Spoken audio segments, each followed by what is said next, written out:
Welcome everyone back to the Rebellious Noise Pro Wrestling channel. My name is Scott and we are here for the Sunday night build-up of WrestleMania 41. Night 1 is in the books, but night 2 is ahead of us. And what we're going to do now is take you all the way up to the PLE. There are going to be live segments on this show. There are also going to be replays as well. So let's throw it over to our introduction. Welcome to the Rebellious Noise Pro Wrestling channel. On this channel, we bring you some great content from inside and outside of the squared circle. We will go through and offer some in-depth analysis of the biggest events of the year, as well as bringing you exclusive interviews with some of the industry's biggest names. There will also be live show reviews, in-depth features, and podcasts. So make sure you give that subscribe button a slam so you don't miss any of the action.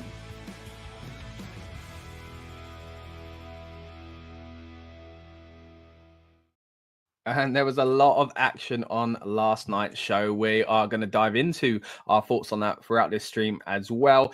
You'll see my original reactions to everything we saw last night, and then we'll have our friends from the wrestling media join us later on for a night 2 build-up. I'm sure we'll be touching on summer night 1 as well. Let's quickly run through the card, though. We're going to Intercontinental Championship match on tonight's show. Fatal 4-way, of course, between Dominic, Finn Balor, Penta, and Bron Breakker. Interesting that Penta's brother has, had a WrestleMania match before him, but of course that was night 1. Let's stick to night 2. Drew McIntyre's going up against Damian Priest in a big grudge match.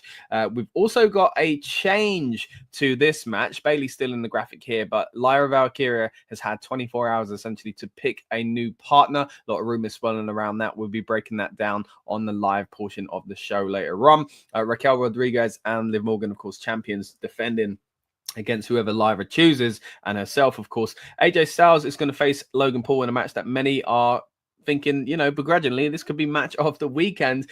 Then we got a triple threat match for the women's world title. Rhea Ripley, Io Sky, and Bianca Belair in that one. Loads of potential twists and turns for it. Talking to twists and turns, man, we saw one of the biggest twists and turns in history at Elimination Chamber when the man on your right turned heel. That's right. John Cena goes into WrestleMania as a heel for the first time in a long time, trying to take the world title, the WWE title, I should say, from Cody Rhodes. Now, Cena is a man has been at many WrestleMania events, and something I always enjoy about WrestleMania is its design elements. So what we're going to do now is throw it over to a little special video myself and Rob did, where we broke down each and every one of WrestleMania's logos.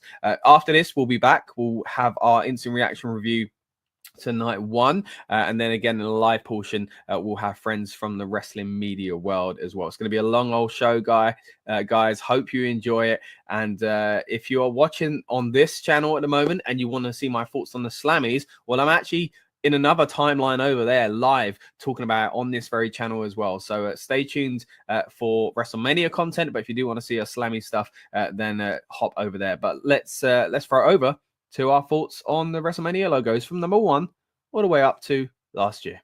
Okay, guys, welcome to the Rebellious Noise Pro Wrestling channel. My name is Scott, and I'm joined by Rob. And we are here talking WrestleMania, but not just WrestleMania the show. It's WrestleMania the logo history. We've got 40 WrestleMania logos to go through. We're going to try and speed through them, guys. Hopefully not a long one here. And the idea is just to kind of crown who we think, which WrestleMania had the best logo, basically. And some things you've got to keep in mind is the design elements of the time and the kind of things like that. But also the if it fits to the city it was in, or the WrestleMania, that if it had a theme or something like that. We've got to keep that in mind as well. And we'll just kind of just roughly talk about it and figure out what we think is our favorite WrestleMania design. Overall, Rob, WrestleMania logo, what kind of logos do you like for WrestleMania? I like the classic big W, big M. Yeah. I don't like too much going on in the background of it. So okay. Let's say just take the pirate one, for example, from a couple of years back. Yeah. I know the idea was the pirate and that set the scene and all that sort of thing, but I just think a clear WrestleMania with with Okay. numbers. Okay. Or Roman numerals. I like the Roman numerals, yeah. They're my favorite. Yeah, me too. Me too. Let's start though. Let's go with the first logo, called WrestleMania. WrestleMania 1, we'd know it as now, but just WrestleMania at the time. 1984, starting off big with a beautiful logo that is very, very, very, very, very of its time. Don't get me wrong. The silver and gold, it's just classic. I mean, growing up, I loved logos like this. Yeah. I think it's amazing. I love the style, the way the S curves into, and then we'll talk about it here because, of course, this logo gets repeated quite a bit throughout history. But I like the S, which they move away from later on, curling into the R, the line from the W, the lines on the M, the WWF logo on top. Beautiful logo. I think when it comes to logos, this is probably up there with the best they've done. Yeah. And especially, as you said, it's 80s. When we had the old WWF logo and you had the same kind of color. Yeah, the block kind of like, yeah, exactly that. That's like prime. It WWF, fit really well. Like look for me. So I think this is up there. And the thing is, and we'll see it later on, they move away from some of these design elements, but keep most of it the same. And that's what I do appreciate about this version of the logo. It can be adapted. But anyway, speaking of which, number 2, what did they add? Just a big old 2 behind it. Now, this 2, probably not the kind of font you'd be using these days, but it really works. It's that kind of neon style of the 1980s. I think, yeah, not bad. It's before we got to the Roman numerals. I think at this time, I'm shocked they didn't go for Roman numerals straight away. But I think it looked pretty cool. But they do that with the next one, of course. But number 2, you know what? I wouldn't choose to design it like this with a big old 2 in the background. But if it was a different font, it probably wouldn't work that well, that 2. So it's quite subtle, but yeah, I like it. I think I would have been critical on that because the 2 placing does look like it's just got a hook. Yeah. I know it's a 2, but it's too lost. Okay, I like that because it kind of blends in. It hoops around the WWF logo. Yeah, maybe they made the 2 bigger, so it was like a bigger number, like just to stand out that it's the second one. But other than that, I don't mind the neon kind of effect of the font. I just think the 2 gets lost in where the M is. Yeah. Okay. Yeah. That means they kind of curve into. Curves into it, so it takes away from what's going on. Yeah. Gotcha. Right. WrestleMania 3. They've gone back to the original design, but this time they've got Roman numerals. They're one of the most popular, famous, whatever you want to call it, WrestleManias of all time. Iconic. Great. Roman numerals. Looks good. Yeah. Yeah. And the main text being silver, other than the W and M being gold, having the Roman numerals in gold fits quite well.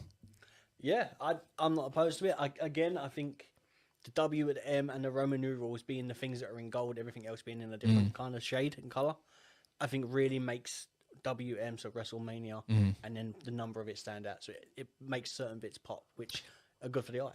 Now, when we're looking at these Roman numerals, and we're going to get a great example of it later on, the same logo can look very different just with different Roman numerals. I don't think it looks as good with 4, but hey, I'm not complaining. Really? Yeah, I don't think I like a 4. I like a Roman numeral 4.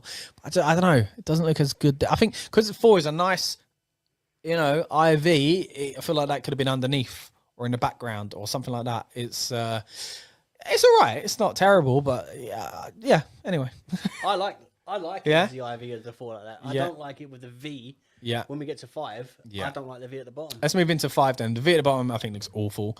It should have been either next to it, like the first, number 3 and 4 were, or like the 2, just a big V over in the background. I think it would have been pretty good as well. Moving on to WrestleMania 6, they've gone back to basically as a reverse of WrestleMania 4 as far as the Roman numerals are concerned. Not much to say there. No, as you said, it's exactly the same. And I think when that V's there and the V comes, the one IV and the VI, for some reason, I think they just look so well done together. Okay. Even on things like pocket watches and all that, it looks perfection. Okay, yeah. So yeah, that is one of my favorites. Let's move on then, because at this point they are quite similar. They now really first big design change, I think, as far as the actual WrestleMania text. It goes curvy. And this is, of course, WrestleMania 7. The Roman numerals don't work as well here, but I think it works really well on WrestleMania 8. It looks the same sort of logo, but just because of the convenience of what you're dealing with as far as Roman numerals go and how it fits into your design, I think WrestleMania 8 actually looks better than 7. It's got a Back to the Future-esque. It does, yeah. Bold of them, like, to kind of curve it as well. They do some similar ones later on in the more recent era, but I like it because it's different. because at this stage they would have just started to look really bland. Yeah. If they didn't change it up. So. Yeah. I mean, I appreciate the change, but I think it's so drastic. I mean, from 6 to 7 is drastic, and then by the time we got to 8, we're used to what 7 looked like. But that first initial change, didn't look right. The next one, Okay, yeah. They don't look good next to each other. No. Yeah. So on its own, though, like not bad, I don't think. Right now, talking about a complete change, they've gone back for the straight line, and we've got WrestleMania 9. Of course, this is the one that was at Caesar's Palace. It was Caesar's Palace, wasn't it? Or something like that. And it was all kind of Roman themed and stuff like that. You know, you had Heenan on the camel. You had all these kind of people dressed up and stuff like that. Cool WrestleMania because it stands out so much the way things looked, and I like that this fits in with that. You know exactly what WrestleMania is, even if you don't know which WrestleMania had that theme. You can see this and go, "This is from that WrestleMania." For what it is, it works. I'm not sure it's the first time they've gone for like a theme, but they've still kept very close to the original WrestleMania logo with the Roman numerals. So I'm not sure if that works that well with it, but it's a decent effort. It's strange, isn't it? You know, like when you get when a football team changes their logo slightly, or they go, "Oh, we're going to add something fancy," and they've not really done. It's just a scribble, but they think, "Oh, well, that makes a difference." Yeah, that's kind of what they've done with this. They've put like a little whatever it is around it, like what would you even call that? Like in the background, it looks like a. They got a reef. It's a reef. A reef. Yeah, and it just it gets lost in. It could have come around the logo, I think. You know, that would have been quite nice. Let's move on to WrestleMania 10, another big change. Now they've got a big X, but they've got lines on the top of the X's as well. And also, WrestleMania's gone in a squiggly clip art kind of. Not a fan. I'm not a fan of that at all. I like the X. Straight X. And if it was straight within it, like it would have been perfect because it's a symmetrical design. You don't need to straight X with straight writing. Exactly. It would have been perfect. It would have been really nice. Missed opportunity there. But other than that, it's a very nostalgic one for me. You think of MSG, you think of the kind of what is this, like a dark bluey, almost purplish color with it as well. I really do like that aspect of it. Just not sure about the squiggly WrestleMania, but a decent effort if it wasn't for that. Moving on to WrestleMania 11, this is a really strange one because they've gone for the purple design, usually in the backgrounds and stuff like that, and just black text, but gone to the original logo again, straightened it up, but kind of put it at a bit of a skew, and with the very skewed kind of Roman numeral underneath for 11 as well. The WWF logo's gone to a corner, which I kind of turned a little bit, which they started doing at this time, which I quite liked actually, especially if it was in the background of that blue thing they used to have as well. I don't hate it, but I don't like the skewed. Oh, a good way to start. I don't like the skewed aspect, but I do like the rest of it. It does look like you're looking down at it. Yeah. Kind of thing, you know. But other than that, I don't understand the background. Like, why was it the purpley, and it just looked busy again. Now moving on, we've got the 20th Century Fox logo. I mean the WrestleMania 12 logo. Look, if it's a parody on that, which I don't think it was, because it wasn't like in Hollywood or anything like that, as far as I recall. So first Hollywood themed one, of course, is 21. So this strange. Like if it has that theme, great. At an angle, it looks like the end of that little video for the 20th Century Fox, but like not as a straight up logo. It should be flat. It shouldn't be at the side. I like it, but I like it if it was part of a video or something like that. But anyway, not bad. Just don't really understand why they've done it. Yeah, it feels like if they had like a WWF Productions film company, that would have been the look for what they were going with. Yeah. Like okay. As an animation. Okay. I think it is one of the worst. Oh, wow. It is horrendous. Okay. Really not a fan. Let's move on to WrestleMania 13. I remember watching back in the day, those adverts for the VHS collections, and it was Doc Hendricks, Michael Hayes, and he was like, the year of the Taker. I think it was him anyway, but I remember them being like, the year of the Taker. So every time I hear WrestleMania 13, I just hear someone going, the year of the Taker. Because Undertaker wins the title that year. 13, of course, spooky number for the Undertaker. They've got fire here. It's not the greatest design these days, but for the early 90s, I think it works quite well. It's very radical, moving away from that previous style. So I'm kind of there for it because it's kind of moving into not quite the Attitude Era yet, but they're willing to move from tradition. And for that, you know, I appreciate what they've done. This kind of reminds me of the Die Hard logo when you'd see it with a fire in the background as well. Yeah. So, it's sure. That one always reminds me of Austin 13. Oh, yeah, because of the, double Because turn, yeah. every time I see that, I only ever think of Steve Austin. Yeah. And that's against Bret Hart, right? Yeah, Bret Hart. Yeah. So, you know, and what an iconic moment in wrestling history. Yeah. So, I mean, it doesn't look pretty, but I think it gives me more fond memories than the others have. Okay, cool. So, for that, it's all right. A few points for that. Right, let's move into WrestleMania 14. We're really getting into the Attitude Era now. It's on its way, at least. Of course, the one with Shawn Michaels versus Stone Cold Steve Austin with Mike Tyson involved. Now, this is another one where they've gone at an angle, Rob. I like the red color of it. They've gone really different with it here. But it does look a bit busy. Looks like if it was spinning in an animation, cool. But as a logo, not too sure. No, that is booty. Not As Newsday a would fan. say. I don't like it. Okay, now with the next one, they've gone for the flat look, which I think is much better. They've gone for WrestleMania, but now they've kept, well, they did it in the previous year, to be fair. Wrestle on top, Mania on the bottom. And they've gone for the Roman numerals again. Now we've got them in the background with XV. WrestleMania 15, of course, we're talking about Rock versus Stone Cold Steve Austin. Nice. Now we've moved on to the scratch logo as well. The WWF logo would be, of course. I think it's a nice flat logo. I think overall, I prefer WrestleMania to be one word, like in one line, but this is a nice logo. See, I disagree. I don't mind if it's in half as if Wrestle and then Mania, fine. I don't mind it, but I don't like the background behind it. I don't mind it. It keeps it takes all away from together. it. I think Keeps it it all takes it together. away. Okay. So I think if you'd had the WrestleMania and then the numbers around it as the background behind it, I think that would have been a lot clearer. But I do like the start of the scratch. Okay, we've got the scratch logo. Now we're moving really away from tradition here, Rob. We've got WrestleMania 2000. Now they've gone crazy. This is so 2000, or like at least late 90s, early 2000s. First of all, the 2000 being a cyber kind of font.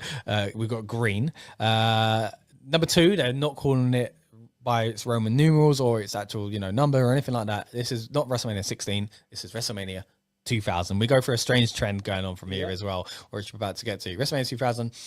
The font, again, very kind of cyberish, completely moved away from the traditional WrestleMania font. The WF logo, even though it's got an F on it, the W's are standing in for the W of WrestleMania. Very kind of tacky and of its time, but at the time, I think I liked it. And I think it's okay. Overall, it's very different. I guess a lot of this is going to be nostalgia based, but I don't think I'd be happy with this today, but at the time, it is what it is. It's very 2000. The thing is, I look at this and I think this is based around Triple H with the green, look yeah, and all that. And at this point as well, in actual wrestling, we've got the McMahon Helmsley era. Obviously, Triple H is at the point. We just at this point as well, we would have had the iconic Royal Rumble match with Mick Foley versus Cactus Jack.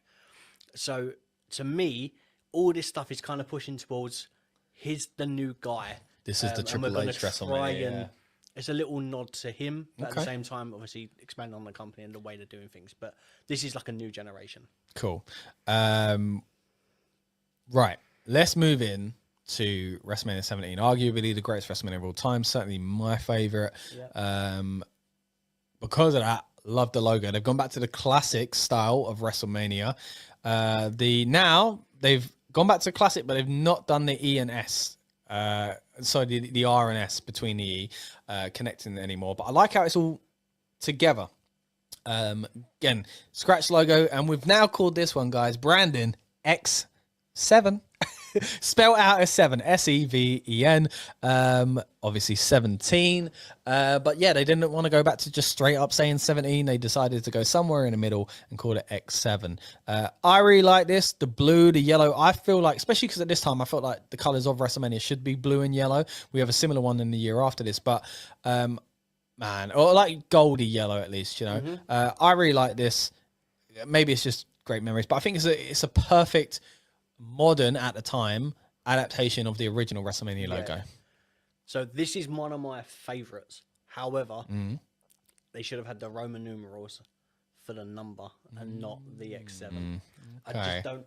I think it's lazy when you've done Roman numerals for everything else, and if it's a prestigious thing, but it's not anymore. They've moved away from their 2000 last year. I think the jump from the 2000 to this one is so drastic that you could have done it with the Roman numerals and it would have been. But again, it's very of its time to be like X7. guess, you know, Limp Bizkit had a Z. You know, like that kind of thing, or a Z. But yeah, like it's kind of very of its time. But yeah, I like it as well. But still quite classic and classy looking. Right, moving into the next year, pretty much the same, but they changed up the colors a little bit. Darker version here, WrestleMania X8. This time they've actually done the figure of 8 rather than just spell out EIGHT. And it jumps out of that little box that X7 was built for. I really like this one as well. Fond memories of this one. Are you looking around for two? Yeah, here we go. The old GameCube. So we got up and close. WrestleMania X8. Now, this version of it is kind of like we said earlier on with the WrestleMania 11, I think it was, where it's slanted. But that's just for this game. But the thing is, I prefer it like that than I do to what they've got on there. Really? Yeah, because it is making it come out like it's, as you can see from our glamorous assistant, like it looks. I think that looks nicer with that little slant. Than when you look at it and the way it is. I think that slant just gives it more depth. Seeing Hogan on the cover reminds me, of course, what I'm wearing. This was the black and white NWO, but of course, the first time we see any version of the New World Order. Let's do a little too sweet. Doink. I don't know if that was even caught on camera, but there we go. On a WWE show, you know, of course, they've been there before, but this is the first time we see them as the NWO, so that's pretty cool. Let's move into the next year. Pretty much, again, the same sort of logo. Now they've gone straight up Roman numerals. They thought, you know what? We're a bit more serious now, Roman numerals. Why weren't they serious 2 years ago? Well, it's experimenting time. Hold on. What do you know? Another GameCube game of WrestleMania 19. This one's gone blue and kind of grey silver. Moved away from the yellow here, which I'm a yellowy gold, which I'm a big fan of. But I like this as well. Quite a subtle version on that same logo. And the Roman numerals fit quite well inside the little box. The Roman numerals there look perfect. Yeah, you think? I think it's that, because you've got the over-the-top word of WrestleMania. It's a big elaborate. It's the big thing. Then the numbers underneath it, just it's like little touches like that to me that really make it just stand out more. I think it's perfect. All right, let's move on to WrestleMania 20. This time we've got the 2 X's underneath, and we've got a kind of a weird background going on. They've gone back to the WrestleMania logo. Well, they've kept the original, you know, what they've been using, actually, I should say. Curves it a little bit more. Again, another one for nostalgia. I'm not sure if it's one of my favorite logos, though. This looks like it should be a sticker. Okay, yeah, it's a sticker. I don't like it. I struggle for a little while now with these because it's made to look more like a shield or like a logo kind of badge kind of type thing. And it's like the sort of thing that it looks perfect on like a polo t-shirt because you're a part of the company or part of the crew.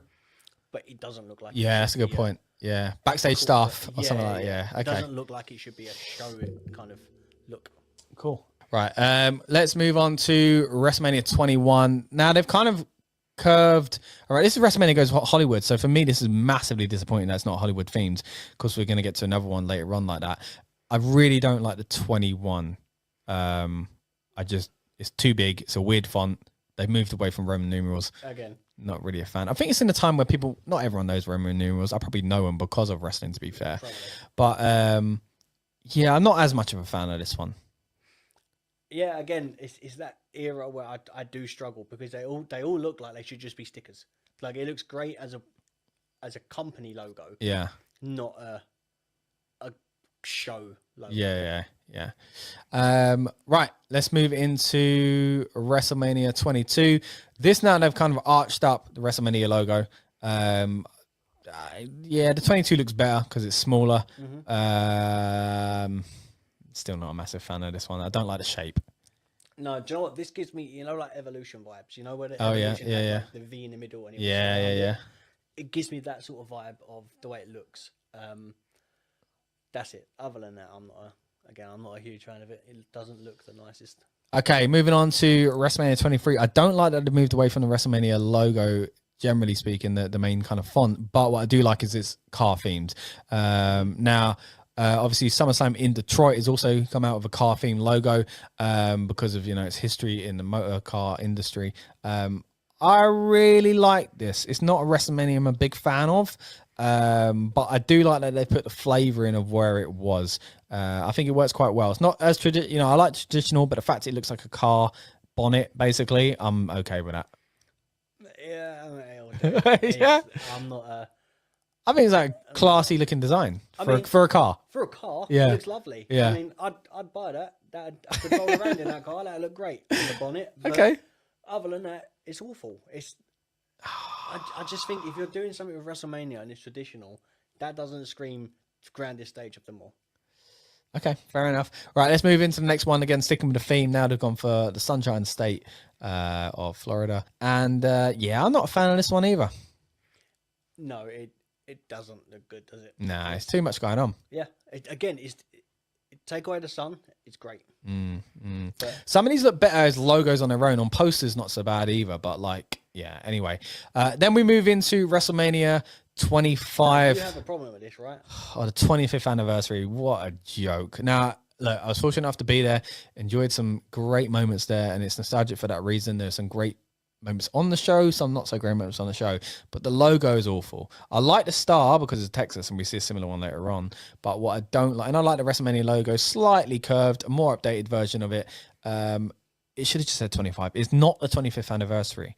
It is WrestleMania 25, you know? The 25th anniversary would be the following year. The next year, because the anniversary of the first one. Yeah. I know. That's your big peeve, isn't it? Yeah, it's annoying. But, we're not the only ones out there who hate that. So, yeah. What about you as far as the logo goes? I really like the star. I love the fact that the WrestleMania bit is the peak of the star. Yeah. The way it sits down and sort of that design, perfect. Yeah. But again, the 25th anniversary thing just takes it away from me. Yeah. Let's move into 26. I'm not a fan of the colours. I feel like I'm about to watch a slot machine. Okay, yeah. It's not even themed on that. This is Arizona, I think it is. I guess those kind of colours for the desert and things like that. But yeah, kind of a classic looking logo, not executed that well as far as the colours go, in my opinion. Let's move on to the next one because I really like the colors of the next one because it's gone to that classic kind of yellow and blue vibe, which is WrestleMania 27. This is the one where The Rock comes back. The Miz is in the main event against John Cena, of course. I like this one because it felt classic. This is the one that everyone thought was going to be somewhat a WCW themed WrestleMania in some way because like Hall of Fame entrance, maybe a one night stand for WCW because it was going to be in Atlanta, Georgia. In the South where WCW were mainly based, and it didn't end up being that way, but even the logo feels quite classic to me, so yeah, I quite like it. It's not the worst. It's not the worst. I'll leave it there. I'm still not a big fan of it. Okay. Again, it looks badgy. A lot of these ones in this period as well, the scratch logo is starting to look real dated. Yeah. So everything else is starting to look clean and and then that scratch thing, so it just makes it look ugly. Yeah. Okay, let's move on to the next one. They've gone for that kind of curve one that we saw earlier on with WrestleMania 7 and 8. It's kind of a similar one to that, but more updated color palette. I don't really like these colors as much as more of like a blue and an orange and stuff like that.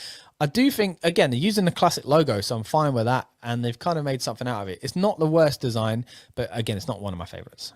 So I'm the opposite. I think this is one of my favorites. Wow, okay. Throwback to like the 80s. Yeah. What works better than the ones we said earlier on that curve is it's got those bits above and below it, to kind of balance it out. Balances it out and makes it fuller. Now, if they'd have done exactly the same thing there with 7 and 8, then it would be... I guess they didn't have as many design things they could use in the background. It's harder to kind of replicate and stuff. Yeah. Big difference. Definitely. Right, now moving on to 2013's WrestleMania. Again, another one I was...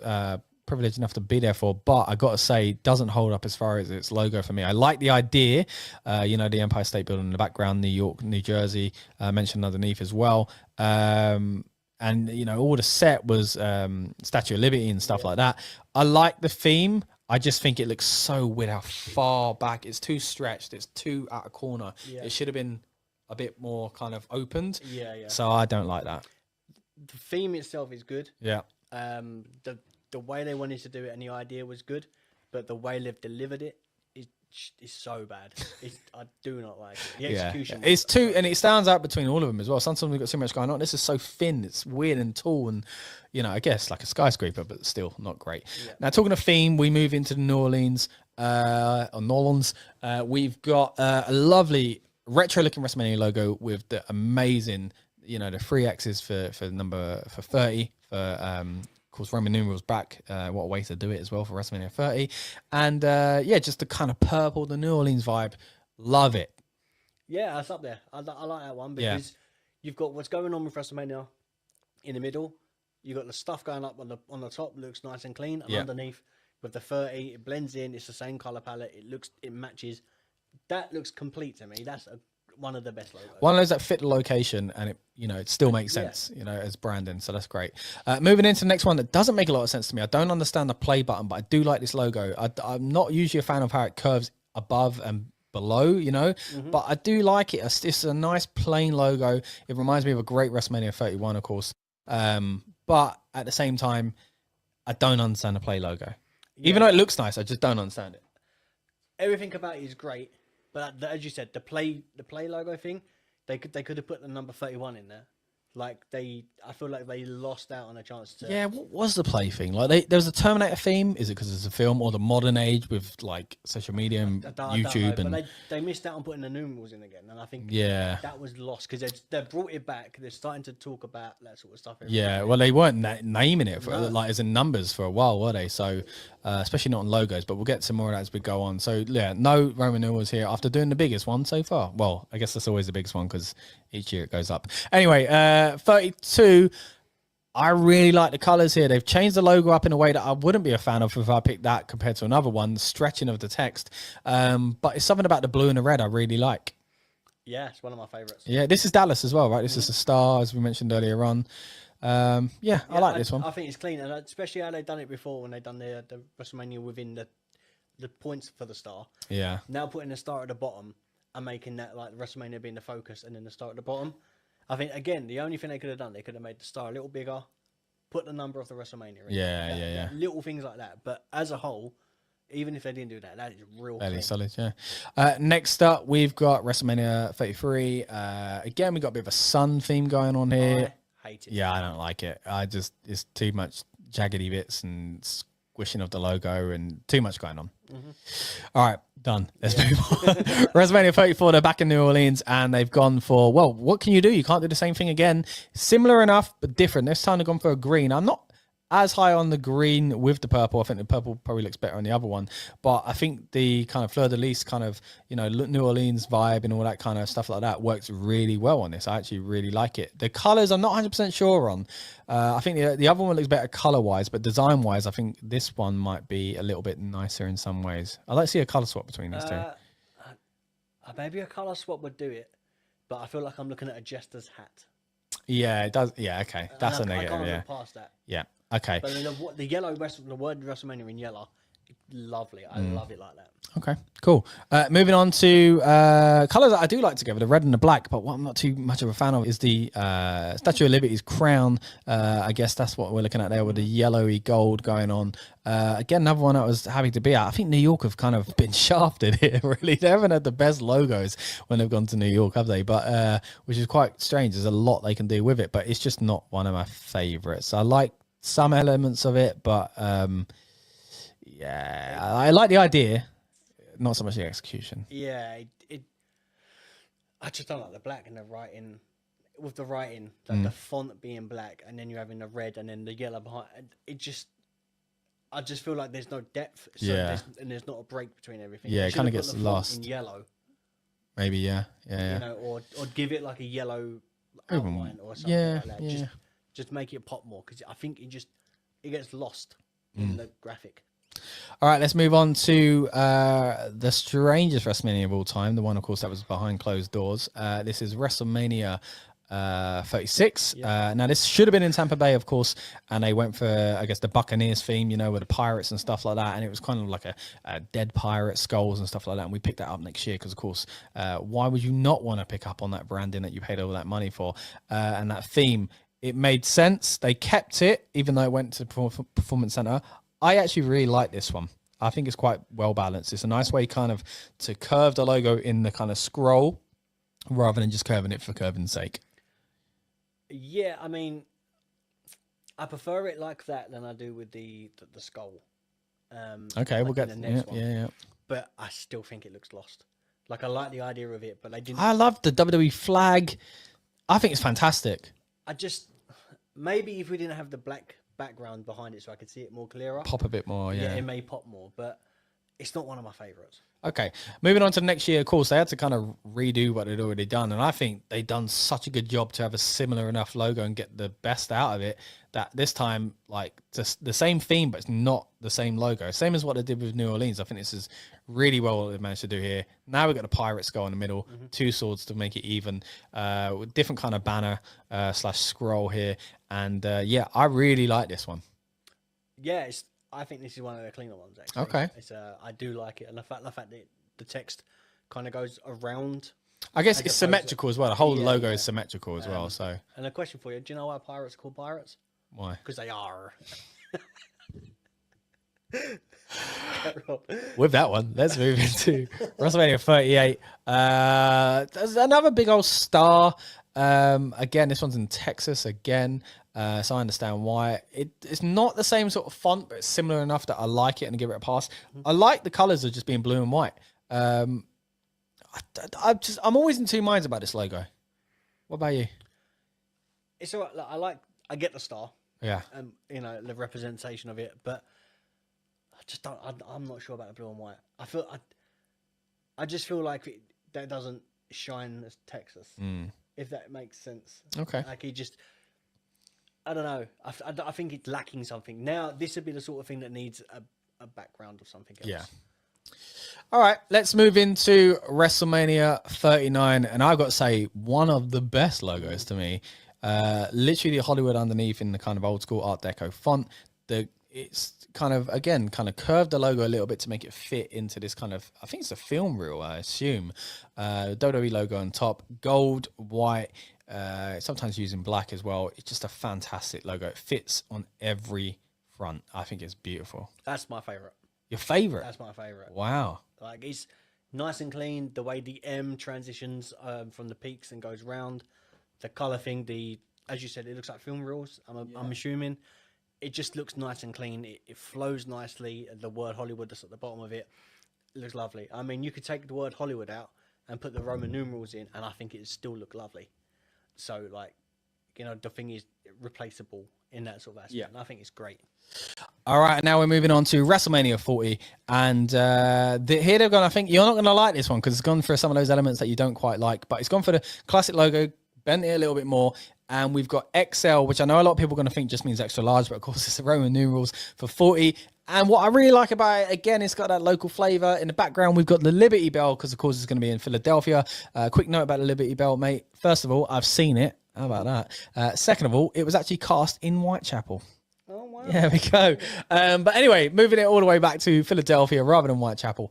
It is, for me, I like the style of it. I got a feeling that you won't. I don't mind it. My only criticism, and obviously I know it's a part of the top of the bill. Yeah. Right. So we've got the newer version of the WWE logo, which is more pleasing. It's more up to date. Yeah. Not scratched. But I don't like the square bit at the top with the WWE. Yeah. I think it could be better that. I think if you just took that off and had the bell there with a WWE, I think that would be so much cleaner. It's just a little bit. That's probably a good point, actually.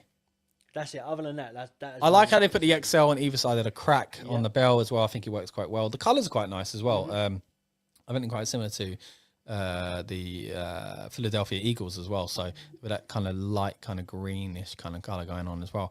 But there we go, guys. Those are the WrestleMania logos of WrestleMania 1 all the way up to WrestleMania 40. Overall, I think favourites are kind of the really early ones. The 17, 18 kind of era, 19. And then also in the modern era, I'd say the Hollywood logo is probably the best one, right? There's a plethora of good ones. There's a plethora of good ones. A few bad ones. but a lot of good ones. So we're happy with that. Anyway, let us know in the comments below what you think is the best WrestleMania logo. Do you agree with what we said? Do you disagree with some of the things we said? Are there logos here that we dissed that you think are actually your favorite? Or is it the other way around, ones that we thought were great, you don't actually quite like? So let us know in the comments down below. And I thank you very much for joining us here on the Rebellious Noise Pro Wrestling channel. Please subscribe if you want to see more wrestling content from myself and from Rob over here. And we'll see you on the next one.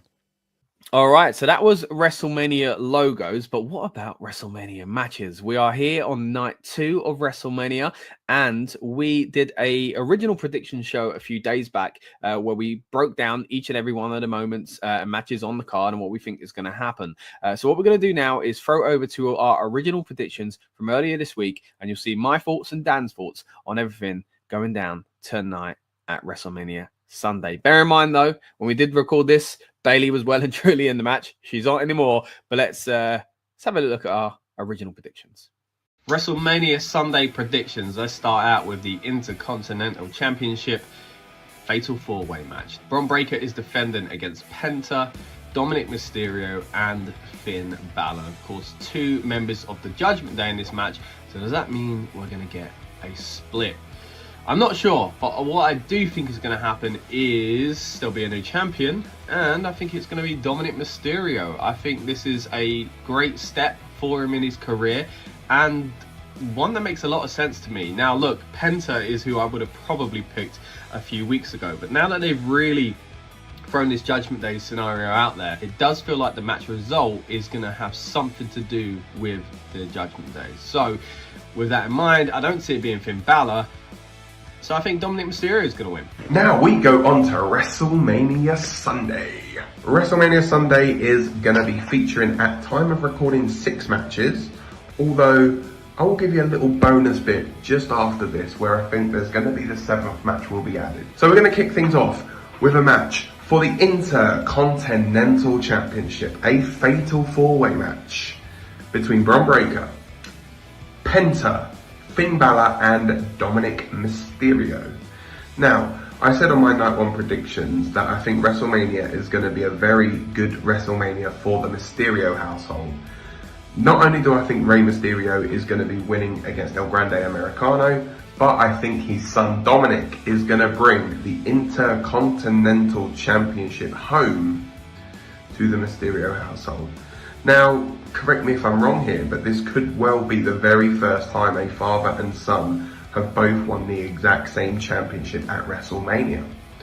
If it does happen, remember Rey defeated JBL to win the Intercontinental Championship. Damian Priest versus Drew McIntyre. This is a feud that I think not many were looking forward to.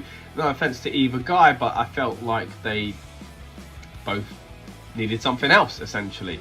Drew McIntyre has had an incredible run the past few years, and Priest has done some pretty cool things as well. So it was weird, the kind of backlash that we all, I think, naturally felt. But at the same time, I've got to say, they've built this feud very, very well, and it does have some cool kind of history embedded in there as well. We've got last year's WrestleMania, and we've got the countless kind of issues between the two surrounding the world title in the past anyway. So I'm actually looking forward to this one.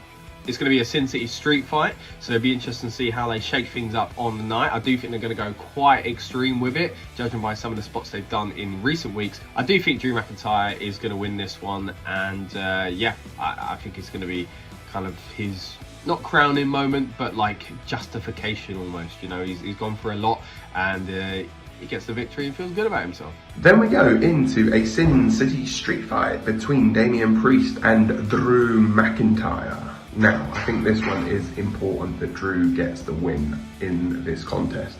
Obviously, the build to this has been very, very brutal, and obviously what happened last year at WrestleMania, remember, with Drew McIntyre defeating Seth Rollins to become world champion and then Damian Priest cashing in, is not talked about enough.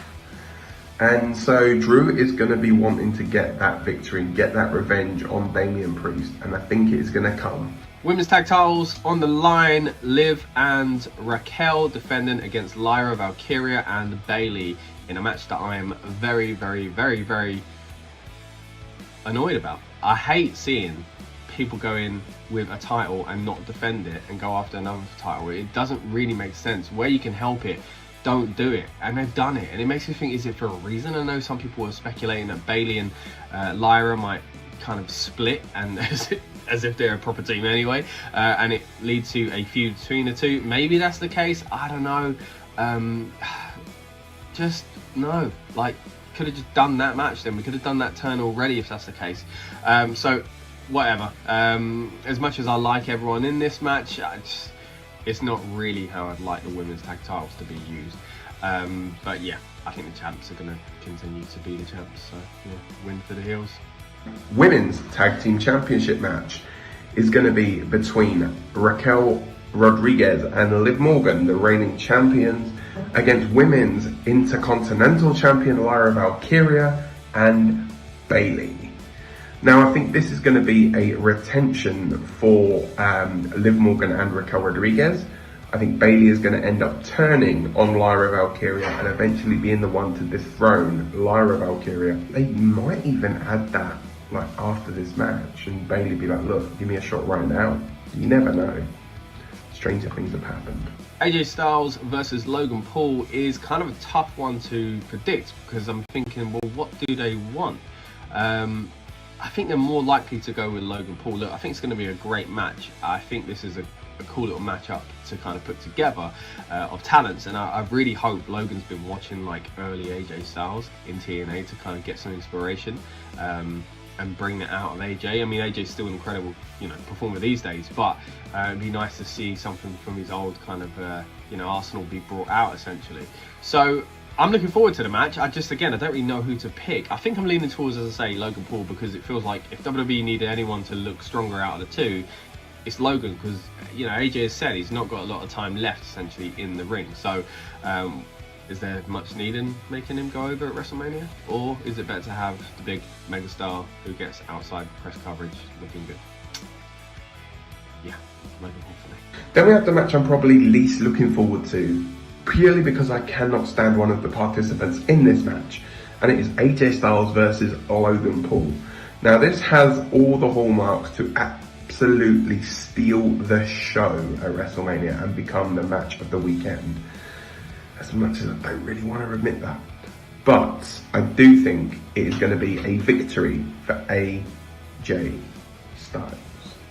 Women's world title on the line in a triple threat match. Of course, the champion Io Sky defending against Rhea Ripley and Bianca Belair. Now, Bianca, of course, earned this match from the Chamber. She's been a little bit annoyed about how Rhea's kind of shoehorned herself into the match. Now, it's meant that Bianca has basically acted a little bit like a heel at times, but justifiable, right, in her actions and her opinions, because, yeah, she earned this and Rhea's squeezed her way back in, is the way she's kind of putting it across. I think it's because something else is going on with Bianca, and she is a bad woman, and that's because I think she is part of the Jade Cargill situation and was in on it. I've been mentioning this for months essentially, that I do think it will be Bianca and Naomi who caused what happened to Jade Cargill. So I think this is where we might see Jade Cargill coming out and costing Bianca, and it becoming very clear very quickly that it's because Jade knows something that we don't. And I hope that's the case, and if it's not, I still think Bianca is healing it up on purpose, and she is going to go fully heel soon.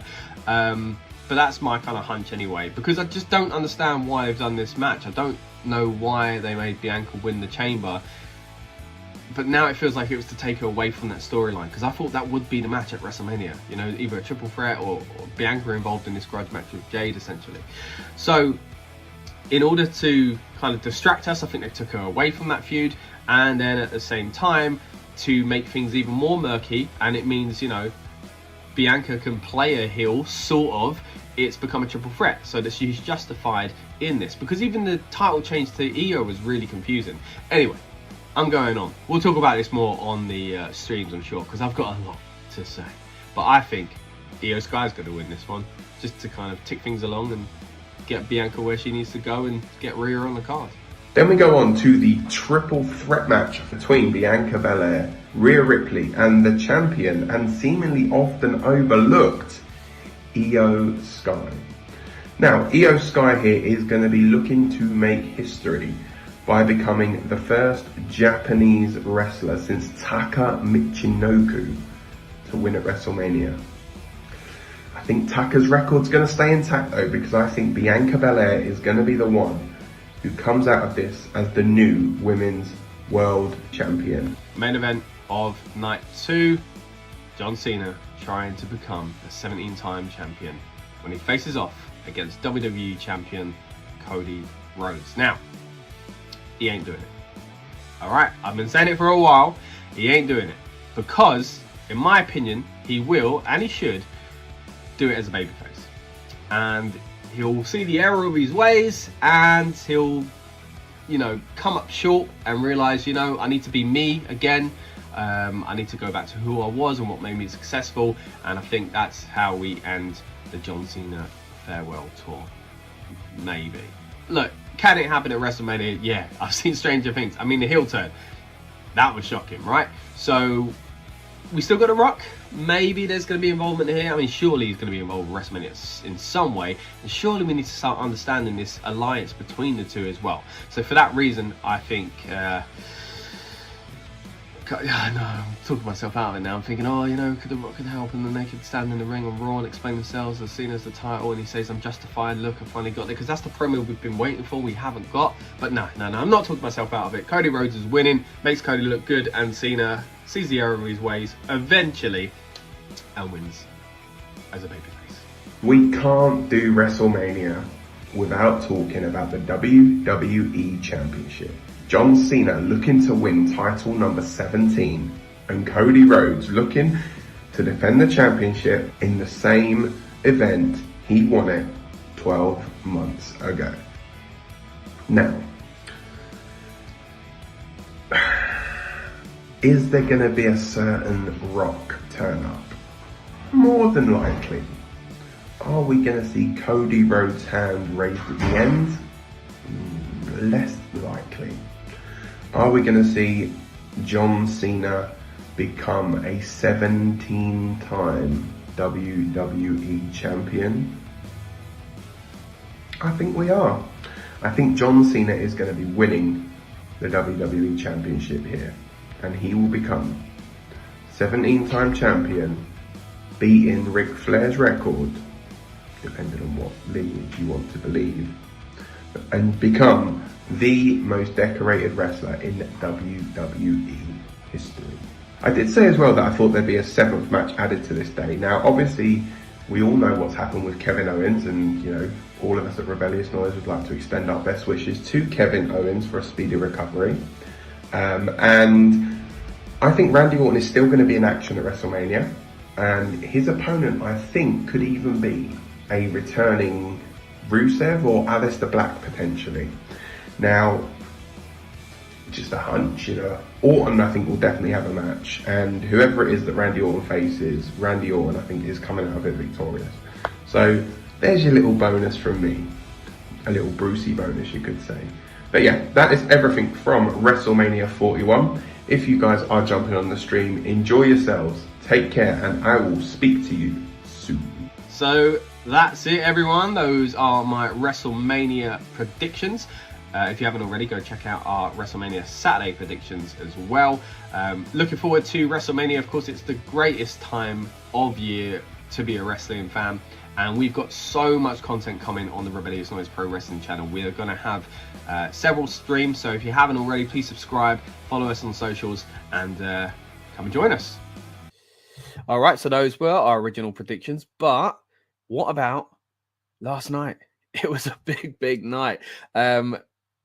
I think 24 hours removed, or not quite 24 hours, but, you know, removed. My opinions maybe start to change on some of these things, but my instant reaction is I guess, a true form of how I felt at the time. And that's what we're going to do now. We're going to watch my instant reaction to WrestleMania. It goes about an hour, essentially, and we're going to break down each and every one of the matches and moments. It was a big night. A lot of stories came out of it. And when we go back live later on, I want to get your thoughts. Keep your comments coming, guys. I'm going to go through them in the live timeline portion of this show, probably around 9 p.m. UK time.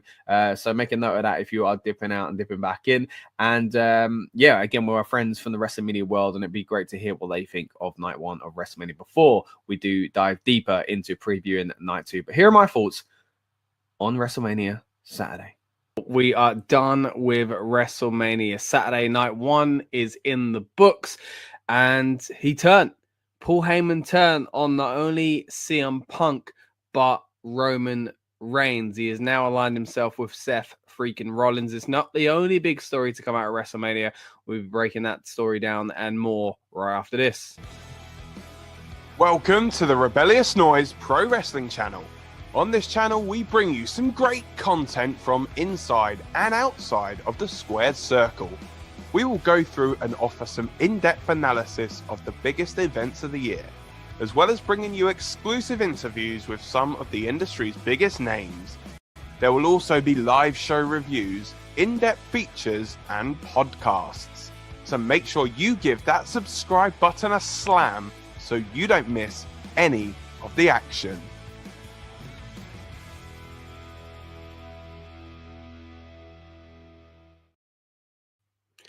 Once again, welcome back to the Rebellious Noise Pro Wrestling channel. You're here for the instant reaction review of the first night of WrestleMania 41. And again, there are a lot of stories coming out of this one. The big one, of course, we've seen at the end there is the, I was going to say championship. It wasn't even for a title, was it? It was simply for what seems to be custody of the wise man, Paul Heyman. Of course, Paul Heyman turns on, again, not just CM Punk, but also turns on Roman Reigns, aligning himself with Seth Rollins. I felt like it was something that was coming for a while, but still, I think the way it was executed was quite good. And yeah, it wasn't the only big shock on the night. It wasn't the only big result. We're going to be breaking them all down as we go throughout the stream. But hey, my name is Scott. I'm here for the Rebellious Noise Pro Wrestling channel. Thank you so much for joining me, whether you're live or on demand. I want to know what you think of WrestleMania Saturday. Skibidi Rizzler's in the house. This is crazy. I can't believe it. He turned on Punk and Reigns. Slide Sports is with us as well. Hope you guys enjoyed WrestleMania. Look, it's a big show to break down. One I do think overall was a good show. I do think it was a hit. There was a point halfway through the night where I felt like this is mid-card mania, right? I actually felt like halfway through I was like, I'm not sure if everything coming up is exciting me that much. But I think it delivered. And even from the point, and I'll explain that later on, where that was that those kind of thoughts started to creep in. Even from that point, it started to pick up very quickly. Look, we started out with a big match. Jey Uso going at it with Gunther for the World Heavyweight Championship. It started off again in a big way. Very enjoyable match, this one here. Look, it was the feel-good moment we all expected. And the feel-good moment I think Jey Uso deserved to get. Now, I know a lot of people lately have been talking about Jey Uso, and maybe it's kind of run thin for them. A lot of people saying, look, it's just an entrance. But I've also seen a lot of people say today, look, the internet and the arena or the stadium this time around, of course, is very different. There was a huge reaction for Jey Uso. I did think it was a bit mild when he first came out, but I think when he actually got into the audience and they were all kind of yeeting with him, I think it came across very well. Big entrance. You had the flags, you had the cheerleaders, you had the dancers. A great entrance for Jey Uso. Of course, he has really been mild the past few weeks, wearing none of his merch or anything like that. So to see him go big, I think made a lot of sense and kind of, reflected where we were at in that story as well, where we've got to. Slud says, I completely agree with mid-card mania, but the main event didn't make up for it. Look, I enjoyed those matches that I would claim to be mid-card as well. I've got to say, it felt like it was just no matches or no moments or surprises and very predictable. I'd say for the most part, I think it was predictable. There were still a few shocks as far as results go, but the matches were kind of what I expected them to be, but still very entertaining as well. But let's start off, as I say, let's go at the very beginning. Let's talk about Gunther versus Jey Uso. Jey got very close very quickly. Hit the splash, and then I realized, man, there's a long way to go with this. And the big fear about Jey Uso matches is that he does super kick and then super kick and then super kick. And there was a little bit of that. I mean, it was more splash. But there was a little bit more variety, I have to be honest. And I think his pairing with Gunther worked quite well. I think their styles are very different. And I think Gunther kind of, I don't want to say brought a good match out of Jey as if Jey's not a good wrestler. I mean, he's had some of the greatest tag team matches in history. But his style lately has been very much of the same, and I think people got quite bored of some of his, his matches essentially. This one I felt was different. He kind of gave it all he got really at the end of the match itself. The kind of last few moments were quite cool. Before we get there though, Gunther did take control, of course, with a title shot to the head of Jey Uso, but Jey Uso tried his best to kind of not only use his own repertoire but Gunther's as well. Hits him with a nice power bomb, hits him with a spear, of course Roman Reigns' move as well, which he does do. I mean, thinking back, Jey Uso's got a bit of a weird, it's kind of like when you make a wrestler on the SmackDown games and you just give him all the finishers. That's kind of Jey Uso at the moment. But he hits 3 splashes, one of them onto the back. Then he sets Gunther up for a sleeper, and I thought, okay, this is interesting. And then he tapped. Like, wow, what a massive kind of moment, really, to do it. Look, I get it. I think because of what Gunther did to Jimmy, the kind of blood feud that it became, I think it was a good way to do it. My only kind of, I don't want to say concern, but my only thing is like when we look back on the day that Jey Uso finally became a world champion, it will be with a move that's not his, which is kind of weird, like it told the story. But like it was his first title win, his first major title win, took him world title, WWE title. So I think that's a little bit odd. But again, as far as the story itself goes, I think it did make sense and I did quite enjoy it. A great reaction from the fans. And just, they were yeeting pretty much straight away after that as well. So look, I've got to be honest, represented the Yeet Man here tonight. He's not my favorite wrestler. Like, this makes it look like I'm like a massive Jey Uso mark, right? That's not the case. I do appreciate him and I do think he's a good wrestler. So this isn't blindness. This isn't me just going, oh look, I mean, clearly he's a big Jey Uso fan. Of course he's happy about this. I think I can subjectively look at the Jey Uso situation and understand why some people aren't too thrilled with some things he's been doing lately. I haven't been kind of too entertained, but entertaining is the main word in that. I think he is a very entertaining character overall. I think we look back to a year or so ago, or even before that. I mean, look at random things like him in the Bloodline, cracking, even though that you could be saying that's unprofessional, but at the same time, look, people enjoyed it, right? And then that moment with Cody when I think they won the tag titles, right? And he was saying yeet and all that in the press conference. They'd had a few shandies, basically. Not that I don't know what that's, not that I know what that's about. But anyway, maybe I'll just say yeet after every line on this promo I'm about to do in WrestleMania. But like, I think it was something that was a long time coming. But again, if we saw this a year ago, I think a lot of people, even the doubters and people that are against him at the moment, would say back then, maybe not back then he deserved to be world champion, but he was on the trajectory to belong in that kind of, upper tier in WWE. And I think he deserves it, man. I think he's had a great few years. And it's a great moment for someone who, is moving merch at the moment and is connecting with the audience. So, yeah, pretty happy with this. Daniel Wiley says, this is absolute BS. Why, Paul? We're going to get to the main event in due course. Don't you worry, Daniel. But thank you so much for joining us, mate. Good to see you on board again. Sludgeball says, I also forgot to say my Mania meal on the build-up show. I had ravioli as a snack and fish and rice for Mania meal. Nice one, Sludge. Always love to hear your Mania or PLE kind of snacks and things like that as well. So thanks for filling us in. If you're unfamiliar with what Sludge is talking about there, before the show, we had our build-up show for WrestleMania Saturday. So thank you so much to everyone that joined us on that. We're going to do the same for WrestleMania Sunday. So if you did miss out, don't worry. We'll have a build-up where we get ourselves and you guys hyped up for the PLE. But right now, it's all about the instant reaction review for night 1 of WrestleMania. The next matchup we saw was for the tag team championships, the War Raiders defending against the New Day. Now, this was weird. Like, it weren't a bad match, but I still, like, and I don't want to say what was it for, because obviously it was to give the New Day the titles. I think they're 13-time champions now. If you count the free red bird rule, which we shouldn't, because I hate it, and that's another story for another day. And I've moaned about that a million times on this channel, the main Rebellious Noise channel, and the Talking Beans podcast. So if you want to hear me moan about that, you've got plenty of opportunities to dig that out of the vault. But look, I thought this was about something bigger. I thought the reason they'd put this on the show over the SmackDown Tag Team Championships was because there was a big story to tell. and there weren't. Big E didn't come back.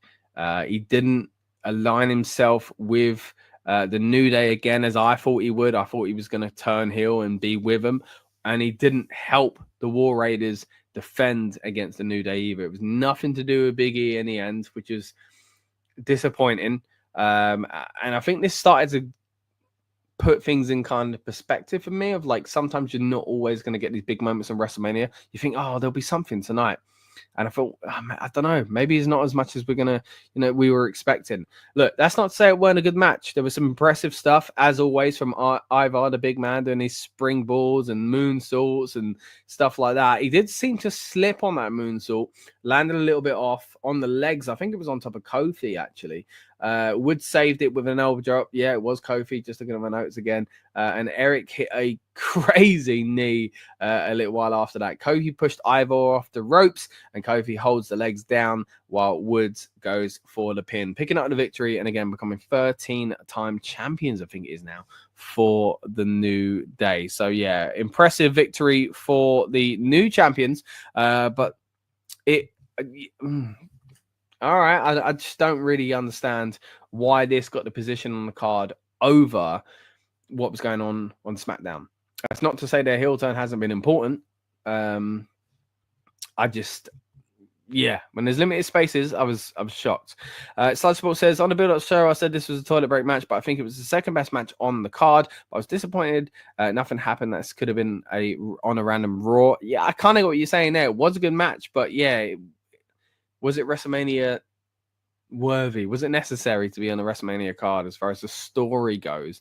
I'm not really sure.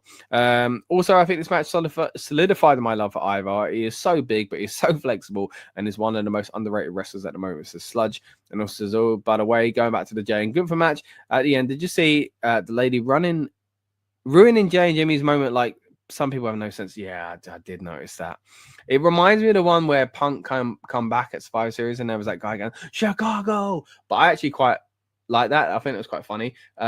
She was in this moment and you could see, I think someone ran underneath him and ducked and tried to get to her. She stepped off first anyway when Jimmy was going up there. But it was nice to see Jimmy celebrating, wasn't it? Going back to that match, I was really fearful that it was going to do a turn. And we talked about this in the build-up.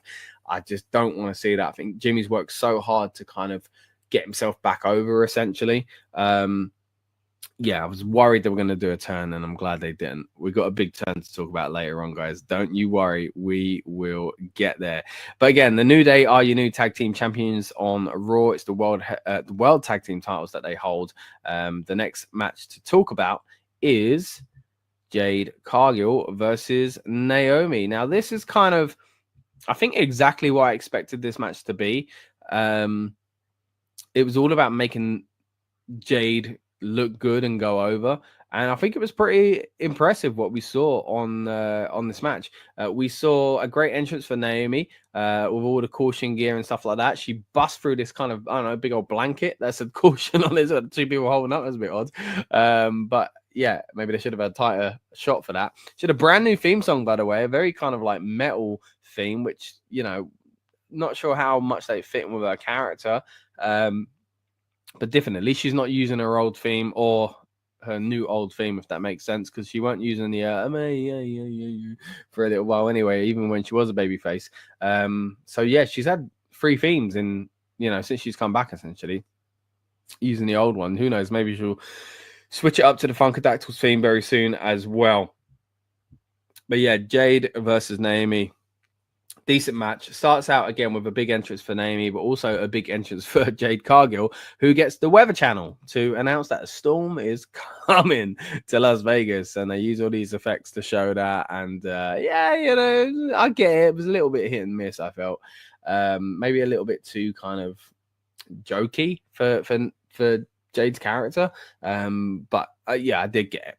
Right, we started out very strong. A nice little X Factor on the outside from Naomi off of the apron onto Jade Cargill. Naomi was caught into a kind of suplex position that got turned into a jackhammer amazingly by Jade. Like, and it was a few of these spots, but some of them felt like they were so similar that it felt like they felt like the first one went wrong, so they wanted to do it again. But they were different spots, so they could have been that. But they were similar enough that it kind of felt like that. But man, the way Jade caught her in the air and then again hit her with that that jackhammer was unbelievable. But again, then we got the same thing again, but with a fall away slam. Jade hit a beautiful nip up as well. Then we had a really, really risky but perfectly executed in some ways. Top rope wheelbarrow into a bulldog position, right? Usually this is a staple of the indies, I think about 15, 20 years ago. Even when I was doing some training, I loved doing this little spot. You roll through into a wheelbarrow, then boom, into a bulldog. But they did it on the top rope. Like Naomi it was a lot of trust in that. To be caught, hit that, boom, and then hit the bulldog off the top rope. I think it was a fantastic spot. We also saw a split-legged moonsault not long after that from Naomi. Only gets the 2 on this one as well. And then I don't even know how to describe it. A backwards switch around powerbomb, right? So Jade had Naomi on her shoulders, I think, right? And they were facing forward. She kind of yeeted her in the air, if you will, and turned around and just powerbombed her to the ground. Now, the awkward thing is, like, she leant into it like she was going to pin, and then she let go of it, and then she did Jaded, hit the 3, which was cool. Yeah, she should win, and it was a nice little end. But it felt like she was confused, like, you know, like in a game where you a move and it's attached to a pin and it's too early in the game, so it doesn't actually pin, right? So a power bomb, like I remember back in the day in SmackDown, you did a power bomb and the second one's a pin, like Jericho's a double power bomb, and like it just kick out, right? That's what it kind of felt like. It felt like, or like if you're playing again in the game, and you do a move that's automatically goes into a pin because of the way it's coded, not that like Jay Cargill's coded in a certain way. But like it's like a first blood or something like that, or a submission, so there are no pins. That's what it felt like to me. And she did that a few months back as well, where she did this, you know what she does, where she leans over and she does the whole, you know, on her face with her hand. And I felt like it got away with it then, because I was like, oh, it's symbolic. It's symbolic. It weren't actually a pin. But like that's twice we've kind of seen that from Jade. I'm not saying she doesn't know the rules of wrestling or anything like that. Yeah, she is somewhat new in the industry still. But like overall, I think it was a really enjoyable match. And I think Jade looked like $1 million, and it was exactly what you needed. I think Naomi looked really good as well. My big concern going into it was like, is this good for Naomi? You know, but I think it made sense for storyline. I just think it's the right time for Jade to win rather than Naomi. But she's had a one-on-one match at WrestleMania. It's a non-title match in a big, big grudge feud. And while I don't think this is the end of it, I do think the fact that she got the match over Bianca or over it being a triple threat is a big deal as well. So, yeah, congratulations to Naomi and to Jade for a great performance in this one. As Sludge says, though, it looks like we are going to get Bianca, Jade, and Naomi at SummerSlam, or maybe just Bianca and Jade at SummerSlam. Again, we'll dive into this further, I'm sure, in the coming, not just weeks and months, but maybe coming days, because I do feel like tomorrow night on WrestleMania Sunday, we will see a little bit of progression here as far as the Bianca Belair situation. But I could be wrong. I mean, there was a lot of things on Saturday I expected to see that just didn't happen. Sludge says overall, this was like the most average match on Mania today. Look, I really enjoyed this one. I got to say, look, it was getting to this point though where I was thinking, again, like, and I don't really want to say it, but like mid-card Mania is what I was starting to think. I was looking at the card and I was thinking, like, these are good. Like, what's coming up next? I was like, yeah, it's the US title. Then you've got El Grande Americano, and then you've got the women's title, which at the time I was thinking, oh, I don't know, that's going to go down. And then you've got the main event, of course, the triple threat, which arguably maybe doesn't deserve to be a main event at the time, you know, thinking it's not a title match or anything like that. Look, it was great, and we'll get to it in a bit. But at the time, I was looking at the rest of the card thinking, has it peaked already? Like, other than the main event, I knew something big would happen in the main event, but I was like, has it really peaked? I've got to say though, man, like the next few matches delivered. It really, really did continue to pick up. I thought it was a really, really good show. It weren't the best WrestleMania Saturday, which is a weird thing to say now. You know, it's a thing now. It's what, 5 years in now, having 2 nights of WrestleMania. But it still was really enjoyable. And a big part of that was the US title match. Jacob Fatu, of course, trying to get the title off of Mr. LA Knight. Now, LA Knight doesn't come away with a championship, but does come away with a great match under his belt, essentially at WrestleMania. We talked about on the build-up show, you know, I think it was 2 years ago now, maybe even 3 years, but we were all upset when he weren't on the card, right? This time he's gone into it with a title. He loses the title. He's not as, I don't think, as over as he was a year ago or anything like that, but still very much an important part of the show. Let's go back to the start of the match, though. Jacob Fatu comes out with a pretty cool entrance. He's got a werewolf mask on, I think it was. I assume it was meant to be a werewolf, since he's the Samoan werewolf. LA Knight shows up with his Uber driver. That was a bit of a weird. Just like, what was that guy doing? I just sent him a headset. He wouldn't even look. He wouldn't even turn around. He was just like, LA Knight, go out of the car. No, I'm not looking. Yeah, tip me later. Really weird. Really weird. And as soon as we had 2 car entrances, I'm not sure it was a good idea. They played into the show. Oh, you know, chauffeur driven. It looked like LA Knight wasn't allowed to drive the car. That's what it looked like to me. And we've seen it before where people are hiding, like in the car, actually doing the drive-in or whatever. But like, this is straight up like, here I am on my headset. It just looked really weird. But look, let's get on to the match itself. Started very early on with a attempt to win by LA Knight, as all good wrestlers should, right? He hits his finisher. We try to hit it early. Fatu counters the BFT, and it sets us up for a quite exciting start to the match. Knight jumps up for the release German onto the top rope. I love the way LA Knight does that. Fatu sells a beautiful German with a backflip, and he lands. Only gets the 2. LA Knight, though. Fatu takes over not long after this with a kind of like butt squish and a swanton bomb. Only gets the 2 himself. There is a 50-50 kind of split between the audience. It's kind of a let's go LA Knight, or let's go, you know, something like that. LA Knight, Jacob Fatu chant back and forth. Really did feel split in this one. I'm actually glad it was, because I think people really like Jacob, but I did have a bit of a fear that it might kind of create this kind of feeling that LA Knight is not cool anymore. But that didn't seem to be the case. People were very much behind LA Knight as well. Then we got this amazing spot where Jacob Fatu goes for the moonsault, and it's reversed into the BFT in the middle of kind of the air. Amazing. Now, this was deserving of a win. This is the kind of thing that you see Randy Orton hit out of nowhere, and it gets the free count. It didn't for this, and I was kind of disappointed in that, but the way they did it made sense. Like, he got the ropes. Maybe it should have been even getting the ropes is like, it's easier than kicking out, I guess. So you're not using as much energy. You can do it on a bit kind of a, 95% dead kind of scale. But I don't know. Maybe it was a bit of a waste. I'm not sure, but a great spot nonetheless. Then you got this kind of it's a weird senton thing he did on the top of it. He had LA Knight sitting on the top.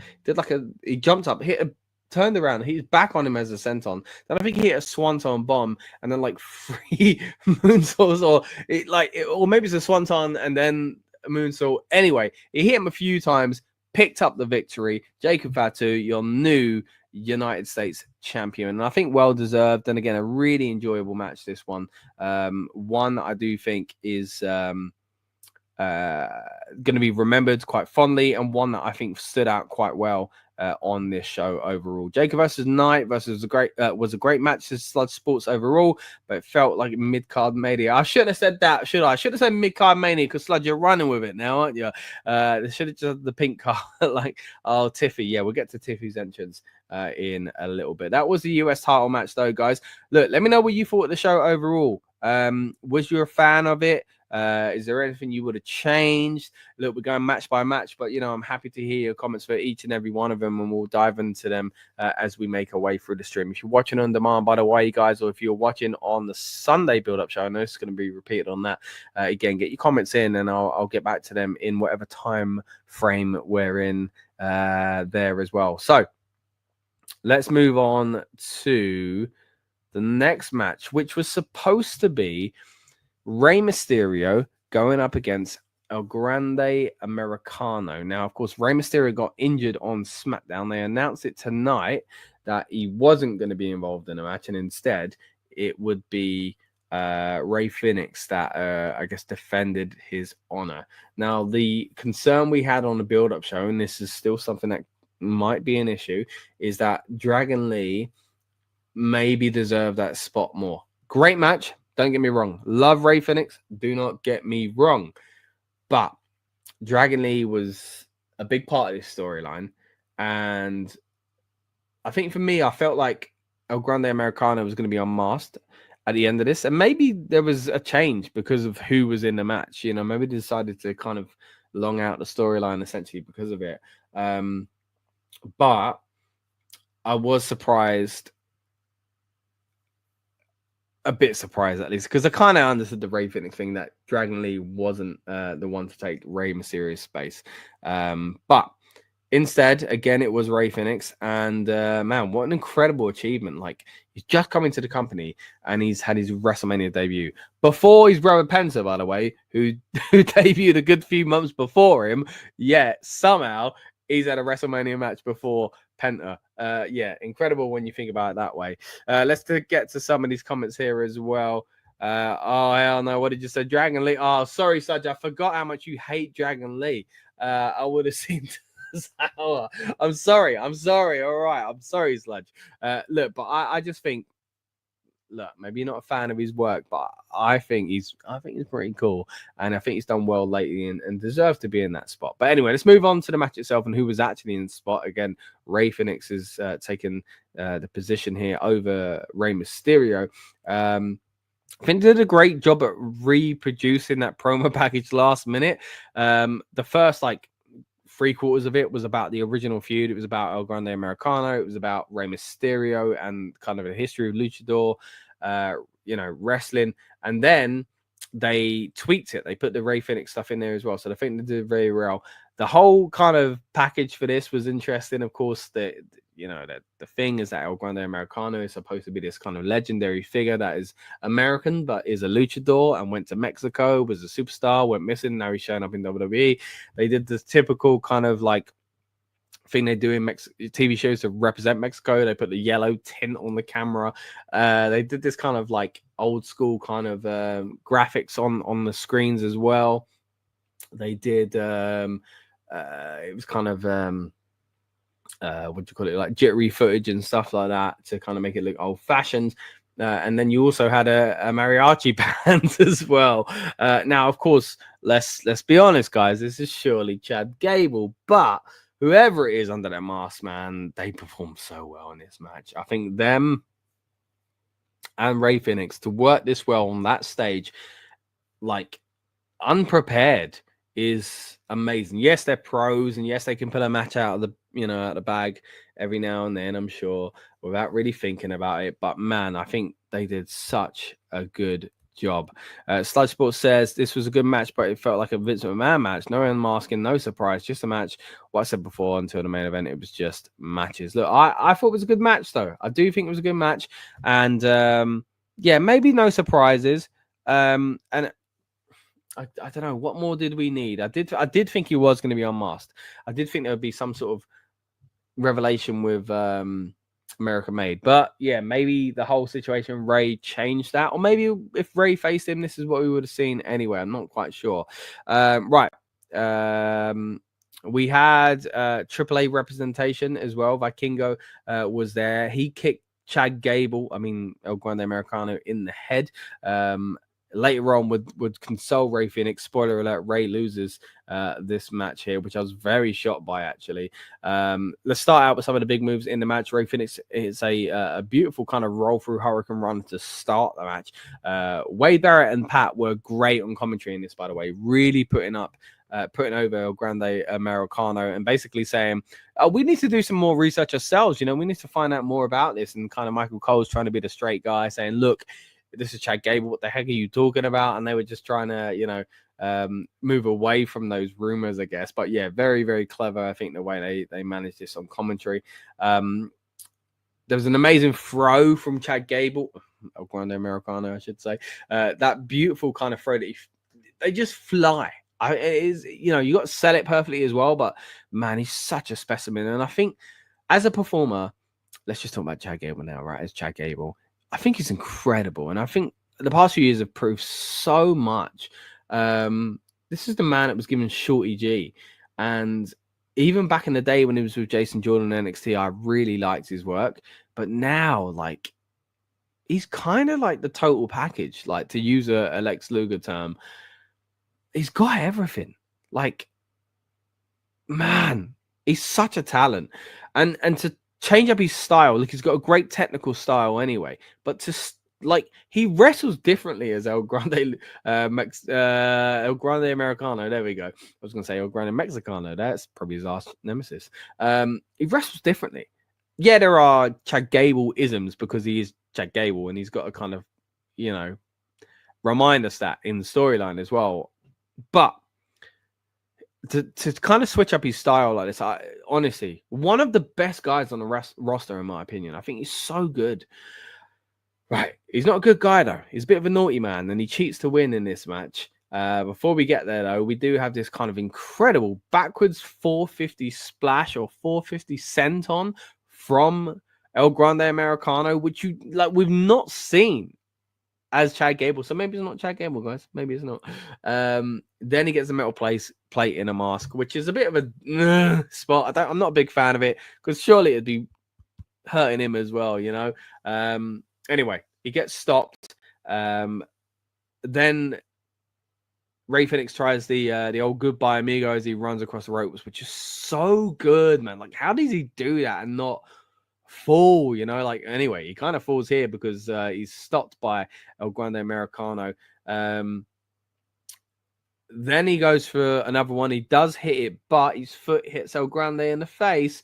And El Grande is wearing the metal plate or whatever it is, right? It hurts Ray Phoenix's foot. He's selling it. And then what do you know? El Grande Americano is taking the leaf out of Chad Gable's book by using the ankle lock. And even this, they tried to joke around about it. Like Pat was like, yeah, also used by Ken Shamrock, also used by Kurt Angle to kind of be like, it doesn't mean it's Chad Gable. But yeah, that was pretty much the beginning of the end. We got a diving headbutt, or a normal headbutt, I should say, from El Grande Americano. Then a diving headbutt using that plate as well and picked up the victory. But a really, really good match. Really enjoyable. And one I'm glad was on the card. It would be interesting to kind of hear what they had planned for Rey Mysterio. Was it going to be the same match? Was it going to be the same result?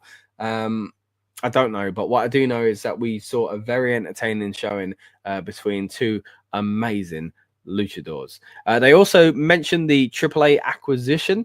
We've talked about this on the build-up show again. This is why these build-up shows are so fun. We just kind of, breaking news and stuff like that. So again, please join us for tomorrow night's build-up show for the Sunday edition of WrestleMania as well. Sludge says, do you think Randy Orton will kick Nick Aldis in? Well, sorry, I'm still thinking about kicking. I'm thinking about the punt for Randy Orton there. Do you think Randy will face Nick Aldis? I'm not sure. I'm not sure at this moment in time. There's a lot of rumors going around. I think Nick Aldis is the most likely. So yeah, let's just go with that for now. But we'll break it down further on the live portion of Sunday night's build-up show. Don't you worry, Sludge. We'll talk about that in depth. Going from AAA to HBK, we next get the attendance figure announced from the break kid. About 61,000, I think it was. Pretty impressive. It looked amazing. It looked bigger than that, if I'm honest. It looked bigger than that on camera. By the way, some of the production we saw here was crazy. Like, there's fans sitting in the stage now, like on top of the stage, on the side of the stage, and I don't think it really took away from the audience, like, excuse me, from the entrances. And I get it. I get it's money. Make that money. Talk about make that money. Did you see how many ads were on the flipping canvas? And then the ads on the outside, the screens, and then there was the turnbuckle pads. They had ads on them as well. Like, yeah, it's a lot. Yeah, it looks kind of tacky in some ways, but like, get that bag. Do you know what I mean? Like, fair enough, man. And then you got matches being, sponsored by certain organizations and things like that as well. But anyway, HBK comes out, drops the attendance figure, and dips essentially. First of all, comes out to his own theme song, leaves to DX while the audience starts singing along to it. So yeah, that was good. Right. Then we move into a match I was worried about. Tiffany Stratton versus Charlotte Flair. Woo! And I can say woo now comfortably because this was a fantastic match and it had the result it deserved. Like, this isn't me saying Charlotte's bad and Charlotte shouldn't win ever. This is me saying it was the right time for Tiffany to win. And this match and the story being told deserved the right ending. And the right ending was Tiffany Stratton picking up the victory. Look, we'll get to how she did it in just a moment, but let's go back to the very beginning of the match. And let's go back even further, talk about the feud. Look, I've been saying it over the past few days on this channel.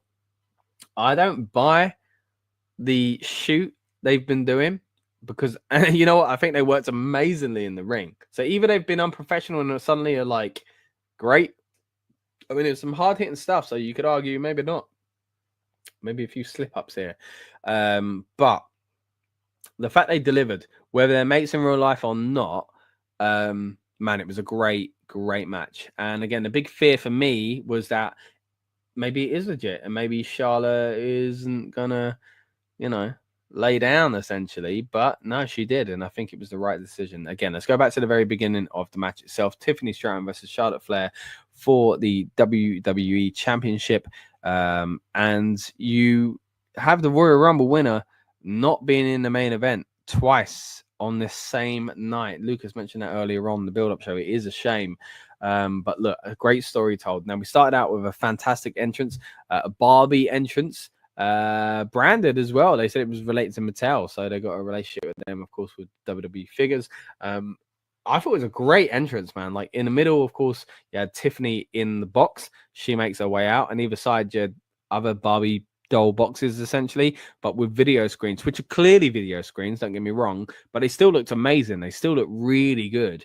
Yeah, fantastic entrance. I really like this, and I like the whole stage setup as well. We talked about it a little bit on our kickoff watch along on Friday night. We've done a lot of streams this past few days, guys.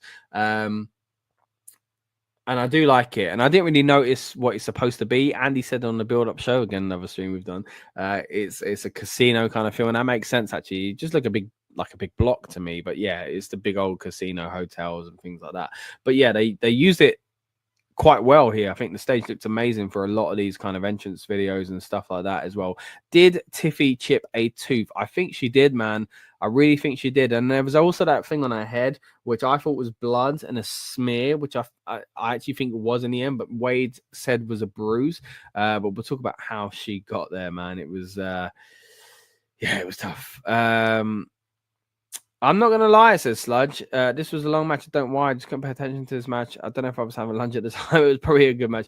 No, it was a good match. I mean, I think you missed out. If you didn't lock in and zone in on it, Sludge, I think you did miss out because there was a point. I won't lie. There was a point actually in this match where I did start to think, it's starting to drag now. But I think they saved it. I think they turned it back around. So we started out again with a big entrance for Tiffany. Got another great entrance as well for Charlotte Flair. This time with a car that made a lot more sense. They didn't show her getting out of the car. I think that might have been because of the awkwardness of all of her get up, essentially. Great gear, by the way. Both of these guys wearing basically the same color. A bit of blue in, I think it was Charlotte's gear. Pink and blue, but just pink for Tiff. And a few weeks ago, of course, they were wearing the black together as well. And I think that was probably on purpose. It feels like a little bit of a nod.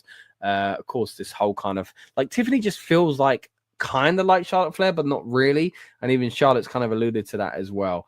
But there's something about it, you know. It's not just that they're blonde, but there's something, you know, the moonsaults and things like that as well. Right. When Flair was making her way to the ring, though, an interesting thing, it showed the graphic of her title history: WWE Championships, World Title Championship. And I thought, hold on, when she won that? What are you talking about? So obviously, whichever one's which, one is the Raw, one is the SmackDown one. You know, they've basically rebranded.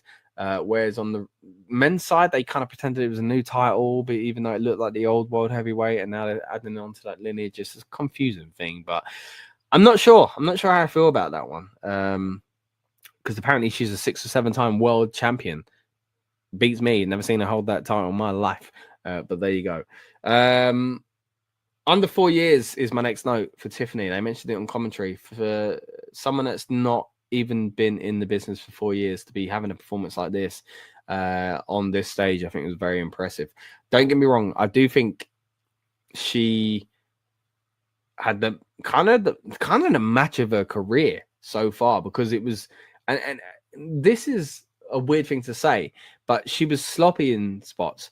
She seemed kind of behind and out of it and couldn't keep up at times. And I do think it showed the level of Charlotte and Tiffany, and where Tiffany's got to get to. But again, that's no disrespect. Like, under those lights in that condition, like 4 years into the business, she did amazing. It was still a great match, but I do think there were a few things in the match that made me think, like, she looked exhausted at the end of it. Like, she took a few rough hits as well. As look, we mentioned it looked like a tooth was chipped. She had a bloody mouth as well, potentially a bruise on her head, but I do think again that was a smearing of the blood. But I do think it showed like she'd been through the wars and she deserved to come out on top, I think, in a crowning moment. So yeah, a really, really good show for Tiffany. But let's go back to some of the big moments in the match. It started out with a nice little brawl between the two. As you imagine, it's a blood feud. They're kind of built towards that now. There's a Stephanie Vacua reference in her kind of move that she does, where her knees are around the wrestler's head and all that. Charlotte did it differently, don't get me wrong, but they made a comment to it and a reference to it on commentary. A moonsault from the top rope by Tiffy, but she lands on her feet. Great bit of athleticism there. Some beautiful chops from the Nature Boy's daughter, as you would expect, with some trash talking to go with it as well. There's a crossbody roll through, only gets to 2, but at this point I noticed that Tiff did have her bloody mouth. Not sure where it happened, but not long after this, Tiffany attacks the knee of Charlotte Flair. They worked around that, the knee brace. Charlotte tries to do the figure 4. She can't turn it into the figure 8. Her knee is starting to get on top of her. Then, speaking of knees, we get the prettiest moonsault ever, but the knees go up from Charlotte Flair. I love this spot. The fact that they played into a real-life injury and the fact that they were willing to risk it was a big deal. Charlotte, if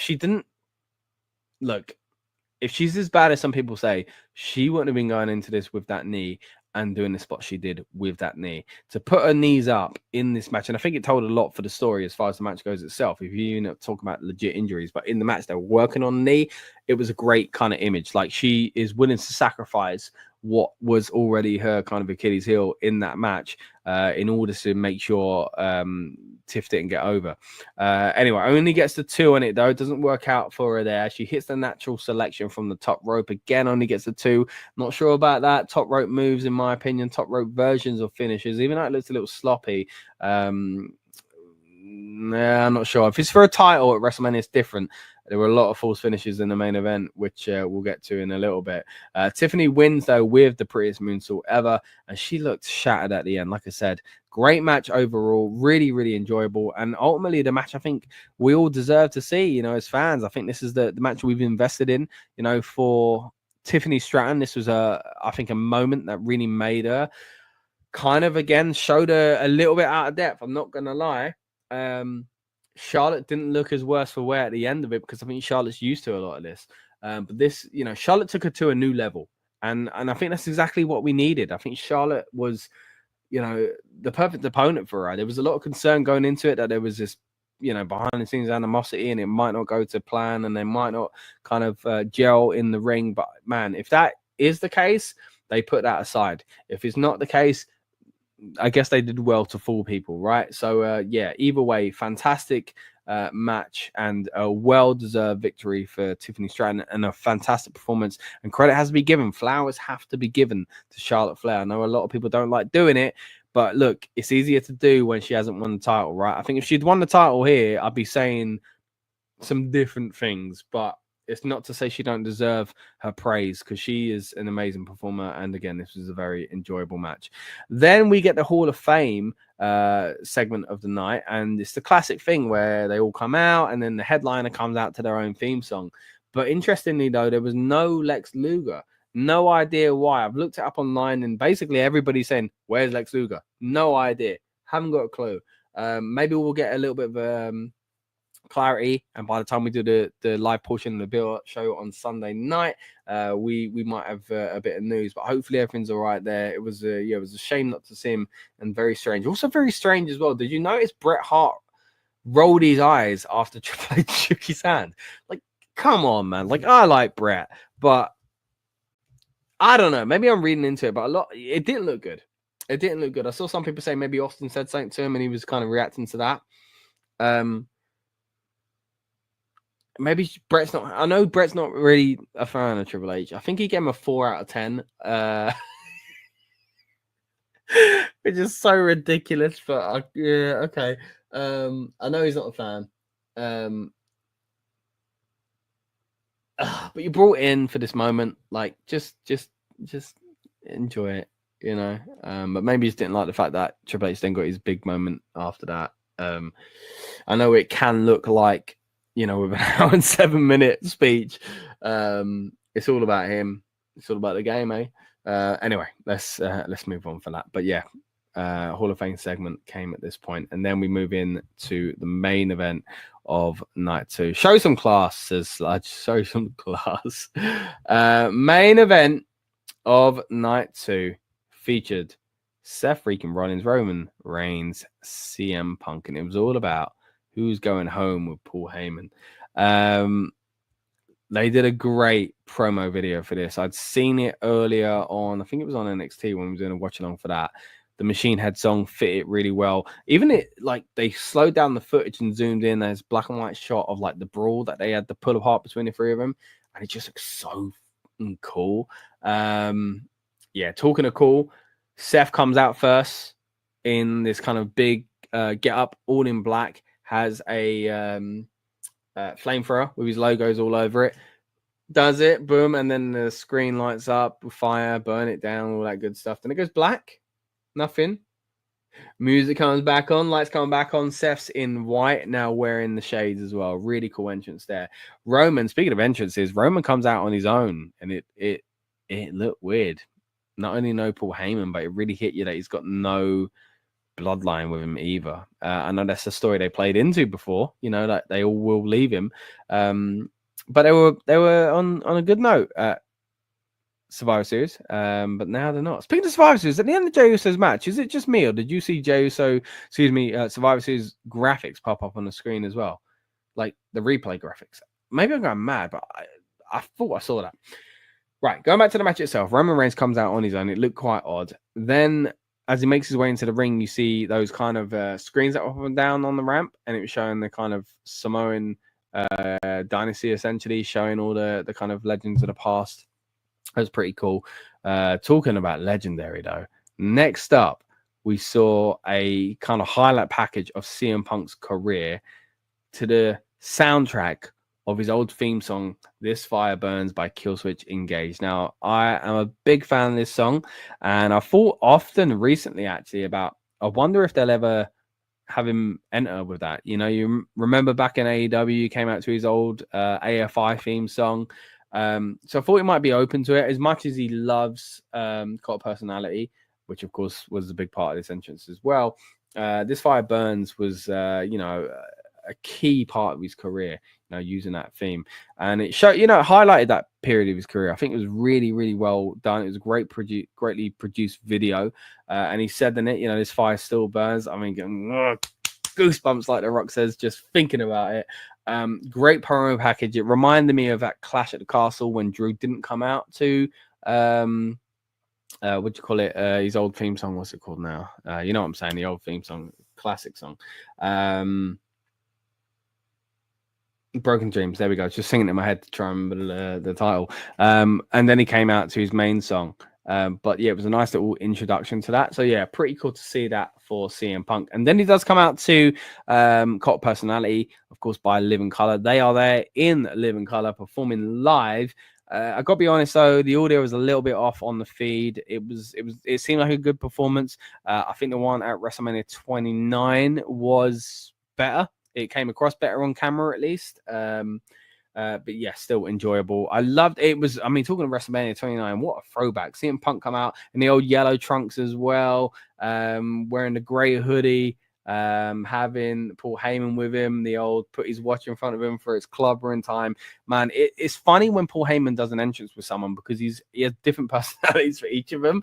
But yeah, a great kind of introduction to the match. And a real kind of exciting start to the main event. So like I says, my favorite theme song is Cult Personality. It's a banger, mate. It's a good tune, I got to say. Right, let's get into the main event itself. They started out in the audience very early on. There were trash cans and things like that. It kind of set the scene falsely because I actually thought there was going to be a lot more hardcore stuff in this match. There were some big hardcore spots, don't get me wrong. But when they start with trash cans, you think they're going to go on with trash cans. Didn't happen, though. Seth and CM Punk fighting in the audience, essentially. Roman dives over the barrier into the both of them. And get things underway, gets them back into the ring, essentially. Soon you get a doomsday device on Seth. Punk hits it off the top rope. Seth takes it like a champ as well. Flips back off, basically, off of Roman Reigns' shoulders. Superman punch to Punk only gets a 2. Frog splash on top of an Anaconda device that's being held by CM Punk on Roman Reigns. Doesn't tap because the frog splash, of course, breaks it up. Then we get a buckle bomb on Punk. Always interesting to see when they use the buckle bomb. And then a spear gets turned into a pedigree, which was amazing. And again, another example of like, maybe that should have got the win.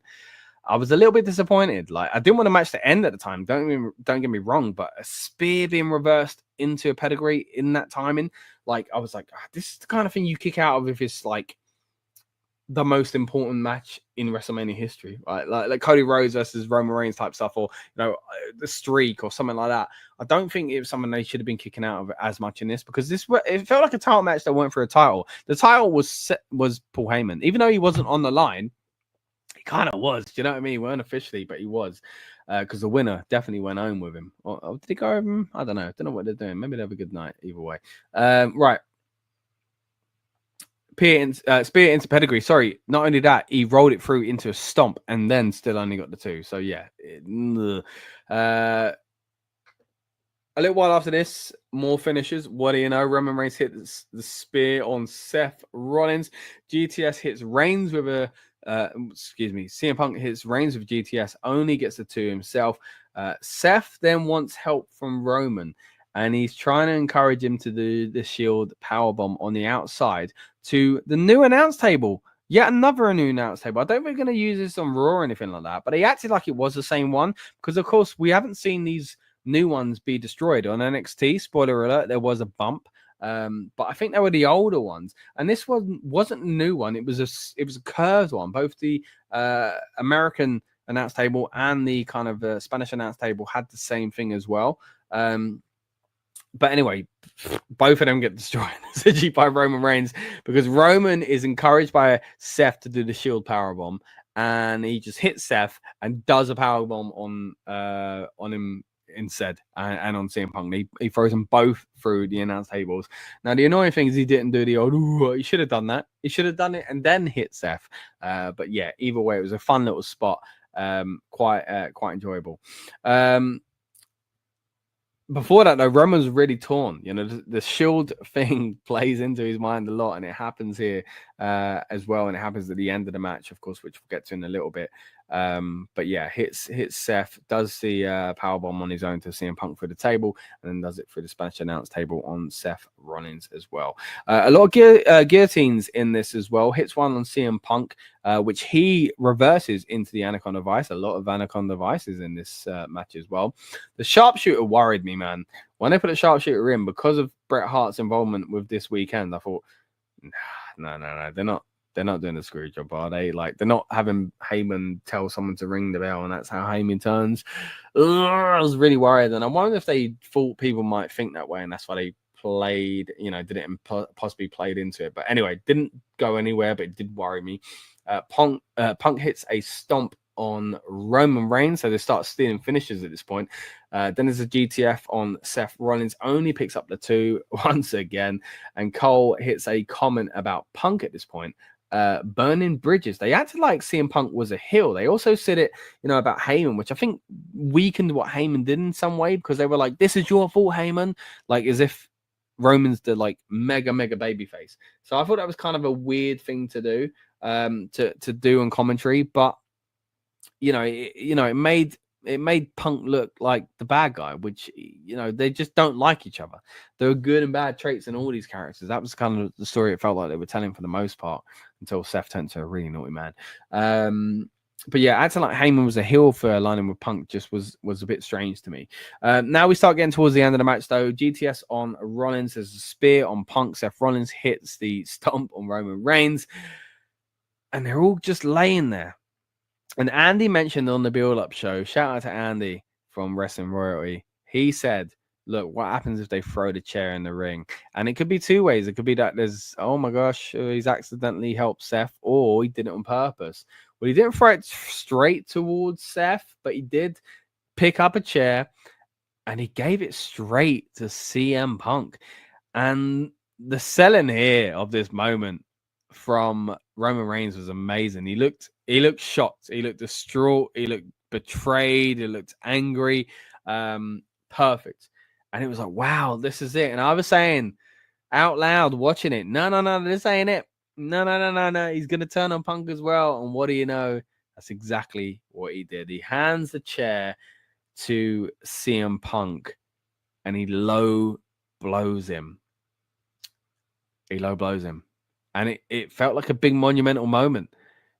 This whole story has been recently based on the allegiance of Paul Heyman, and it goes even further in a minute. But look, it was all about Paul Heyman and his kind of love CM Punk, and that story that Punk told of how, he always said, look, when you main event WrestleMania, I'm going to walk to the ring with you. And, they showed clips of that recently as well, that promo. I think it was on Raw. So, yeah, I think it was very clever to use that sort of stuff to go back and kind of get that archive footage and make that part of this story. And, yeah, he turns on him and it felt like a big deal. Then, though, and again, I knew it was coming.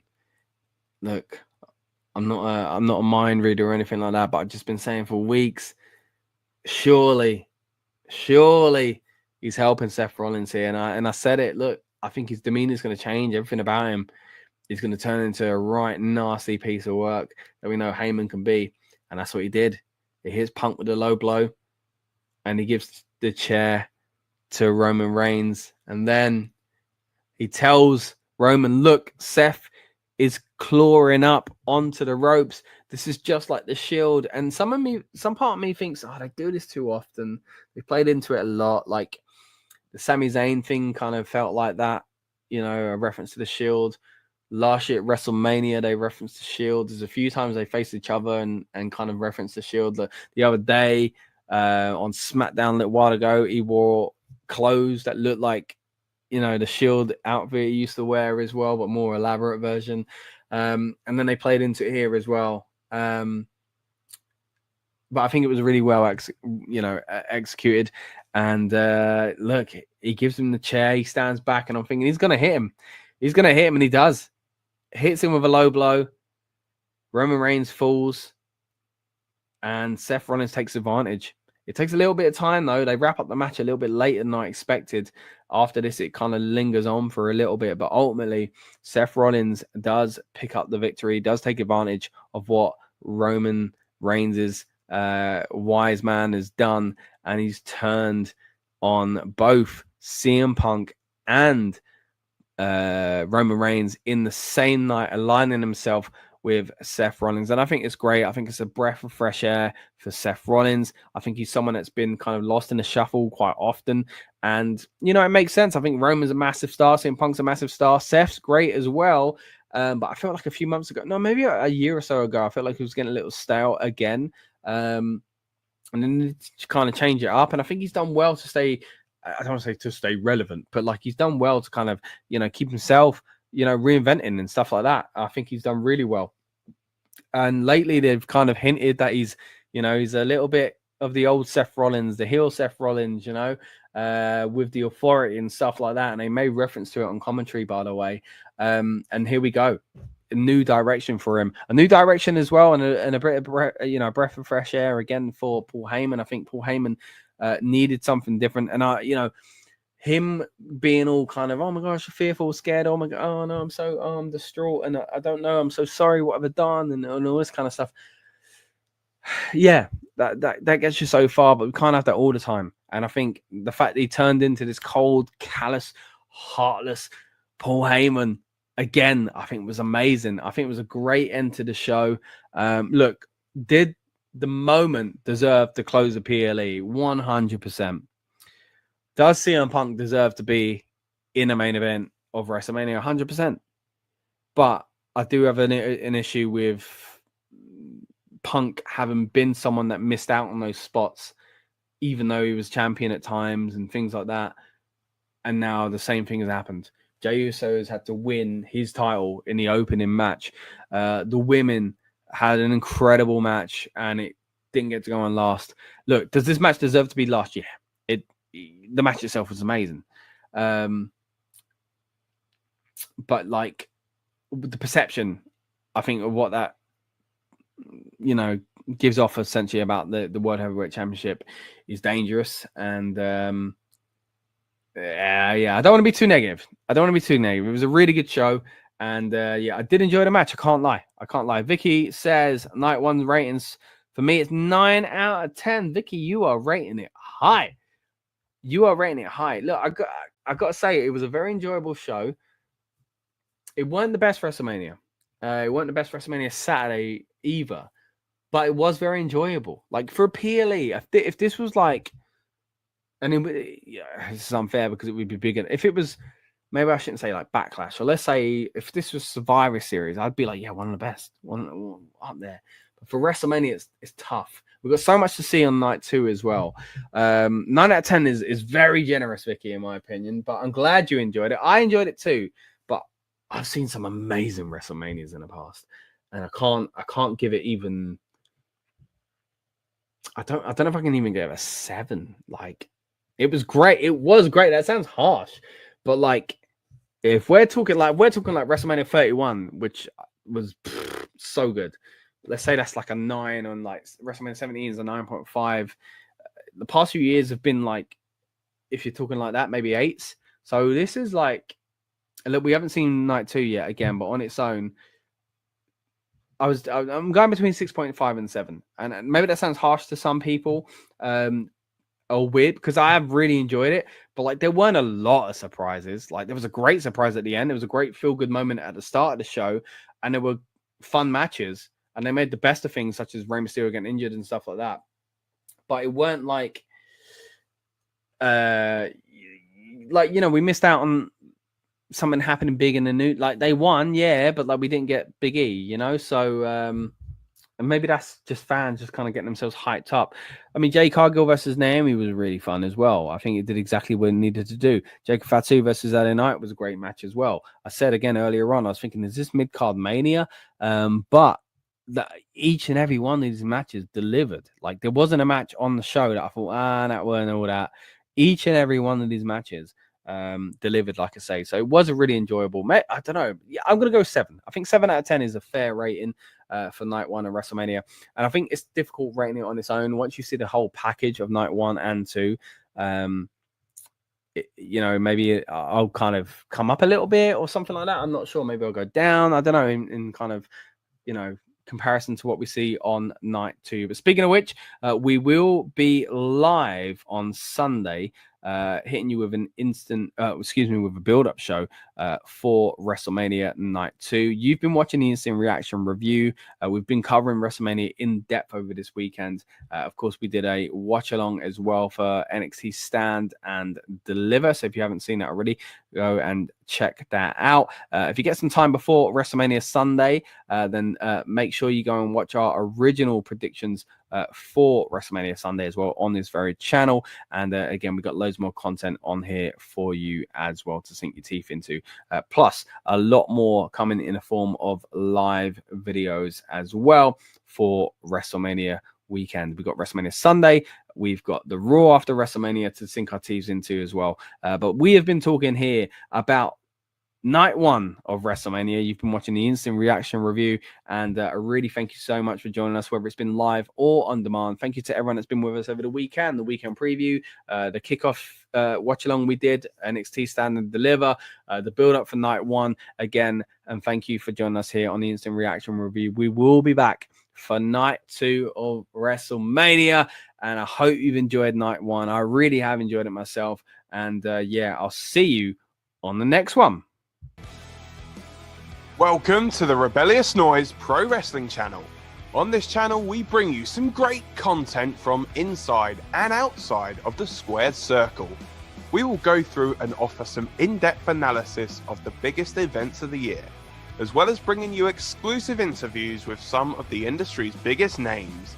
There will also be live show reviews, in-depth features, and podcasts.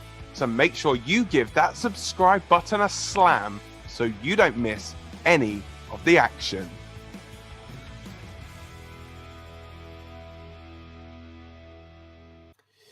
So that was WrestleMania Saturday, but we are here to talk WrestleMania Sunday as well. Now, a few days ago, we kicked off the weekend with our weekend kickoff show, and on that, I broke down the card in further detail. So what I'm going to do now is throw over to some clips from the weekend preview show, and you'll see my thoughts, as a Friday night at least, going into WrestleMania weekend with regards to its day 2 card. Let's break into WrestleMania Sunday. There's some great matches to touch on here as well. Dominic Mysterio, Finn Balor, Penta, and Braun Breaker for the IC title. Now, the IC title is one of those on WrestleMania where you expect to see kind of a ladder match or something like that, or the tag titles. Again, SmackDown would have been a great way to do this. They haven't done that. It's just going to be a fatal 4-way match. But I do think it's going to be a fatal 4-way match that has stories coming out of it. Now, my prediction, again, I don't want to prevent you from watching it. I do think you should go back and check it out. Our WrestleMania predictions show for Saturday, I should say, and for Sunday as well. Dive into this a little bit further. But I think Dominic Mysterio is going to win the IC title, and I think he should win the IC title. A few weeks ago, I would have said Penta, but at the moment, yeah, I think it's Dominic Mysterio because it's relating to the Judgment Day, in my opinion, and I don't think Finn's going to do it. Finn should be, if Finn was in a title match and winning at WrestleMania, it's got to be a world title for me. He doesn't need to win the IC title. Braun Breaker, he's had a good run. Then you've got Penta, who I genuinely thought might win it a few weeks ago on Raw. Didn't happen. So it's got, like, the story is the Judgment Day, right? So in my opinion, yeah, Dominic Mysterio should win the IC title. Will he win it though? Maybe. Now, Drew McIntyre versus Damian Priest. Now, just touching on the comments we had from earlier on, Aiden thinks that Drew should be the world champion. And yeah, look, I agree. I think Drew has been amazing this past year. I think he's had so much going on for him. And he's ended up in a match that just kind of isn't really fitting of the year he's been on, or the 2 years he's been on. Cena Smith, though, is looking forward to it. As I say, this is a match that many people kind of groaned when they first heard about. But I got to be honest, the build has been great. That choke slam onto the car a few weeks back in London, amazing. Things like that really help build a feud. This is going to be a Sin City Street fight, so I do think they're going to go quite extreme with it. Now, as far as the winner goes, look, it's a tough one because in some ways I think Damian needs it because I think Drew is better off. I think Drew is more over. He's a better character. He's kind of had a better year. Damian, I think, is getting a little bit lost in the shuffle. So for him to win, it would be good. But, like, only if he's doing something next. Whereas Drew has been, like, amazing, right? Not Damien ain't been good, but Drew's been amazing. And like he kind of also needs to win to solidify what he's been doing, you know, like as a heel, I think to be justified at WrestleMania. I mean, last year he was the butt of the jokes and it was all fun and whatever else, but like he needs to do a little bit more, right? So in my opinion, Drew McIntyre is going to win. I think he should win. I think he probably will win. But yeah, overall, I'm looking forward to the match, and I do think it's going to be a good one. I do think they're going to go quite hardcore with it. It'd be interesting to see where they kind of place this on the night as well. You know, how much they'll be willing to do. A lot of their kind of hardcore and no DQ matches have gone kind of further than expected recently. They've gone into the crowd and stuff like that. So yeah, again, it'd be interesting to see what they do, especially with the setup at WrestleMania itself. Speaking of Damian Priest, though, we've had the opportunity to interview Damian on this very channel. So if you haven't already, check that out on this very channel. And what do you know? We've also had a great conversation with Mr. Drew McIntyre. So again, subscribe, check out our content, dive into the archives, and you'll see interviews with the likes of Drew and Damian on this channel. AJ Styles, Logan Paul. Now this is one that I know a lot of people don't really want to predict because, you know, Logan Paul is a divisive character. But I think it's going to be great. I think this could be match of the weekend. As far as like excitement within the match, I'm not talking character, storyline, or anything like that. I think this could be match of the weekend.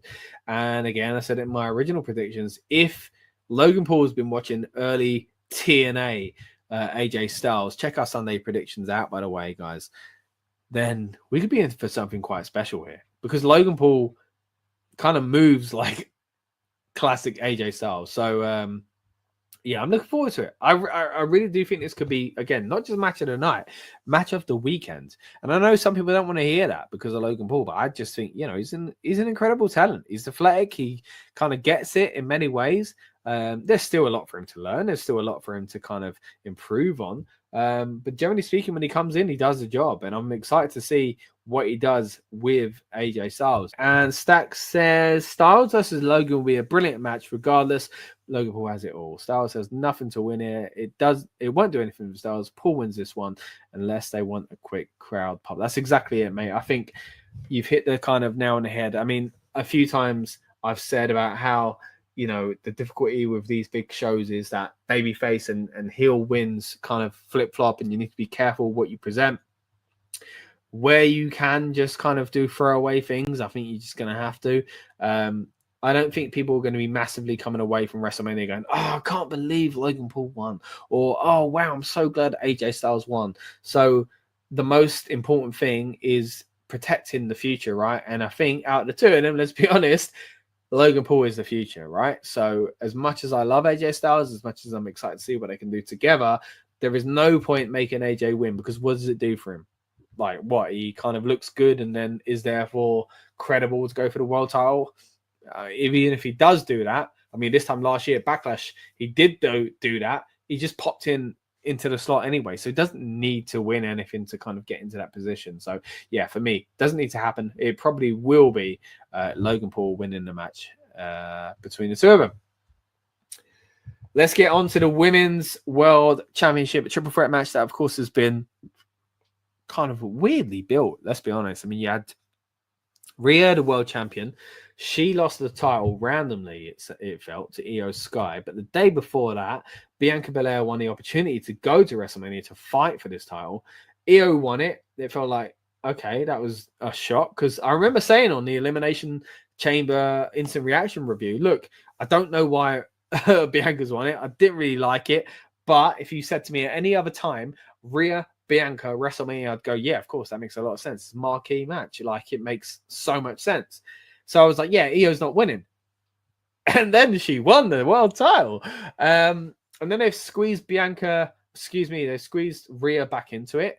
I like what they've done and how they've done it. And I genuinely think it's all about letting Bianca slowly turn into a heel, but by distracting us. Because I think if it was one-on-one with her and Rhea, she couldn't really do some of the things she's been doing and get away with it. Like, she's justified at the moment. Yeah, like, She won the chamber. She deserved to be there. Rhea squeezed her way back into it, and she should be annoyed about that. But if there's a one-on-one match between her and Rhea, they couldn't tell that same story. And I think it would make people quickly start going, Bianca's been a bit mean here to Rhea, who we also like because she's the babyface. So I think that's why they've done it. I think they've done a triple threat because they're leaning towards that. And again, I think it all plays into the the Jade Cargill situation as well. Josh Moon says AJ losing another WrestleMania match isn't the play. Yeah, I know, man. I know. Look, he's not had the best WrestleMania kind of win-loss record or even just record. He's not had the best matches at WrestleMania. I always think back to the Shinsuke and Nakamura one, which is such a disappointment. But then at the same time, you balance that with the Boneyard match, which is weird as that was in the period we were kind of all experienced. It was amazing and technically Undertaker's last match. So, AJ's kind of hit and miss when it comes to WrestleMania. Christopher says Logan Paul wins, and Stacks says people love to hate Logan Paul, but he hits the big moves. He's not awkward or clunky. He's smooth as butter, and the live crowd love his in-ring performance. Just love to hate the man. Yeah, I agree, man. I think he's very entertaining. And I honestly think for someone that's not like, let's be honest, he likes WWE. Right, he's one of those that grew up liking it, but maybe not loving it like a lot of us do. You know, on this stream, on this channel, and whatever else. Like if Logan weren't who he is, I don't think he'd be tuning into the Rebellious Noise Pro Wrestling channel to find out, you know, what we all think about it. Don't get me wrong, but I appreciate all you guys that have done that. But at the same time, I think he likes it enough that he's willing to be open and learn. And I've seen a lot of his interviews with wrestlers and with other people on his podcast where he's come across quite respectful and appreciative of what's kind of gone before him as well. So, I think he's great. Let's go back to the match we were talking about originally anyway. Let's go on to the Women's World Title Triple Threat match. I think this is going to be an interesting one because it is hard to pick. Look, in my opinion, at the moment, I see Io Sky winning it. If you said Rhea won it, I wouldn't be shocked. If you said Bianca won it, I wouldn't be shocked. If you said Bianca won it and still went to SummerSlam to face Jade as a heel, but with the title, I wouldn't be shocked. So there are so many scenarios here. I think the big one is that Io has been kind of brushed aside throughout the entire feud. So for her to win would mean a lot. But it depends what this match is for. And as Josh says here, could we see a Bianca heel turn? Yeah, I think Bianca's a heel already. I think she's acting like a heel. She's justified, but many heels are justified in what they say, you know? So I think Bianca, look, again, we've got our prediction video out there already, guys. When we finish the stream, you got to promise you're going to go watch it, all right? I want you to watch this. I don't want to give too many spoilers for the videos we've already put out there, but I can't continue this conversation without explaining it further. Look, I think Bianca Belair is part of the Jade Cargill situation. I think she is in on it, and it's going to be revealed. And I do think there's a chance that on night 2, Jade Cargill will come out and cost Bianca because she knows something we don't know, which will be revealed at the time, just like it was at Elimination Chamber, that Naomi had done it because Jade came in and battered her. We might get the same sort of situation. Now, that one was so cool. It was so well executed. It kind of makes me think, we won't get her twice. Like, they can't do that again. But maybe they will. But generally speaking, I think Bianca is involved, and I think she's slowly turning heel anyway. Christopher says, I do see Bianca winning as well. Got Bianca winning. And Stack says, I compare Logan and Dominic, except Logan is better all around. Dominic has nuclear heat, but that's dying down a bit. I think Logan's heel heat even runs deeper than Dominic. He creates a lot of live buzz. Yeah, I think it's interesting because they are similar, but also very different at the same time, like you say. I think Logan is kind of more flashy in the ring, even though Dominic is the son of, the master of the 619 and pretty good himself. I don't think he needs to do it. I think he really works on character. Whereas Logan does the inside the ring stuff and then depends on character in a different way. And he's not liked in a different way. I do think Dominic's heel heat has been massive. It's been incredible the way they've used it. We got Sachs saying, I personally would rather Rhea not in this match. She would have tried everything to get in, but not have been added to the match. I'd rather Rhea done a run in and cause havoc. Yeah, no, I get that. I do get that, because do you remember when she lost the title and she did that backstage promo? It weren't on Raw, but they did like an online exclusive, and she was just like so disappointed in herself, and she gave all these examples how she trusted people like Dom and Liv, and she shouldn't have, and whatever else. And I thought, man, she's gonna claw her way back into it, and she did, but like in a kind of cocky way. Like it was more about Bianca for me. So again, that's why I think the Bianca thing is the story here to tell. Josh says, to be fair, to Logan, his social media presence has helped elevate WWE to where it is today. Yeah, I mean, that's why I think it's going to win, because what's the benefit in letting AJ Styles win? As much as I love him, like if you get a headline Logan Paul wins at WrestleMania, take it. You kind of got to take it. Stack says, I bet if Rhea had been banned from WrestleMania but made a run in and destroyed everything, that crowd going nuts. Imagine Rhea's pop instead of being able to get in on another freeway. Yeah, I think you're right, actually. I think you're right. But again, maybe it's because of something else. Maybe it's because of distracting us from Bianca fully turning heel. But yeah, I get that. Yeah, Rhea kind of causing havoc in the middle of the match would have been pretty cool. Let's talk about the main event of night 2. John Cena versus Cody Rhodes. Again, I've touched on it briefly already. I think John Cena is losing this one. I think Cody Rhodes has to win it. I think for him to lose at WrestleMania and then the next year finally win at WrestleMania, for him to lose again at the next WrestleMania when we've had so many long title reigns, I think it's not a good look for Cody. So I think he should win it. And I think John Cena, I think there will be something to do with The Rock. I think Stone Cold Steve Austin's going to show up. And I think he'll probably level the playing field. I think he'll take out The Rock. Oh, I'm getting goosebumps, as The Rock would say, just thinking about it. And Cena will be kind of going away with his towel tucked between his legs. He might try and be kind of super heel over the next few months, but eventually I think Cena turns babyface and will win the world title again. He'll become 70-time world champion. But as a babyface, when he's convinced to do it the old school way, the way that he'd always done it and all that kind of stuff, he can't retire as a heel. And in my opinion, can't win. He can't break the record as a heel either. So we'll see where that goes. Aiden says, I was speaking to a couple of people outside Raw in London. We were saying that Cena won't win, then realized that the fans are part of who he is and turns face and wins the title. That's exactly what I'm just saying. Thanks, Aiden. I didn't even see you comment there. Yeah, that's pretty much what I was saying. Yeah, SummerSlam could be where he does it. Now, you would have noticed absent from that was the tag team match. Of course, on night 1, we saw a change, essentially. Bayley was taken out backstage. There are rumors going on around at the moment that people aren't thrilled about this backstage, as in real life, and that it's been a plan for a while. It looks like a certain last kicker might be showing back up tonight, but hey, we'll dive into the rumors tonight. That's what these build-up shows are all about, getting these kind of last-minute rumors and talking about all the kind of exciting things that are leading towards the PLE. Now, of course, it's night 2 for WrestleMania. We already did a build-up show for night 1, and yeah, we did see the breaking news essentially. So it'll be interesting to see what happens on night 2. So make sure you're around for the live portion of this very show.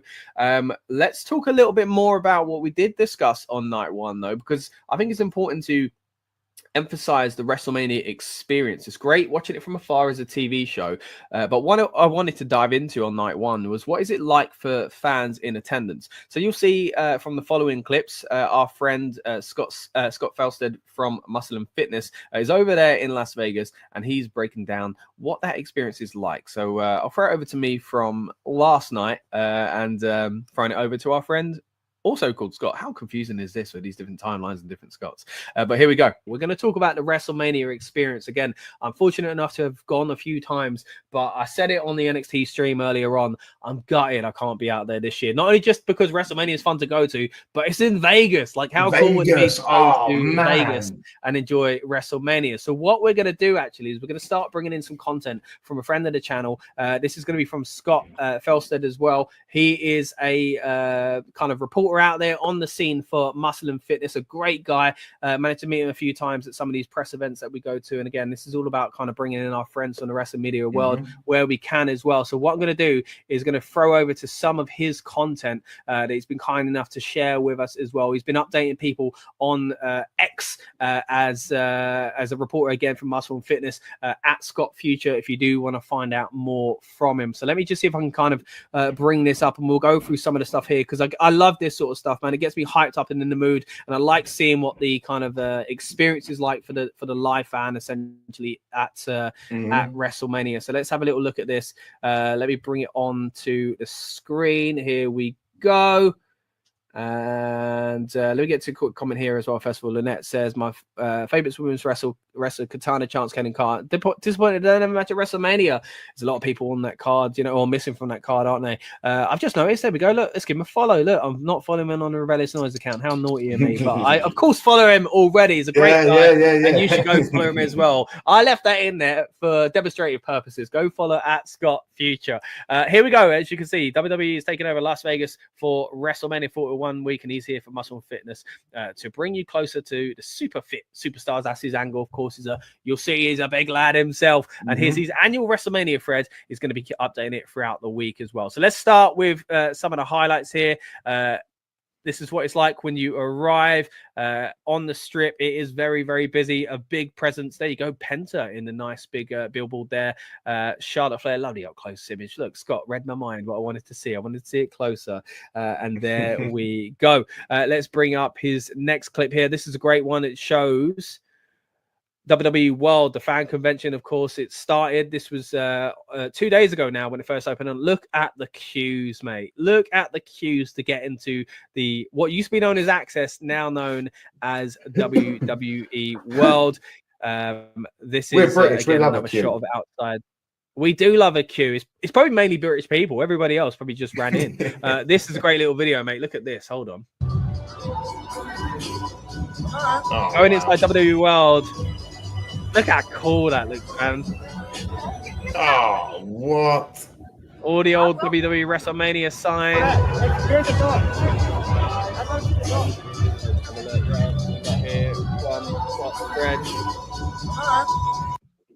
That's awesome. Here's Scott having a go at beating up Logan Paul. Get up! Let's hear it! Oh, can I have a go?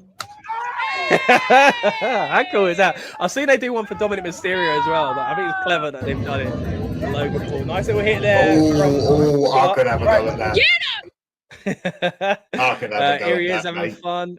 Yeah, it would be fun, wouldn't it? It would be fun. MGM Grand there. And yeah, let's see if we've got some more updates to show you. Little comment here from Gunther. Looking at what you're doing in the gym. Oh, here we go. Would you say you're in the best shape you've ever been?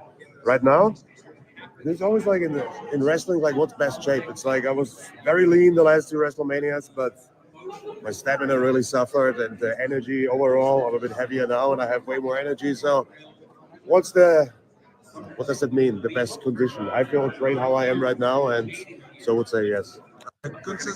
Of course, as I mentioned, Scott is out there for Muscle and Fitness, so of course his angle is going to be very much related to fitness and stuff like that. And Jack, I don't know how much you've seen of Gunther's transformation, but my goodness, the man is cut. And like it was, I mean, he was a big intimidating beast before, and I think what you just said there is quite interesting. You know, the last two WrestleManias he'd kind of you know, trimmed the weight as well, but his conditioning weren't, you know, I do remember watching back in matches where he looked a little bit kind of breathless and stuff like that, as he says, you know, getting out of breath talking.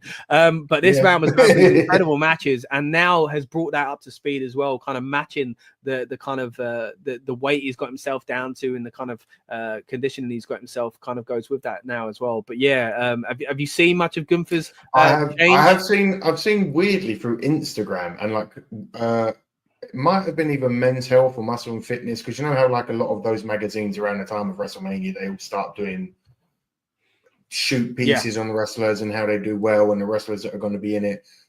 He's weirdly, he's put some timber on as well as slimmed out. He's done great. He's done great. It's always good to see Carlito here. Scott chatting to Carlito as well. You don't get excited. That's when you need to hang it up. I mean, Hype the apples. And it's in Las Vegas. I mean, like if it was like Las Vegas in Idaho or something, you know. But it's still WrestleMania. Yeah. And shout out to Yeah. Try to come after me. We love Idaho, yeah, but yeah, being in Vegas again, imagine it must be so cool to be there. Great to see again some of this content from Scott. If we see any more coming your way, coming online, we'll bring it your way as well. But if you haven't already, go and follow him again. Doing great work out there for Muscle and Fitness at Scott Future. Yeah, former pro wrestler in his own right as well. So yeah, go and check him out. And yeah, a real decent guy, and a big shout out to Scott. Thanks for kind of letting us share some of your content out there as well. So yeah, I'm glad. Pretty cool, isn't it? It's nice to see. So you think you'd have a good go on that Logan Paul thing? Not just that. I think I love that they've got all the throwback schemes. I love that they've got a bit for everyone. I've been watching a lot of the WWE Vault on YouTube, and they've been showing a lot of like old school behind the scenes of old WrestleManias, and they've been showing behind the scenes of big events. And that nostalgia I've been getting, just seeing the ones there. All right, so that's what it's like in Vegas at the moment. But I'm privileged enough to have been to WrestleMania a few times now, and we had Andy on the show last night as well as Amadeus, and we were basically explaining to Amadeus like what the experience is, what is like. You know, it's amazing. It really is. If you ever get the opportunity to go to WrestleMania and you can afford to do so, and you're in a position to do so comfortably, I would suggest it. It's great.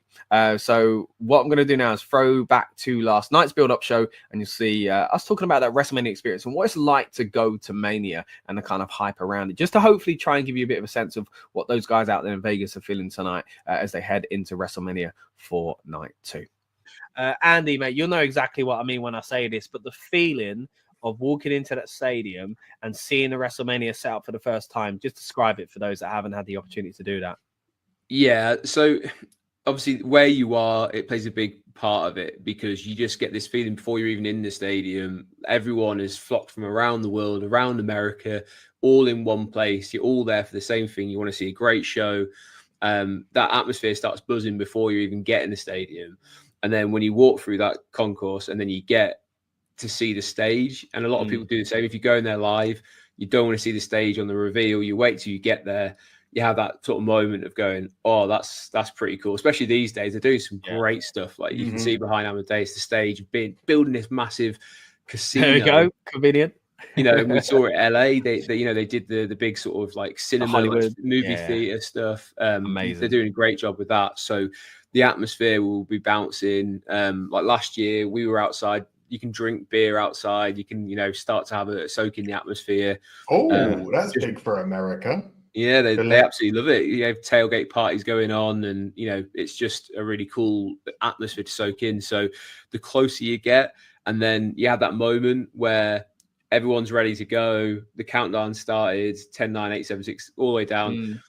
And then you get the following is being recorded, and you just hear this weird like noise just goes round the stadium, and it just kind of like goosebumps. That's the moment you're like, right, Mania's here, it's time to go. And then we'll get those, the pyro, the national anthems, the big video package that I said earlier. They don't do any better. So that stuff is cool. But this is the bit where you just like enjoy it, just relax, like outside the stadium. And again, I think WWE are showing why they are where they are at the top of the tree, because they do all this sort of stuff so well.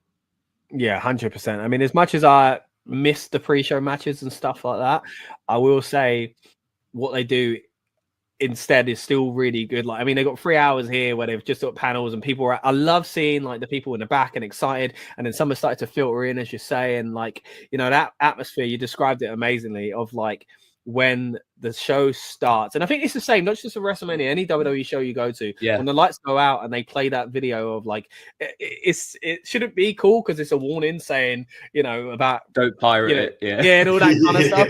But like, it's like, oh my gosh, it's about to start. It's so cool. I mean, Amadeus, I saw you reacting there, of course. I mean, we could pretend you're there because you've got quite the green screen set up behind you. But yeah, it's I imagine something maybe on your bucket list to get to a WrestleMania. Honestly, it genuinely is. It's one of those things. It's like the more I've been delving back into the sporting world, a few things on my list that I really, it's like, need to do it. Need to go to a WrestleMania. Need to go to a NASCAR race. Need to go to a drag race, purely because like they're all crazy feelings. But like WrestleMania, All right, so yeah, it gives you a little bit of a taste of what it's like to be there at WrestleMania. And again, it's such a privilege to go to these events. Gutted I'm not out there in Vegas, but we'll hopefully have some more updates for you from Scott from Muscle and Fitness tonight on the Night 2 Build Up show as well. Stay tuned, guys. Again, we're going to play it back to another clip now. Again, breaking down that experience and excitement of going to a WrestleMania. This was on last night's Build Up show, so if you haven't already, subscribe, because we do this for every PLE. We get you guys and us guys hyped up and in the mood. And there's a little bit of a taster of what you saw on last night's Build Up show. And again, later on, we'll hit you with a live portion of this very show with friends again from the wrestling media world. So let's throw it over to that. Keep your comments coming in, and we'll refer back to those in the live portion of the show. Bringing it back to WrestleMania and that kind of buzz and that excitement again. Andy, again, explained it perfectly. I think the first one I went to was WrestleMania 25. And honestly, seeing the stage was like a dream come true for me. Like coming out and being like, oh my gosh, I'm at WrestleMania. It's I'm under no illusions that the world are going through a tough time at the moment. A lot of people having struggles, and to get to WrestleMania is a big privilege when you're from this part of the world. It's not cheap to go over there, and I'm hopeful I can do it again. But that first experience that I had going to WrestleMania will live with me forever. It was such a fun time, and again, I've had the privilege of going a few times as well. Speaking of the in-person experience, Andy, what's been your favorite live WrestleMania? I know you've been to a few yourself. Yeah, really fortunate. And as you say, like, I know times are tough, and it feels, I don't want to sort of brag about it, but being at a live WrestleMania, I've been lucky enough. I went to the Newcastle final, the cup game, like a few weeks ago. It's a very different experience because that's so tribal in terms of like you're there. It's all like sort of hinges on your team performing well or not. Yeah, that one thing. WrestleMania is all about the experience of like, it doesn't really matter to a certain extent. You might have your favorites, but you're still going to enjoy it no matter what happens. And I went to, my first one was 33 in Florida, where they had the really cool stage of like the sort of roller coaster on the stage. I went to 34, 35, 39, 44. No, yeah, 40 and 40. This is 41, is it? It's 39, 40. Yeah. And the Philly one was incredible. And the weather was shocking. It was freezing, as they kept saying. It was really bad, but like the atmosphere was great. But the New Orleans one, man, WrestleMania 34, like I wish I went. It just makes me really excited for next year. It's part of the reason why I didn't go this year, because I'm desperate to go next year. It was just wrestling fans drinking, having a great time. You'd have like the bars were sort of playing wrestling music, and people were singing along to like Nakamura's theme tune. And then because of how they did their Superdome is next to their arena, so you'd have Raw and SmackDown and Hall of Fame were all right next to the stadium as well. Right. And the way it works for in New Orleans, the Superdome, you go in at street level, and you actually have to kind of go down to get to the pitch. So like it's, it feels special when you're in there. The atmosphere is all kind of contained. The stage was that big sort of masquerade ball, Mardi Gras sort of theme. That was the best one in terms of like the atmosphere. In terms of the best wrestling, you were there as well. The 35 went on forever, but there was some great matches at 35. Seeing Cody Rhodes last year win it, like you're always guaranteed, no matter what is on the card, you're gonna get a big moment that you'll remember forever. Like the Hardys coming back at 33. I saw grown men crying in the crowd, celebrating like it was a goal, in a football match. So that was really cool. So there's always gonna be a moment, and that's what you kind of live for WrestleMania, is like what is gonna be that moment. And people know there's gonna be a moment this weekend. It's just what is gonna steal everyone's memories. That's it. Yeah, I mean, look, there's a few potential big pops, big twists and turns. Excited to talk more about Sunday tomorrow. We'll refrain as much as we can from talking about it tonight, because we've got a whole build-up show tomorrow as well. But yeah, I agree. There's going to be a big moment, I think, on both nights. Like I say, no matter if you're going in live or if you're watching kind of like we are at the moment from the comfort of our homes, WrestleMania is just fun either way. And if you ever get the chance to go, take it if you can afford to do so, and if you're in a position to do so in life and whatever else, do so. It is really fun. All right. And yeah, I agree with myself from yesterday. It is so much fun to go to WrestleMania. We talked about there what is going to be the moment tonight that lives on in future memory. I am really excited for night 2 of WrestleMania, guys. We're back live in the house. I've been seeing your comments in the background and I appreciate them as well. We also did a watch along for the Slammys earlier on. So if you haven't seen the Slammys and you're going to watch that, then hey, why don't you join us on demand where you can watch it back on this very channel as well. But we are the Rebellious Noise Pro Wrestling channel. And again, we are now live on the build-up show. The idea is to get you guys and us hyped up and in the mood for the PLE. And I always say, you know, WrestleMania, our job's a little bit easier because everybody's hyped about WrestleMania, especially WrestleMania Night 2. There's a big card to break down. And it's not just going to be me here, guys, throughout the night. We're going to have our friends from the wrestling media world and some Rebellious Noise crew members joining me as well. Really excited for this one. Got my Triple H shirt on. In the mood for night 2. And if you haven't already, please subscribe because we've got more content coming like this for you as well. We've had the opportunity to interview the likes of Damian Priest and Finn Balor in the past, but tonight is all about WrestleMania. Will Finn Balor be picking up the victory and become Intercontinental Champion? Will Damian Priest beat Drew McIntyre, one of his kind of arch nemesis in recent years? It'll be interesting to see. Now, we started the stream earlier on with some kind of recordings of other shows we've done throughout this week. Essentially, you would have seen the instant reaction review for night 1. We're also going to have an instant reaction review for night 2 as soon as WrestleMania Sunday goes off the air, essentially. So stick around for that. But this is about getting hyped up and in the mood for it. We're going to break down the card. We're going to talk last minute rumors and things like that. Speaking of which, let's jump into the card. Intercontinental Championship on the line. Penta versus Bron Breakker, the champion, Finn Balor and Dominic Mysterio. Of course, this one here is an interesting one because there's 4 different ways it can go. And usually that means they've got a specific plan in mind. Who's being protected? Who is going over in a way that makes sense? Guys, I got to say, I think it's Dirty Dom. I saw in the comments earlier on, some great comments, by the way. We were debating, you know, who might actually do it. For me, again, it is Dirty Dom. Let's get to some of these comments actually as we do make our way into the live portion of the show as well. Just gonna kind of scroll back and see what we can find here. Let's have a little look. I saw John talking about how 7 matches in 4 hours must be a new record. Yeah, gone are the days of those long 8-hour, what felt like 8-hour WrestleManias, split over 2 nights now. A little bit different. Sludge Sports is in the house, had a shower, got the Dirty Dom t-shirt on, ready for him to win. And I said it a moment ago, I do think Dirty Dom is gonna win. We're talking about how the Survivor Series logo kept flashing up. It flashed up at least once, didn't it? In that, I think it was the opening match now, right at the end for the replays. Very, very strange indeed. JJXTJ is in the house. I'm just going to call you Jay if that's all right. That seems a little bit easier. Roll on Midnight, ready for night 2. Enjoyed night 1. Again, we are here for the live portion now. We are getting excited and in the mood. We're going to take you right up to midnight, by the way, guys. It's 8:35 here in the UK. It starts at midnight for us, and we'll have the countdown show starting in about 25 minutes time, and I'm going to be your watch-along companion for that as well. So if you are watching that, hey, just put them on another tab, keep me over here, and we'll react to the things together, right? What else have we got here? 7 matches apparently in for night 2. Of course, one of those is the Randy Orton situation. Who is he going to face? Jay thinks it could be Rusev coming back. Now, I'm thinking Rusev might have been penciled in for the Raw after WrestleMania, but because of what's happened, he might be fast-tracked, and, you know, he's a big name. People would know who he is, right? So him showing up at WrestleMania, I think, makes sense as well. As John says, yeah, it is to be announced.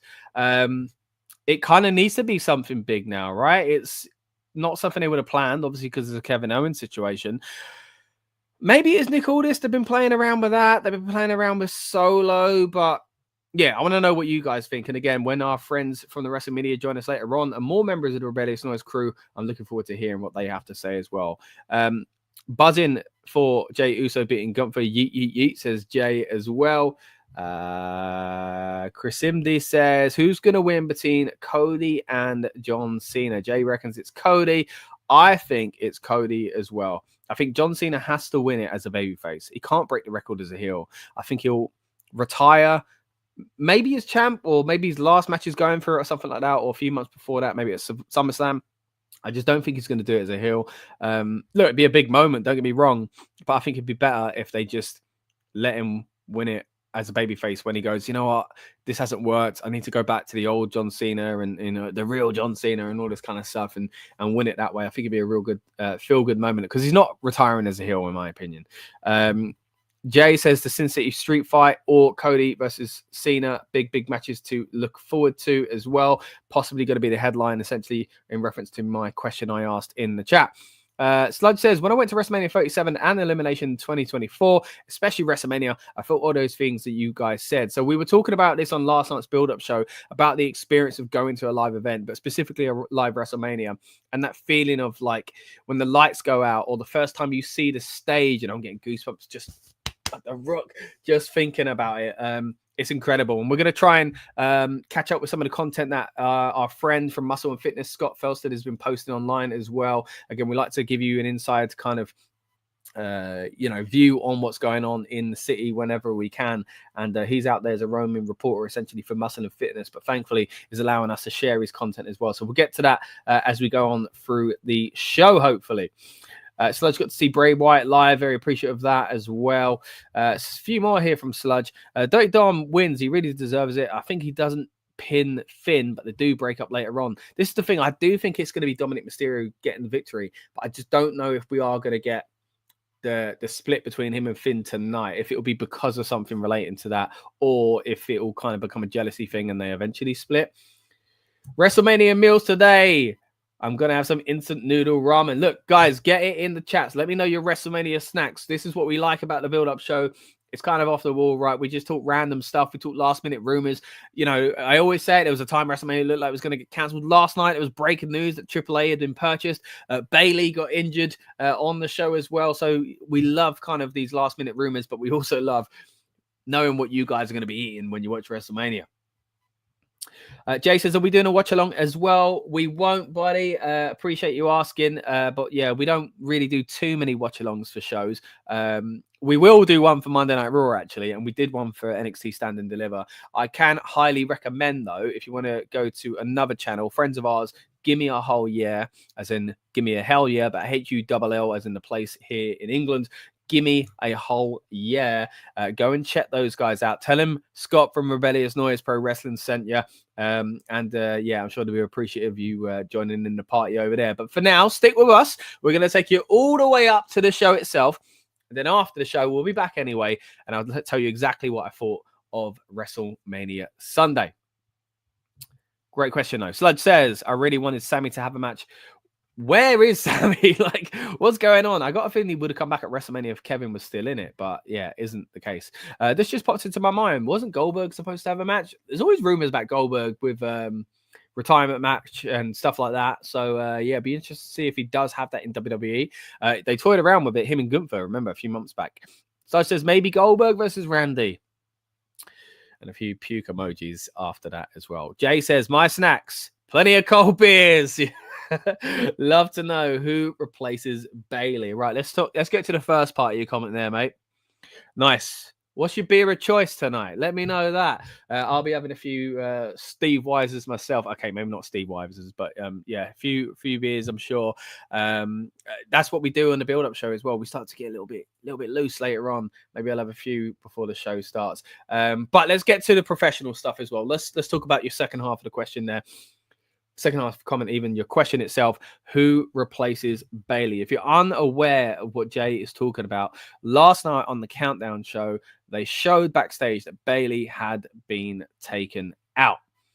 Now, she was supposed to be in the tag team title match with Lyra Valkyria going up against, of course, the champions in Liv and Raquel representing the Judgment Day. Now, I was actually annoyed about this match because I like everyone in it, but I don't understand it, right? I was thinking, what is the point?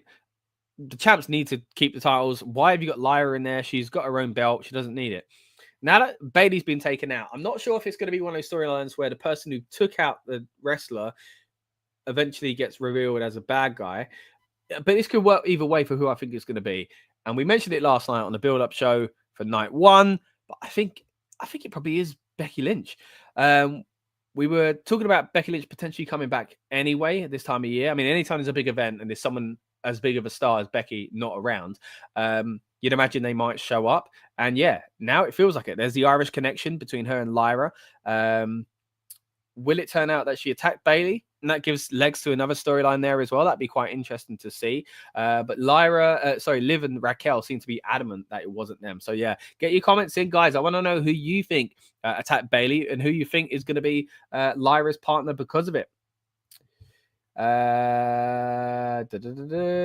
Sludge is on the Jameson and the Guinness. And Jay says, Stella's tonight. What was the channel for the watch along? Is Gimme a Whole Yeah. Let me put that in the chat actually.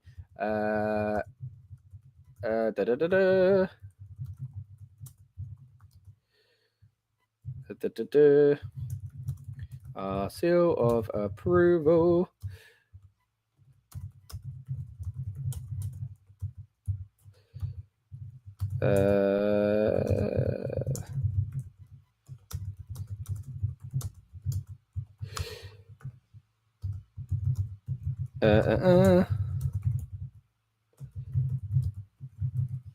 I'm writing here, guys. It's not the most fun content. Sorry, but I want to make it clear. There we go. In the chat. There you go. As I say, give me a whole yeah for the watch along tonight, guys. They get our seal of approval. Stick with us up until the PLE starts, though, as we hype it up and after for our instant reaction review. Anyway, I've just read out the content comment and just read it out. Isn't that strange? It'd be crazy if Becky wins. Scenes would be wild. Saying that, though, it does remind me of when she came back and beat Bianca really quickly, which I was not a fan of. And I don't like champions holding two belts that often either. Like, this is a new title. Like, that should be on the show itself or defended around the week, maybe. Yeah, no worries, Jay. Again, I'm sure they'd appreciate you joining them. But thank you. I appreciate you joining us here as well, buddy. We are looking forward to having members, hopefully, from the Gimme a Whole Yeah team on this build-up show as well. So I'm sure they'll tell you a little bit more about what they do later on tonight. Speaking of members of teams, Lucas should be joining us from our own channel later on as well, the Rebellious Noise Pro Wrestling channel. And I just want to read out some of his thoughts on night one. Again, if you haven't already, guys, check out our instant reaction review for night one when you get a bit of time. Of course, we're on the road to night two now. We can't be turning too much and focus on night one too much. But if you do get some time, guys, it's on this very channel. But Lucas wasn't on that stream. So I'm going to read out his thoughts here, essentially. His star ratings for Mania Saturday is as follows. Gunther versus Jey Uso, he gave a 2-star. He said the result is fine, but the match was mid and he hated Gunther tapping. Next up, he gave 2.5 stars to the War Raiders versus New Day. Said it was a solid tag team stuff, but just felt like this could have been on Raw and it would have been okay. I kind of get where he's coming from there. Jade Cargill versus Naomi gave 3 stars, despite the fact he says that he can't stand Naomi at all. But this was solid stuff overall, and it felt like a Mania moment for Jade, who is a star. LA Knight versus Jacob Fatu for the US title. Lucas gave it 3 3/4 stars even. He said this was a very good match. It was the first proper signs that we were watching WrestleMania and not Raw, really. I kind of get where he was coming from, because I said it on last night's review myself. It started to feel a little bit like mid-card Mania, which I don't like saying because it was good. Like, the matches were good. But it didn't feel like WrestleMania for a long part of it. This is the issue with night 1 and 2. It's hard to balance it sometimes. Next up, though, it really ramped up, and Lucas agrees. Rey Fenix versus El Grande Americano. Of course, Rey Mysterio subbed out due to injury. 4-star rating from Lucas. That is pretty good from Lucas. He says, fantastic match, especially for both men's Mania debut. Exactly. And so glad Americano won, as this needs to go on for longer. I thought it'd be the other way around. I thought he was going to get unmasked, but maybe that would have been the case if Rey Mysterio was in the match. Tiffany versus Charlotte, he gave 2 3/4. Lower than I gave it. I mean, I didn't give it stars, but I liked it, I think, more than he did. His comments on the match are as follows. He said it was way too long. Tiffany was exposed for not being very good. That's a harsh comment. The right winner, but they need to get that belt off of her ASAP, which I'm assuming they'll do in a rematch against Charlotte. Now, briefly pause on this match here because there's a lot to unpack. I said last night on my review, I did think it highlighted the level that Tiffany was at, and that it isn't the level of Charlotte. And that's not surprising. She's 4 years in the game. Like, it's incredible that she's at the level she's at in the first place. But it kind of did expose her. She did well, but she looked like she was struggling to keep up at times. And that will come. She will improve. But I think we can't hide away from that fact. But I thought it was a better match, I think, than what Lucas is given credit to. And despite him saying that she did seem to struggle, she's still the right winner. I think we both agree with that. But he reckons you've got to get the belt off her. The triple threat, he gave 4.5 stars. He said it was a brilliant match. Of course, we're talking Roman, Seth, and Punk. And he said the second best match of the day after NXT's triple threat main event. If you haven't seen that, guys, go back and watch Stand and Deliver. And we did a watch along for it as well. So if you are going to watch it, hey, put us side by side and you'll see exactly what we thought at the time. He said, yes, the Seth thing's become a bit predictable, but while watching it, but it was executed well. His only problem, he says, is that the finisher spamming went into overkill. I agree with that. I mean, you're going to get that a lot at WrestleMania these days. Lucas's overall thoughts on WrestleMania Night 1, though, he gave it 3 stars. He said it didn't feel like Mania until a few matches in. They needed to cut the ads, the arrivals, showing random celebrities, weird Saudi Arabian video games and things like that, and just give us wrestling, he says. The show could have been much more manageable as 3 hours and put a match on the pre-show. FFS. I mean, you might know what that acronym means, right? But yeah, I think a lot of what he says makes sense there. Some things, I think he went a little bit harsher than I would have, but I do get where he's coming from. But overall, I think it was a good show. I think tonight will be better, and I hope it will be better as well. Jay says Orton's opponent could be Solo, thinking about, yeah, they've kind of hedged their bets, man. Like, they've shown different people interact with Orton quite a bit lately, but it could be just to kind of fast track Rusev back to the main roster. Benjamin's in the house as well. Good to see you, Benjamin. Hope you're doing well. Hope you're looking forward to night 2 of WrestleMania, and I hope you enjoyed Lucas's review there of night 1. As I say, Lucas will be joining us later on in the stream, and we'll also be joined by our friends from the wrestling media world. Right. Let's talk a little bit about the card tonight. Let's recap. Intercontinental title on the line again. Dom, Balor, Breaker, Penta. We've got a Sin City street fight between Damian Priest and Drew McIntyre. I think this one's going to be wild. Tag team title match. You can scrap Bayley. She's not in the match, but who is it going to be? Mystery opponent or mystery tag team partner released for Live of Valkyria against the champs, Raquel and Liv Morgan. AJ Styles versus Logan Paul. A lot of people think might actually steal the show this weekend. Triple threat match for the Women's World Championship. Io Sky, the forgotten about kind of victim, I feel, in this feud. Bianca Belair, Rhea Ripley going at it many times on their own. John Cena versus Cody Rhodes is a huge match to predict as well. And again, I want to hear your comments on each and every one of them, and we'll get the thoughts of the panel as we make our way through the show. Speaking of which, I'm going to bring in an OG here, one of my favorites. He's my Talking Beans co-host. Here he is. It's Tom. How you doing, mate? I'm the OTG, you could call me. The OTG. Nice. How are you, man? Yeah, I'm a bit tired. Yeah, last night was long, wasn't it? Not as tired as you, though. Every time I turn on YouTube, you're on. I'm always live, baby. What was it Darren Young used to be? Mr. No Days Off. That's me. That made me tired. Yeah, you can be tired. Do the you know. There we go. Titus O'Neill on the house. Right. Let's get to some of these comments coming in here. I'm going to ask you for your opinion on not only last night, but of course what we're going to see here tonight as well. Jay says, there's normally older wrestlers making appearances and returns at Mania, so hopefully it happens tonight. Looking forward to a 4-way as well, and the Women's Championship. And at the end, of course, Cena versus Cody. We've got the OTG chant in there for you as well. Well done. Acknowledging me already. Acknowledging, yeah, you're right. It took less time than Roman.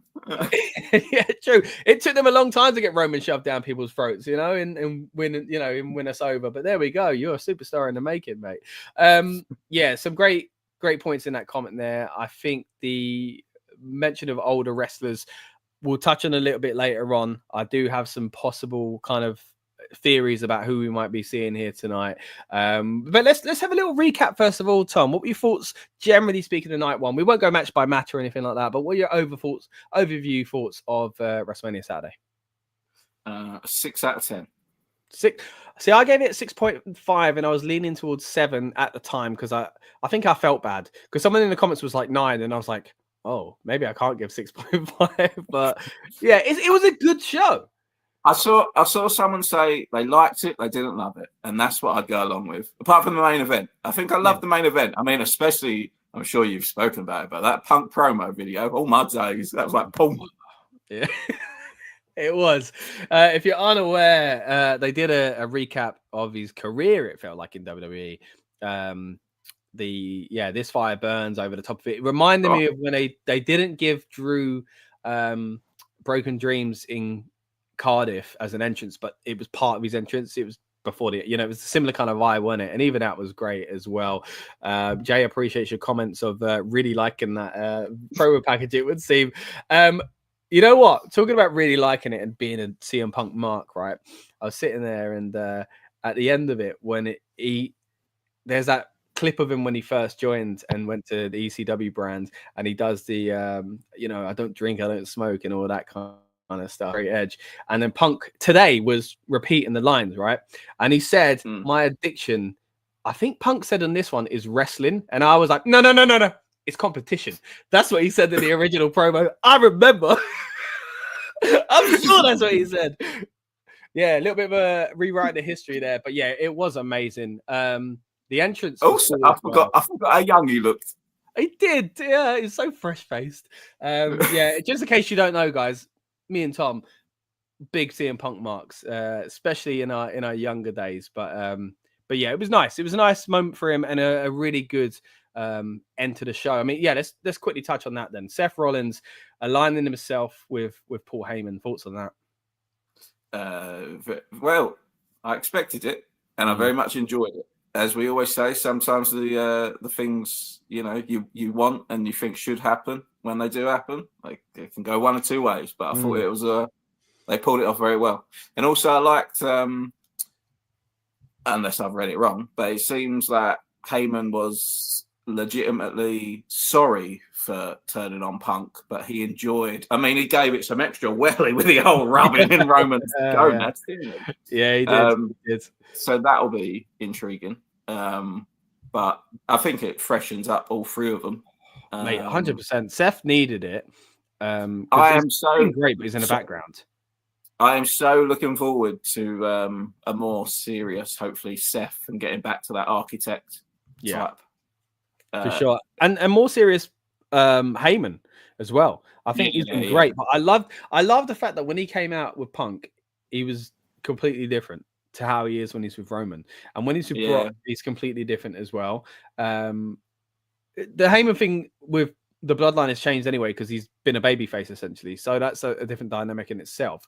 But now he's going to be evil, conniving, Paul Heyman again. I think he's going to be completely different in his kind of demeanor. You say that, and I hope so. But what if we're both wrong and we don't get a more serious Seth? He keeps up like the Joker costumes, and Heyman starts dressing like Elton John. That's good as well. I'm here for that. If it's for Heyman, I'm here for it. The deal says the strongest finish in WWE. Heyman's low blow. Yeah, I mean it's taken out two of the greatest of all time. So not a bad shout with that one, mate. Turns out in those years of Roman's reigns. Oh, there's a pun. All you needed to do was just give him a strong old blow to the old. Whack him up there. Yeah, it would have been much easier, right? For Sami Zayn, for who else? Logan Paul went after him early night. Cody Rhodes, they all failed because they didn't do what Paul Heyman did. As you know, the deal says strongest move in the Fed. But yeah, enjoyable night. But yeah, like you say, it's probably saved by the last match. Do you think there's going to be more? Do you think Seth is going to be joining the old Rock and Cena? Because I assume you've seen the hints of like what he's been wearing and coming out with a fire cannon and flamethrower. Yeah. What do you think? Let me palm it off to you first of all. What do you think?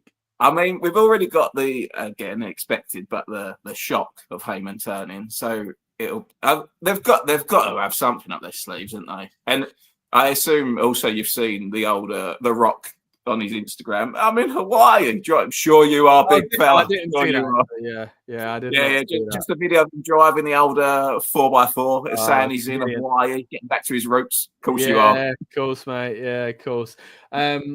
Yeah, I don't know because I don't hope not because it won't be entertaining. I hope not because my predictions will be wrong, essentially.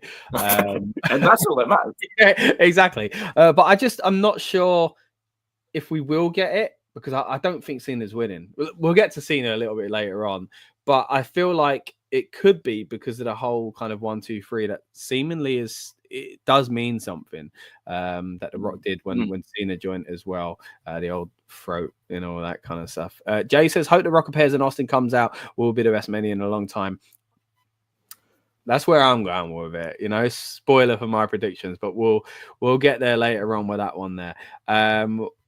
Let's throw it over to our original predictions from earlier this week. And I want to see if I would have changed my mind, especially now that WrestleMania Night 1 is in the bag, and what Tom's thoughts are of these predictions as well. And then, yeah, we'll get Tom's thoughts on each and every one of these matches as we make our way through. So let's know what you think is going to happen at WrestleMania Sunday. And for now, let's throw it over to Dan from earlier this week. Go on to WrestleMania Sunday.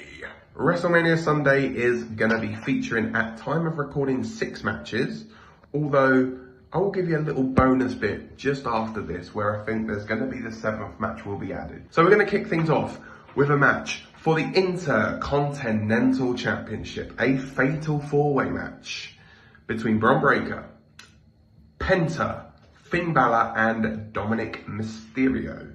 Now, I said on my Night 1 predictions that I think WrestleMania is going to be a very good WrestleMania for the Mysterio household. Not only do I think Rey Mysterio is going to be winning against El Grande Americano, but I think his son Dominic is going to bring the Intercontinental Championship home to the Mysterio household. Now, correct me if I'm wrong here, but this could well be the very first time a father and son have both won the exact same championship at WrestleMania. If it does happen, remember Ray defeated JBL to win the Intercontinental Championship. Then we go. He did indeed. You know what? I'm going to do a quick story about that. I think I've told it on maybe Talk Bees Pod or here on this channel. When that happened, right? I was at WrestleMania. It was WrestleMania 25. I was walking up to get some chicken. Because the entrances happened, I thought, plenty of time. I got to the top and ding, ding, ding. I heard people cheer. I turned around. I saw the 619 and the pin. I thought, what the heck happened there? I just went to get some chicken. But yeah, you can't leave your seats, guys. You can't leave your seats. Right. Forget about me getting the chicken. Go on. Where was that, Mania? Remind me. Houston, 25. What was the chicken like in Houston? It was good. It was good chicken. Yeah, I actually quite enjoyed it. Anyway, let's throw it over to me from earlier this week. Oh man, I'm having chicken tonight. Guys, get your comments in. We want to know your wrestling snacks. I know Tom enjoys a wrestling snack. We're going to find out what Tom's having as well. But get your comments in. Let us know what you're having tonight. Here's my thoughts on the Fatal 4-Way earlier this week. Sunday predictions. Let's start out with the Intercontinental Championship Fatal 4-Way match. Bron Breakker is defending against Penta, Dominic Mysterio and Finn Balor. Of course, 2 members of the Judgment Day in this match. So does that mean we're going to get a split? I'm not sure, but what I do think is going to happen is there'll be a new champion, and I think it's going to be Dominic Mysterio. I think this is a great step for him in his career, and one that makes a lot of sense to me. Now, look, Penta is who I would have probably picked a few weeks ago, but now that they've really thrown this Judgment Day scenario out there, it does feel like the match result is going to have something to do with the Judgment Day. So, with that in mind, I don't see it being Finn Balor. So I think Dominic Mysterio is going to win. All right. Thank you, previous Scott. What do you reckon of those 2 predictions, mate, from earlier this week? I'll be honest, mine hasn't changed. It was like a dream having to do that. Yeah, I got nothing much to add. I agree with that. I think Dirty Dom's taking it. I wouldn't mind any one of these 4 winning it. Same. It's one of those. Yeah. I think as well, you've got the possibility. There's always the draft, and there's shortly after Mania. So will they team up Penta and Ray Phoenix? Yeah, could do. So that takes him maybe slightly out of the equation. I assume Finn is in for a push after Mania. Get him back in his tighty whities and get him back doing that. That's what I want. Do you think? I don't know if he is. He's got to have a change. Get him out of those jogging bottoms. This show is taking a quick turn. All right, before it goes any further, let's move it on to the next match. Actually, let me get to some of these comments here, by the way. You know the deal says, everyone teasing a Stone Cold possible return. I would love to see him turn heel and join forces with The Rock and Cena. That'd be crazy. Jay says, oh, hell no. He can't be doing that. I mean, look, I agree. We've had dodgy Austin heel turns at WrestleManias before. We can't be having another one. Jay says, I think Braun or Penta and Dom, Balor fall out or cost each other the match. Let's move on to the next one as well. Let me just quickly get these clips loaded up in the background. Something I should have prepared a little earlier, but here we go. That's live for you. Right, here we go. Let's have a little look back to Dan's original prediction for the Sin City Street Fight. In a Continental Championship. Then we go into a Sin City Street Fight between Damian Priest and Drew McIntyre. Now, I think this one is important that Drew gets the win in this contest. Obviously, the build to this has been very, very brutal, and obviously what happened last year at WrestleMania, remember, with Drew McIntyre defeating Seth Rollins to become world champion and then Damian Priest cashing in, is not talked about enough. And so Drew is going to be wanting to get that victory, get that revenge on Damian Priest, and I think it is going to come. Women. Oh, jumping ahead there. Let's go into he just said, women. It's like Uncle Jack from Father Ted. Right, anyway. Before this takes another quick turn, here are my thoughts on the street fight from the other day. This is a feud that I think not many were looking forward to. No offense to either guy, but I felt like they both needed something else, essentially. Drew McIntyre has had an incredible run the past few years, and Priest has done some pretty cool things as well. So it was weird, the kind of backlash that we all, I think, naturally felt. But at the same time, I've got to say, they've built this feud very, very well. And it does have some cool kind of history embedded in there as well. We've got last year's WrestleMania, and we've got the countless kind of issues between the two surrounding the world title in the past anyway. So I'm actually looking forward to this one. It's going to be a Sin City street fight, so it'll be interesting to see how they shake things up on the night. I do think they're going to go quite extreme with it, judging by some of the spots they've done in recent weeks. I do think Drew McIntyre is going to win this one, and yeah, I think it's going to be kind of his, not crowning moment, but like justification almost. You know, he's gone for a lot, and he gets the victory and feels good about himself. All right, and before we move on, yeah. I timed that perfectly. Right, anyway, thoughts on the street fight, mate, and thoughts on our original predictions. I like the idea of like Drew just having some sort of therapy, just feeling good about himself for months afterwards. I think he will. He's someone that strikes me as like, when he's justified, he's happy. Look, he tried to go out for a few beers in London and he got thrown through a car. You know, he felt good about himself. It didn't work out, but I think he will eventually. It's fair. Did you see the video of him the other day with Priest promo? Like, he was watching it and he was just eating backstage, and he was like, there's the prick I've been waiting for. I didn't see that. No, it was beautiful. Doing great stuff still. I mean, on the Slammys, he won a few Slammys. Spoiler if you haven't seen it, and yeah, he was quite fun on stage there as well. But I haven't really thought about this too much, but I do think it'll be brutal. I think they both have a chip on their shoulder at wanting to, that, like you say, the view that they were both being wasted or whatever. But I think they'll both go out trying to prove a point. My initial reaction, I'll go against you both and say that Priest is winning, so that it will carry on. So Drew won't be happy with himself, and he'll want to continue it. Okay. Oh, poor old Drew. Let's get to some of these comments here. Go on. And also, sorry, Easter Sunday, Priest is getting back that cross necklace and doing something with it. There you go. Right.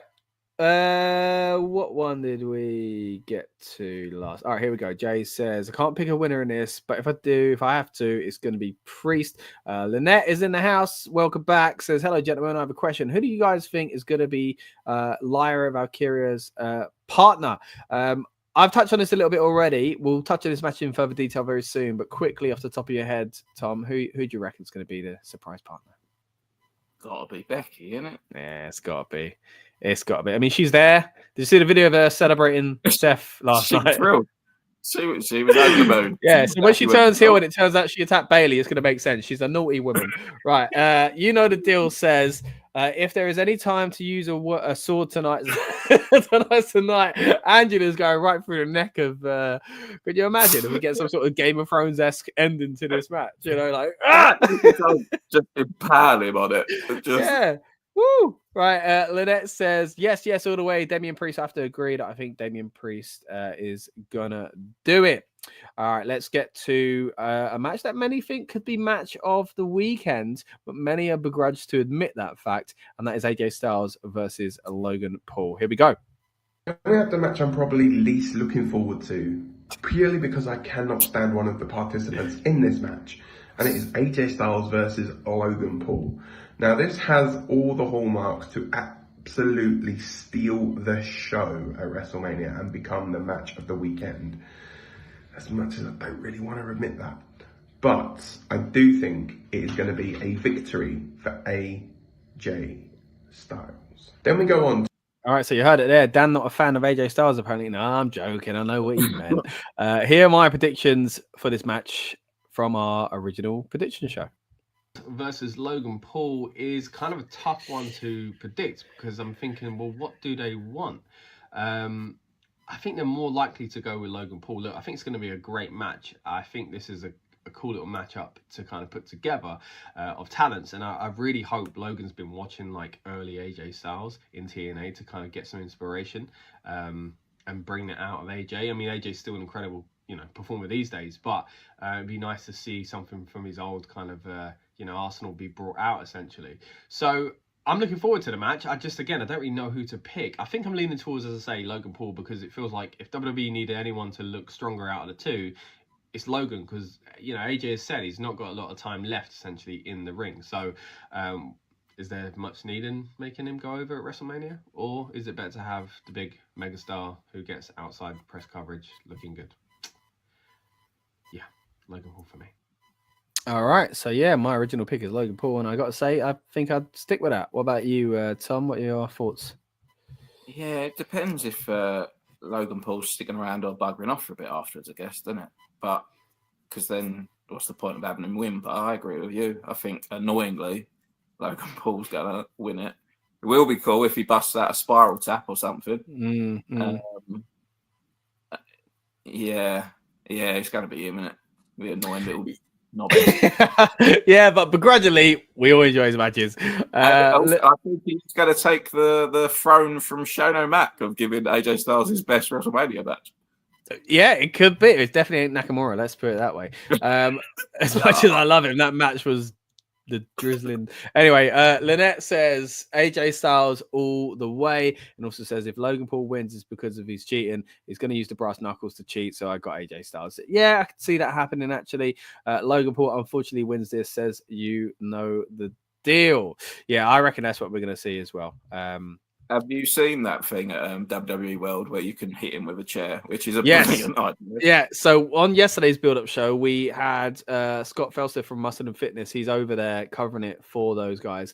And we were talking basically, and I said about putting some of that content on here. So we showed some of that footage. Actually, we're going to try and show you some more of that later on, by the way, guys, just to kind of show you what the experience is like in Vegas at the moment.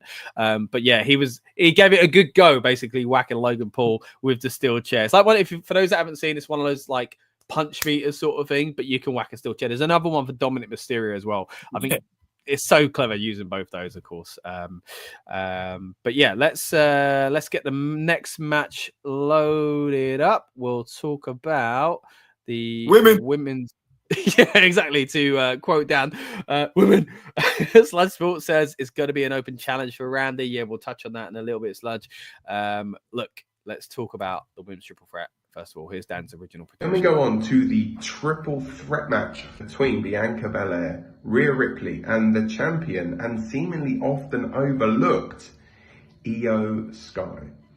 Now, Io Sky here is going to be looking to make history by becoming the first Japanese wrestler since Taka Michinoku to win at WrestleMania. I think Taka's record's going to stay intact though, because I think Bianca Belair is going to be the one who comes out of this as the new women's world champion. We can't do WrestleMania.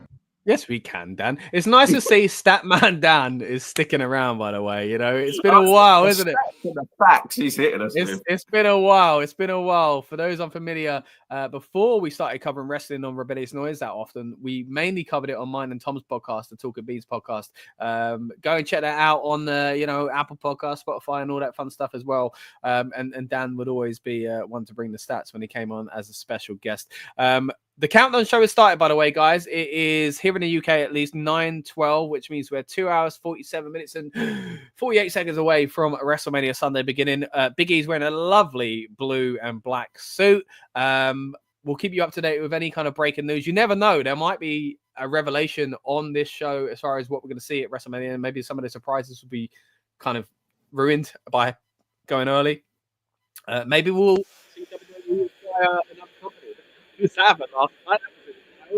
But let's throw it over to my predictions for the women's triple threat earlier this week, and then we're going to get Tom's thoughts on that match as well.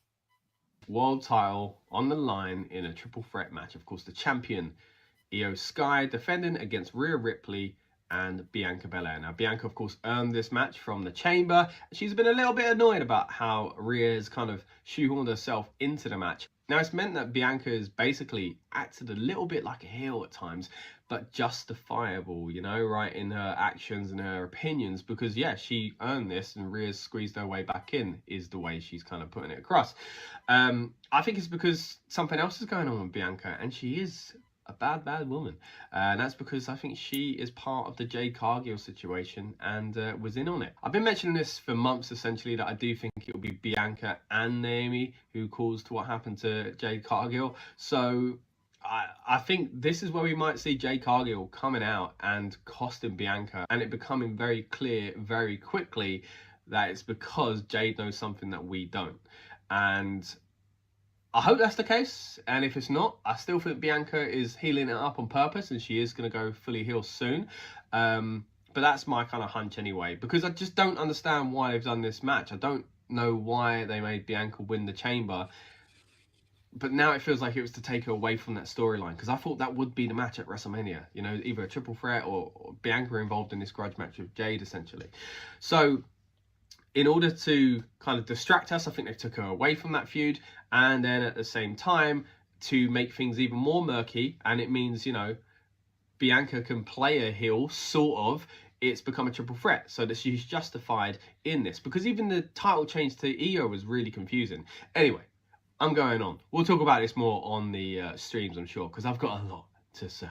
But I think Io Sky's going to win this one, just to kind of tick things along and get Bianca where she needs to go and get Rhea on the card. As you saw, I do have a lot to say about this feud. I'm not 100% sure on my pick of Io Sky. Let me get to some of these comments and see what the guys are saying here as well. Casper's back in the house. Good evening again. Back again. The Slammys was a good show. We just rewatched it. Yeah, we did do a watch along for the Slammys. So guys, if you haven't seen the Slammys and you're thinking about watching it, it was quite a fun show. Then hey, watch it with us. Load that up and load up our watch along to be your companion piece as well. But right now you're on the build-up show. It's time to dive into this card further. We've been doing it with Tom here, who is my co-host on the Talk and Beans podcast, but is here to break down WrestleMania with us tonight as well. Let's get some of these comments again relating to the triple threat match. Lynette says, I agree with Dan 100%. I think Bianca has the chance of winning now. Ripley was my first pick, and then I looked up the calculations because Bianca is stronger than both of them. Casper says there's possibly a way possibility would like to see Io win, and you know the deal. Says double pin spot on Io. The end game is Mami versus Bianca. This is the thing, like when she won Chamber, I was like, why? And I was saying to myself at the time, I remember doing the instant reaction review for the Chamber of like, look, if I was told at any other time Bianca versus Rhea at WrestleMania, I'd go, yeah, obviously. Like, it's such a marquee match. But it just didn't make sense as far as the storylines going on. But as I say, I think they've done it on purpose now. I think it's to get her away from the Jade Cargill situation, and that will come back up. Lynette says, my pick is Bianca. And Casper says Io to win or Rhea. Basically, not Bianca for Casper. Thoughts on those kind of picks there, Tom? And our original predictions from earlier this week. Does any of that sway you? Yeah, I'm fully with you on everything that you said. You always are. There's no other option. I would, I want Bianca to fully be heel, but I do. I really want Io to win. Rhea doesn't need it, no. And Io just won it. No, give her a moment, and I swear, if there is a double pin spot on her, I'm turning it off. First match of the night. Is it opening, by the way? Is that official, or are you just guessing? No, I think I saw something yesterday that it's opening. Okay, cool. And I think it will be a very, very good match. Not a controversial opinion to say that, but I think it will be. Nice, easy one for you there. I think it's going to be a good one as well. And also, I can't wait for that WrestleMania entrance, because last year's was banging, and this year's will be tremendous as well. I want to do a. What is that talk she does? Give me a headache, but I like it.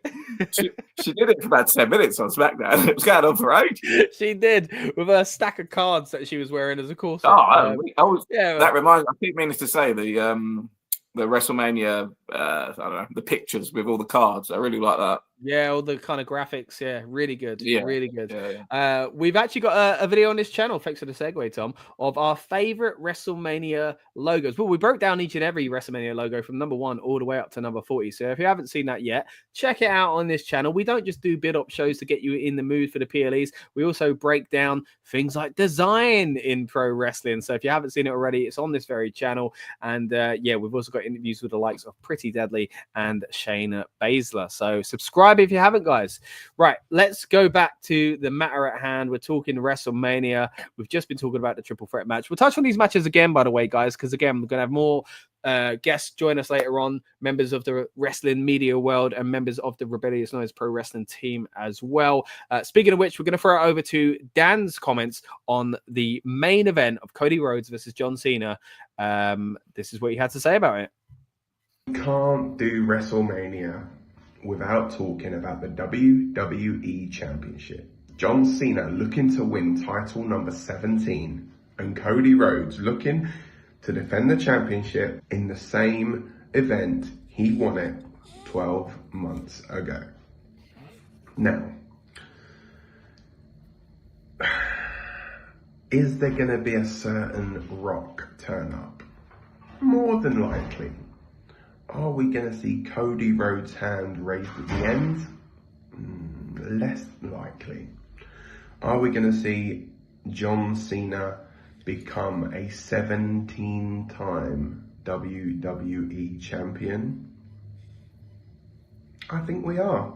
I think John Cena is going to be winning the WWE championship here, and he will become 17-time champion, beating Ric Flair's record, depending on what lineage you want to believe, and become the most decorated wrestler in WWE history. I did say as well that I thought there'd be a second. All right, we'll get to that in a minute, Dan, but he's very much in the camp of Cena's going to do it. You'll see from my original predictions, we do not align. Of night 2, John Cena trying to become a 17-time champion when he faces off against WWE champion Cody Rhodes. Now, he ain't doing it. All right, I've been saying it for a while. He ain't doing it because, in my opinion, he will and he should do it as a babyface. And he'll see the error of his ways and he'll, come up short and realize, I need to be me again. I need to go back to who I was and what made me successful. And I think that's how we end the John Cena farewell tour. Maybe. Look, can it happen at WrestleMania? Yeah, I've seen stranger things. I mean, the heel turn, that was shocking, right? So we still got The Rock. Maybe there's going to be involvement here. I mean, surely he's going to be involved with WrestleMania in some way. And surely we need to start understanding this alliance between the two as well. So for that reason, I think... no, I'm talking myself out of it now. I'm thinking, oh, you know, The Rock could help, and then they could stand in the ring on Raw and explain themselves as Cena's the title, and he says, I'm justified, look, I finally got there, because that's the promo we've been waiting for, we haven't got. But no, I'm not talking myself out of it. Cody Rhodes is winning, makes Cody look good, and Cena sees the error of his ways eventually and wins as a babyface. So... Right, well, there you go. That was my opinion the other day, and I think I'm in the same position with it. I don't see anything other than Cody winning, because I don't see Cena winning as a heel. I think he needs to retire as a babyface, so he won't retire as a heel. So that means there is hope for him to do it as a babyface. Look, I'm going to get to some of these comments, and I'm going to hear what Tom has to say about it as well. Such says, I think we see Io and Rhea at Backlash, and Rhea then wins. Also says that Night 2 has different graphics. Yeah, they use the cards on this one, don't they? They're very different. Oh, and also, yeah, they had the purple one where they're facing off against each other. Sludge says, I think the Fatal 4-Way should open. I actually expected it to open.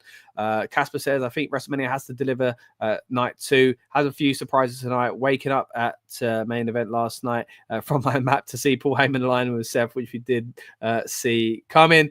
Yeah, we broke that down further on the Night 1 instant reaction, guys. So if you want to know our thoughts on that, check that out. But yeah, it wasn't surprising, but it was fun.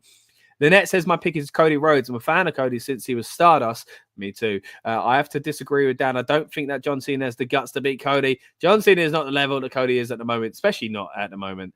You know the deal, says Cena has to win, or there was no point to the heel turn. I get what you mean, expect to see Cody wearing a crimson mask during the match. I can see that happening for sure. Lynette says, hopefully John Cena retires if he loses. And Lynette says, I don't see John Cena winning this. I have to agree with you, bro. John Cena has a 20% on winning, and Cody has 100% on retaining. That's a bit of Steiner math there, isn't it? Yeah, I love that, by the way, on the kickoff from Braun Breaker. Maybe Scott got a point. I'm swaying towards Cody to retain, but I don't want it to be the end of heel Cena. Loving heel Cena right now. I think it won't be the end of heel Cena. We got a long way to go until he retires, guys. And I do think, therefore, he could either win it in his last match or at SummerSlam or something like that. Look, there's a lot to unpack there. But there we go, Tom. That's the job at hand. Let us know what you think of our original predictions and what you think's happening in the main event of Night 2 of WrestleMania. Now I don't know. Oh, what was you thinking before you came on air? Well, all before today, I was thinking Cena's winning. Yeah, and then okay. But then I'm in that camp of, well, when's he next showing up? But I don't think that necessarily matters, because now you've got old Jey Uso with the other belt. He's going to be doing the rounds, so you can have your champion there all the time, and Cena sort of as a special attraction. Although he must be doing a lot for his farewell tour. Sentimentally, I think it would be nice for him to win it as a babyface, but also he's been booed for all of his other title wins, so I don't think it necessarily matters. Not any different. I think he will win 17 at some point. Yeah. I'm trying to think, is there a PLE for his hometown at all? No, but there's nothing planned, as there usually isn't really, I don't think, for December. They could literally make a John Cena based PLE in December. If he's a good guy, it would make a lot of sense. Yeah, but then I guess if he wins it on like his final ever PLE and then retires as champ, That's basically what he's saying he would do now, isn't it? It's basically what he's saying. He's going to take the title hostage. So yeah, good point actually. Yeah. So if he wins, how's he gonna sort of come back on that decision? Because obviously he won't retire. He will stick around until the end of the year. So I think he's going to do it. Oh, okay. You mentioned it there. Cena has been booed many times winning the title before. And Tom, you'll know exactly what I mean. The history of Cena and my kind of love and hate relationship with him is one that I think many people have. Loved him as Dr. Thugonomics, got kind of sick of him eventually, really got rammed down our throats, didn't like him, went away, became to me a fun, enjoyable nostalgia act, and I really started to appreciate him, and now I love the heel turn. I love the fact he's turned heel, I should say. Some of the things have really hit the way I expected. But I will admit, great wrestler, great for the WWE, great for all the Make-A-Wish stuff. The fact that they've managed to kind of break a wish, as some of the comments were saying this time last month as well, is hilarious. But can you believe it, Tom? I bought some John Cena merchandise. Can you see that right there? Can you believe it? I bought one of these towels. Imagine if I said that a few years ago. One of the other things that was making me think he won't do it is just because there was a few title changes last night, and how many title changes do you have? But because you've already changed one of your heavyweight champions, but I do think he's going to do it. I will say that the crowd will be interesting. I don't know if you saw SmackDown, but did you see Cody masterfully pull the crowd back on his side and roast Cena? Yeah, did very well. It was definitely, it's funny, isn't it? Because I think what they tried to do is not make him the cool heel. He made a point of it. I'm not having new music because you all want it. I'm not changing my gear because you all want it. Like, as much as I don't like it, that's the point. He wants us to hate him as a heel. So I admire that, but I wanted something else. Look, as I say, I did buy some John Cena merchandise. I went to the WWE Superstore in London. It's sadly not there anymore, but check the video out if you want to know what was there and my thoughts on basically having a permanent shop. I think WWE could do it somewhere. Let's get to some of these comments here as well. Keep them coming. I want to know what you guys think is going to happen at WrestleMania. You're here on the build-up show from the Rebellious Noise Pro Wrestling channel. My name is Scott, joined by Tom, and later on we'll have more members of the team and members of the pro wrestling media world. Our friends will be joining us throughout the stream to let us know what they think is going to happen as well. Before you get to the comments, have you seen Barrett on the old pre-show? What, in his suit? Yeah, with his shades on and his black suit. Man's looking proper cool. It's hot out there, mate. It's hot out there. You've got to protect the eyes. Black suit, though. Imagine getting the heat on you there. Oof. Right, let's get to Caspo, who says, I'm 50-50 on the Cena-Cody match, but I think the best thing ever done was putting the trigger on the Cena heel turn. Man, I could not believe it. I haven't really spoke to you much about this, Tom.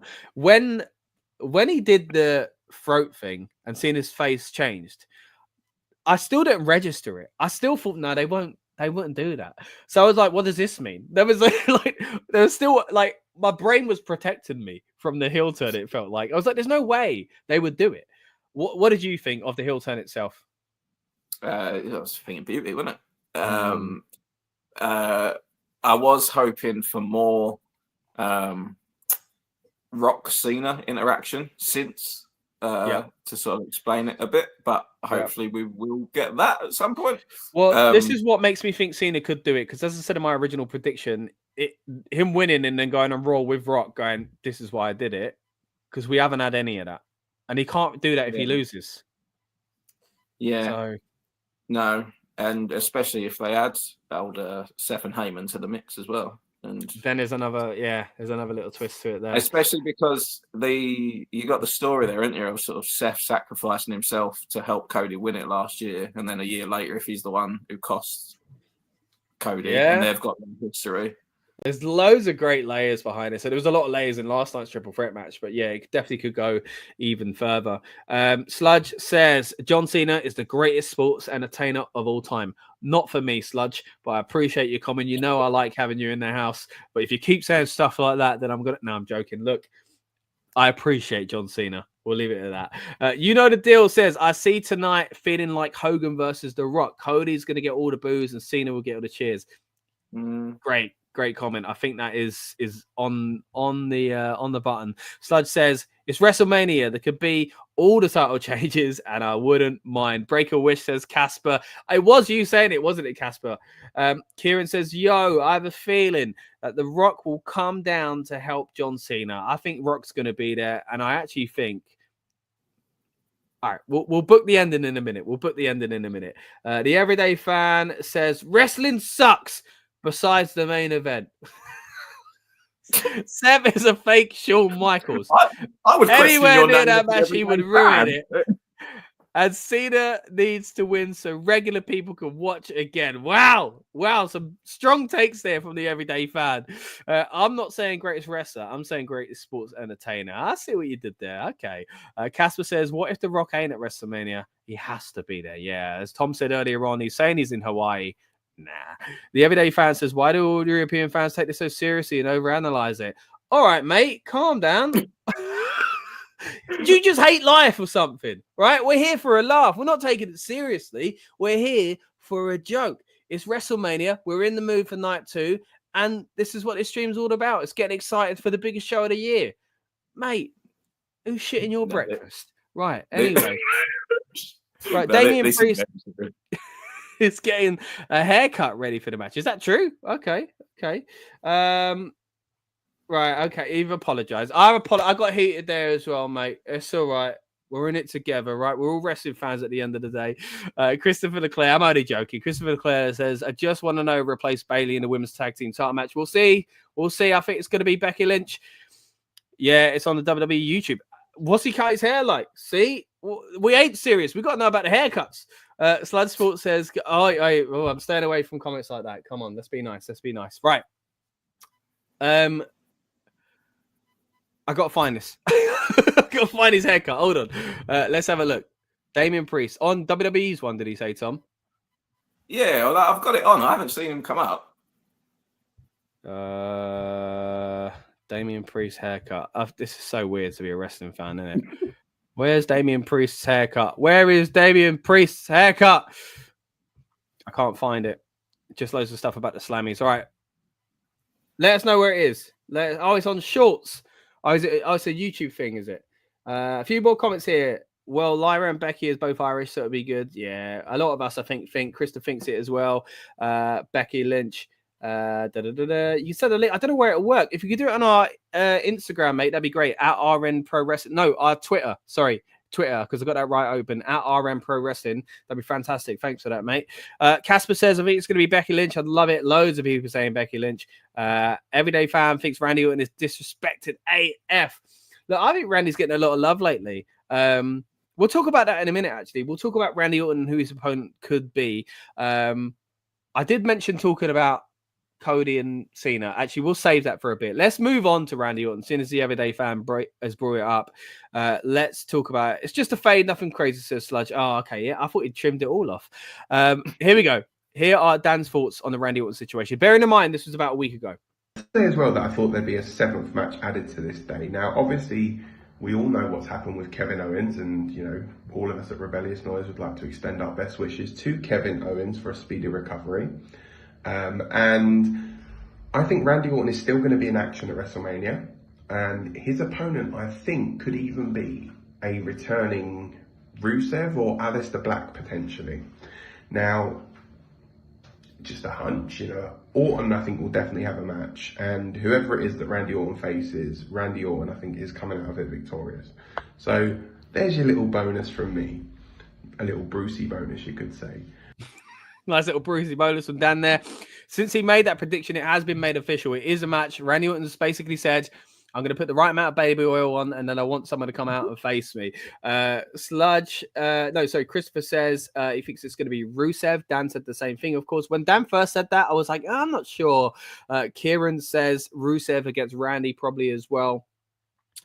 Casper's saying Randy versus Ryback. Dirt sheets on the websites. Casper's a big Ryback fan and knows that I'm a Ryback fan as well. I know a lot of people crap all over him, but I am a Ryback fan.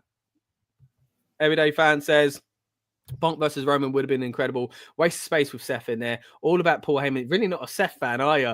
Same as Big Show, Lesnar, Angle, 2002 storylines. There is I agree with you there, mate. There is a kind of,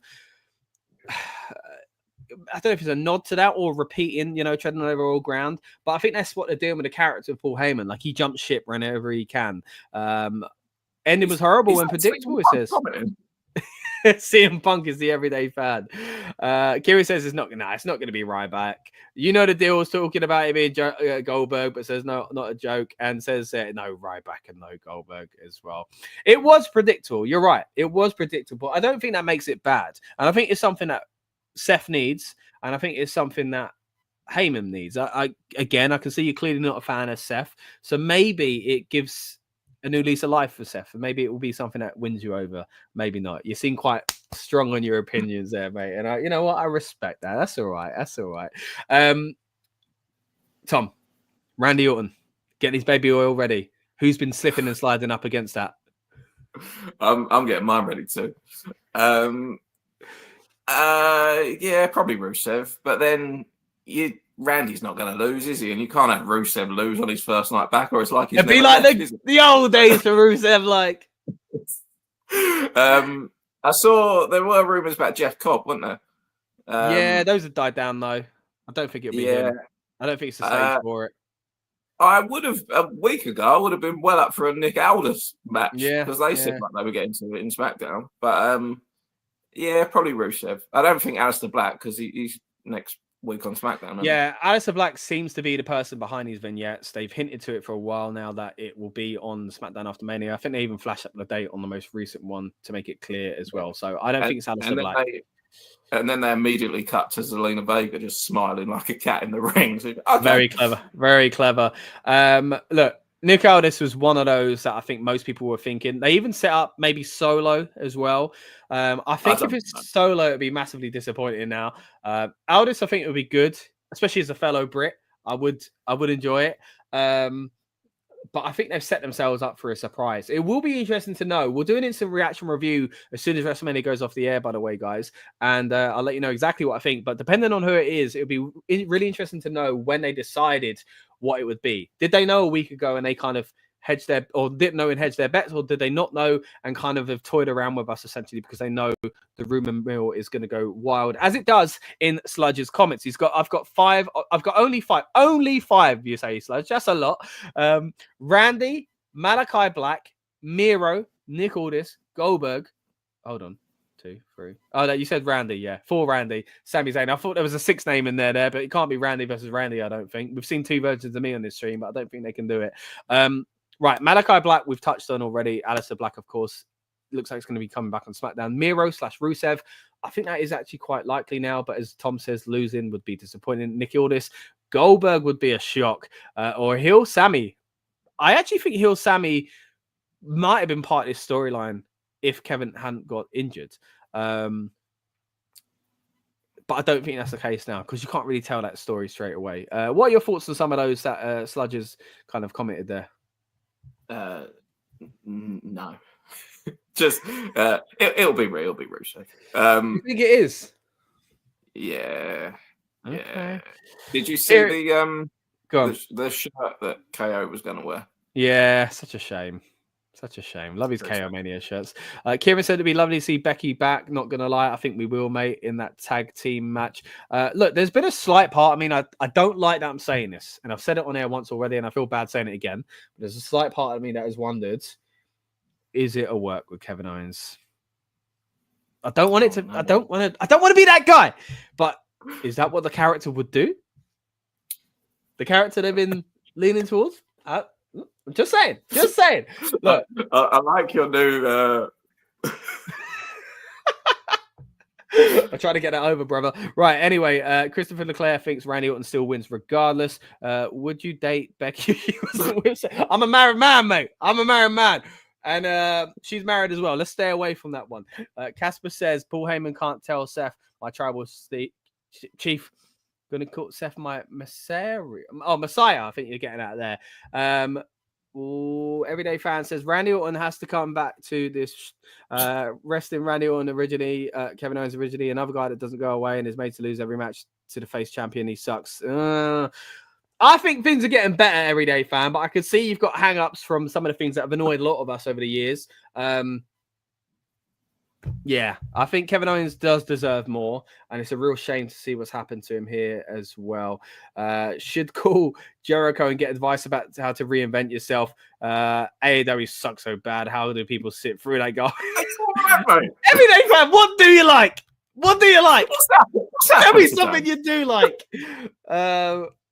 Kevin might have faked his injury, if not his match against Randy. Yeah, again, I don't want to say it, but it could be. Kevin Owens injured. Bailey is not injured. Yeah, as far as legit, it looks like Kevin is the legit one. Another negative comment from Everyday Fan. How do people sit through 3 hours of Raw and SmackDown 2? WrestleMania 2 nights. Doesn't need a million divas, no name matches. How do real life guys think Uso could beat Gunther? Hey, it's not real life, is it? Bailey got injured against Liv Morgan. Alexa Bliss should be his tag team partner. That's something. It could be. I mean, it'd be weird because why are they not using her in the first place? Yeah. It don't deserve it, says Everyday Fan, referring to Kevin Owens. He's played the same guy for 10 years. Because that's, well, you can't reinvent yourself all the time. I don't know. You got to be the same character in some ways. CM Punk, Orton, Cena, Cody's okay, but getting over Roden is awesome. That's it. Braun Breaker could be somebody. All right. I'm glad. I feel a sense of relief now, mate, that there are things you do enjoy. Appreciate it. Casper says, I think WWE is in a boom period right now. I'm loving it. I agree. I think we're doing good things at the moment. Bayley is not injured. She'll be coming back tonight as a heel. Oh, mate, maybe, because a lot of people have been saying Bayley's going to turn on Lyra. I mean, look, again, I hate the fact that the IC title is not being defended and that you have singles championships going after the tag team golds. But what are your thoughts on that, mate? Bayley faking it? Yeah, she might have turned on Lyra at some point. There was hinting at it, wasn't it? But I think we'll probably get a heel Becky, as you said. I think. I think a babyface Becky in the return. Maybe she turn on Lyra at the end. Maybe. Yeah. I was going to say something then, but I can't remember now. Kieran says Lyra and Becky, it'd be a great tag team match. And United just says, I hope the wrestlers show as much energy as Everyday Fan tonight. I'm sure they will. Look, we appreciate the energy. We're grateful for all the comments, guys. Keep them coming.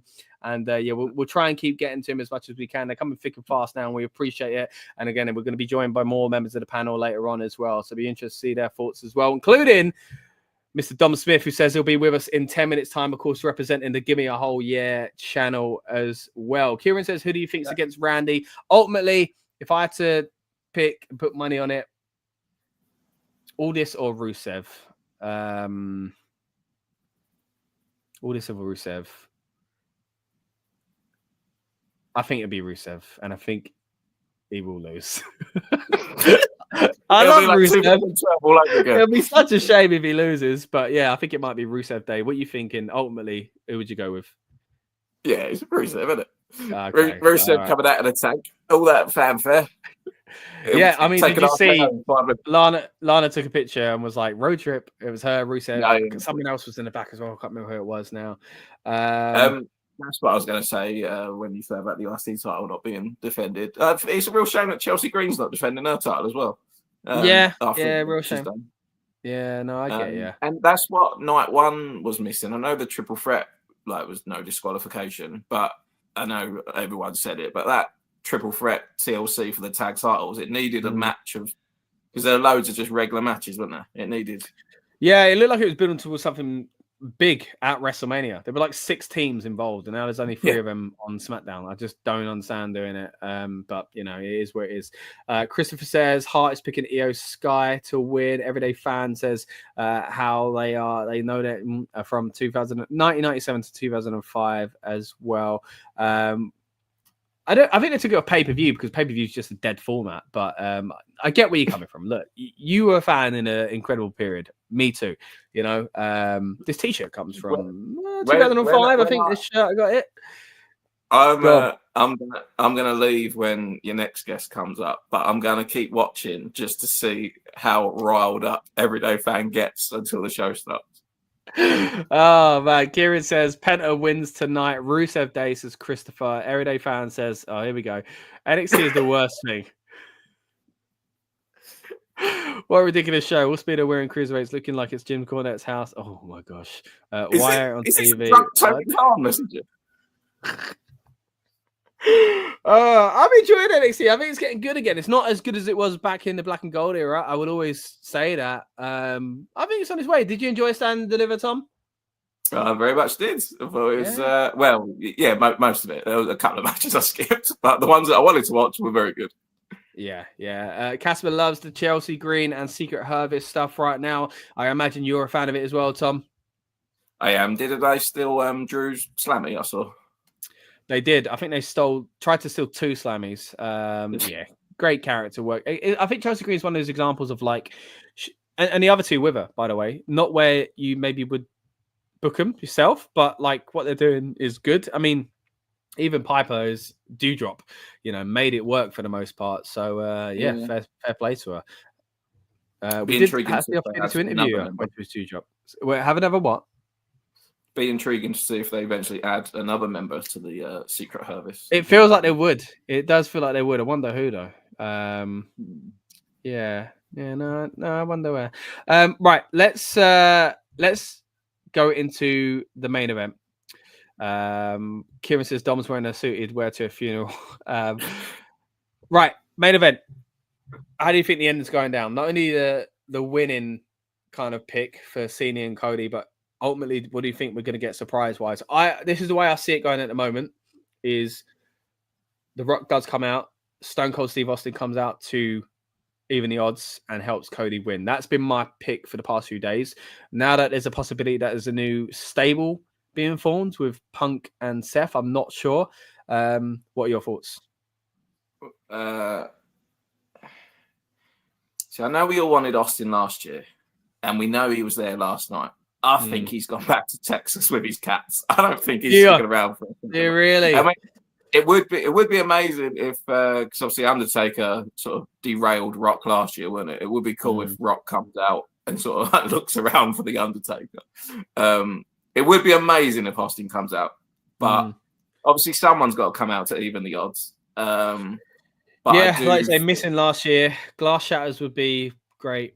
It would be incredible. But I don't know. I think Seth is costing Cody.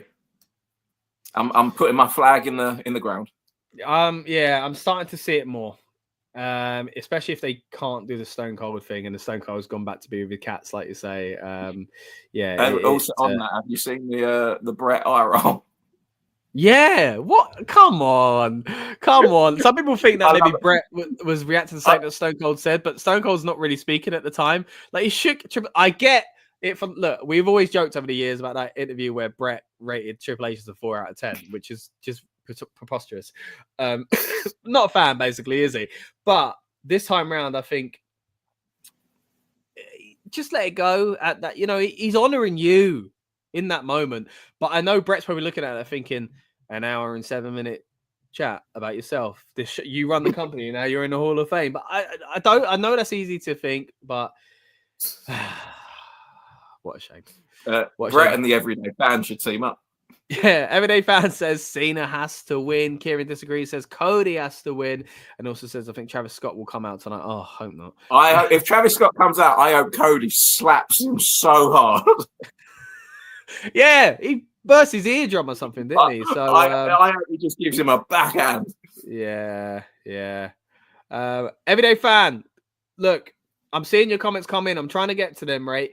But I know I set a bad example earlier. I used the S word. We're trying to keep those words away from the stream as much as we can for YouTube reasons. So if you can do your comments without some of those words, hey, that's not me. You're not offending me. I'm just saying, how algorithms work. We're trying to make something. It's PG, yeah. I don't know if that's PG, to quote our truth. The deal says with night 1 being viewed as average, I feel like WWE step it up for night 2 and expect more surprises. I assume so as well. Was this how we all felt last year?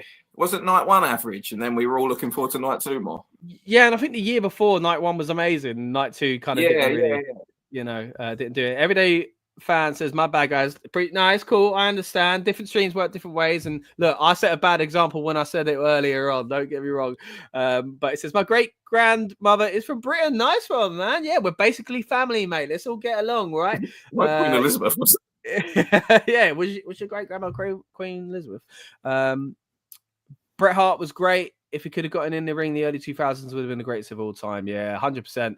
I saw an interview recently where Kurt talked about trying to get him out of retirement, but yeah, didn't happen. Huge Oasis fan. Me too, mate. Me too. Yeah, wish I was going to their show here at Wembley, but tickets are a little bit pricey.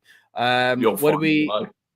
I will try and find a way. I will. What else we got? Casper says, can see Becky and Lyra win the tag team titles. I don't want her to turn on Lyra. Want to have an Irish stable here as well. Look, you're swearing again, but you said she died. We didn't say she died. She was a great grandmother, mate. Not many of them are ticking along, but was a great woman. Appreciate that. I'm sure she was. Liam sounds okay. Yeah, nah. I'd like to see him live for the atmosphere. I don't know about the energy they're bringing. Yeah, the energy. Anyway, talking of energy, we're going to bring in a man with tons of energy now. One of my favorite people I've met in the wrestling media world. His name is Dom Smith. He comes to you live from Hull and the Give Me a Whole Year channel. Here he is. How you doing? Hey, what's up, guys? How's it Good going? to see you, mate. You are hyped, bringing the energy, and I'm loving it. I was gonna come on and be like, God, I'm knackered. Oh Jesus, I can't. You can't do this. it now, mate. But no, I'm super excited to see you. It's like half of the time. I mean, it's good to talk about wrestling, but it's just good to see you, man. It's nice to see you both. How's everybody doing? Man. You all right? Well, I mean, that's how I come on saying that I'm knackered. So you're balancing that out. Mate, we're all in it. Like, last night was long. Again, for context, for those not in the UK, the show started at 12, ended about 4. I did an instant reaction review to about 5, continued working to 6. I turned around, saw daylight, and my stomach nearly fell out my butthole. I was like, I gotta get to bed and get up and do it all again. But hey, it's WrestleMania, baby. That's what we do it for. Yeah, I don't do that. I don't do that S word anymore, man. It's that's all Hollywood Dan who does the live streams now. I watch it the next day. Actually, no, I watched like the first hour last night. I watched up until Jacob Fatu's, which is awesome to see Jacob Fatu as the US champion. All those title wins, those title changes I watched last night, and then I was like, nah, man, I'm out. I just got one of those adjustable beds, right? Because I'm like super middle-aged now. I got an adjustable bed, right? Nice. And it's changed my life. Oh, is it? Is like, it? All right. I was raising that I want to swear. I was raising that up and I was putting it back down. I had my pillows all sorted. I'd done chanting Fatu. I'd done all that. Emma was annoyed at me, so it was time to go to sleep. And I had a good sleep, had a good rest, watched it all today. And I thought it was probably one of my favorite WrestleManias in recent memory, to be honest. I've been that's big. Watching you guys for the last sort of 10, 20 minutes. And I could see there's a little bit of a, some people are saying it wasn't that great. People want more from tonight, but I was buzzed, man. I thought those title changes were good. I thought that the main event was amazing. That was the right call. Everybody predicted Seth's turn, right? Paul Heyman's turn. Yeah. But it was it was beautifully done. I was like, there was very little that I would have, if I was booking, but I'm not, because I'm right here on the Rebellious Noise podcast. There's very little I would have done differently, to be honest. That's just my personal thought. Yeah. No, I think it was what it needs to be. It was a great showing. But it's a nice setup for night 2. Look, we're gonna kick Tom out of here because he's an old man like the rest of us. I'm sorry, I love you. What, you want us to kick you out with a sorry I love you? Yeah, hit me with it. I'm sorry, I love you. Put me down. I can't do the sweet chin music though, so I'll hit you with. I really wanted you to do a sweet chin music and like kick the camera. Hold on. I'm getting old as well, boys. Hold on. All right, hold on. I'll be crying like Flair. Hold on. Foot's up. Ready? I'm sorry. I love you. See you later, mate. Look what we've done. Look what we've done. Right. Oh my gosh, that's what the build-up show is all about. That was some prime flexibility right there. I'm impressed. Everyday fan says, "Kick that mark out." He's gone. Right. Let's get back to some of these comments, and then I want to dig deeper on Dom's thoughts on night 2. Of course, that's what we're here to preview. Let's break down the cards again in just a moment. The deal says, what do you think the lineup's going to be tonight? I'm not really sure. Tom said earlier on that he heard that the women's triple threat was going to open.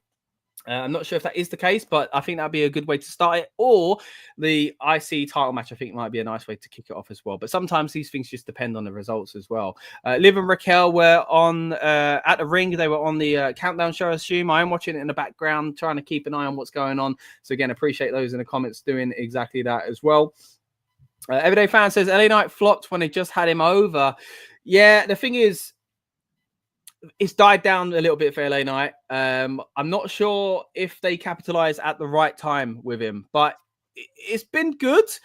Could it have been better? Maybe. Casper says, I'm cool. Looking forward to WrestleMania. So felt Shawn Michaels at NXT. Now sleep. Everyday Fan says, that was the greatest WrestleMania you can remember. He said in recent years, all right? Recent years. I don't agree either. I don't agree either. I got to say. I love the energy of Everyday Fan typing away comments. Great. This is what we needed. We need the engagement. But as Scott said, I didn't say it was the greatest Mania I can remember.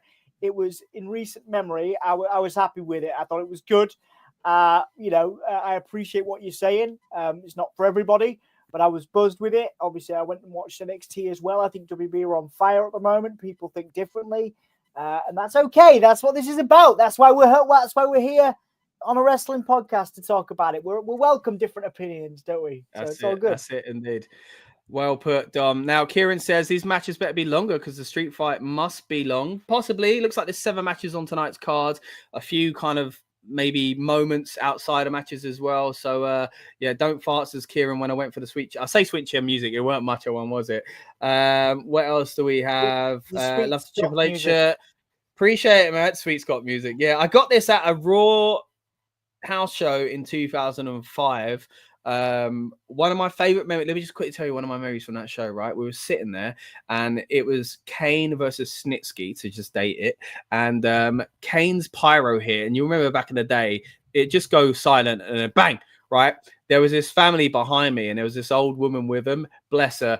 Didn't know what she let herself in for. The fire exploded. She screamed, and it was hilarious. I have to be honest. I felt bad laughing at an old lady, but it was funny. Let's get to some more of these comments as well. Everyday Fan says Triple H in the late 99 to 01 was a great wrestler character. Triple H heel 02 to 05 is top 3 of all time heel character. I thought you were going to switch it the other way there, mate. I liked him 02 to 05, but 99 to 01 is where I probably preferred him. 02 though, that return at MSG, one of my favorite moments ever. And I'm not like the biggest, he's not my favorite wrestler or anything, but that was amazing. I say that as I wear a Triple H shirt, talking about my favorite wrestling moment being a Triple H moment as well. Back to when he jobbed to Roman, that's what killed LA Knight, you say as well. 30 or 33, are you talking about WrestleMania as in recent ones you enjoyed? Is that what you're saying there, Everyday Fan? Casper says I enjoyed night 1. And Kane Snitsky. Wait. Right, I just want to NXT Divas matches. What? Yeah, no one says Divas anymore, man. No, but like that. I mean, like everybody's entitled to their opinions. You're not here being a dick. I can say dick, right? You're not here being a.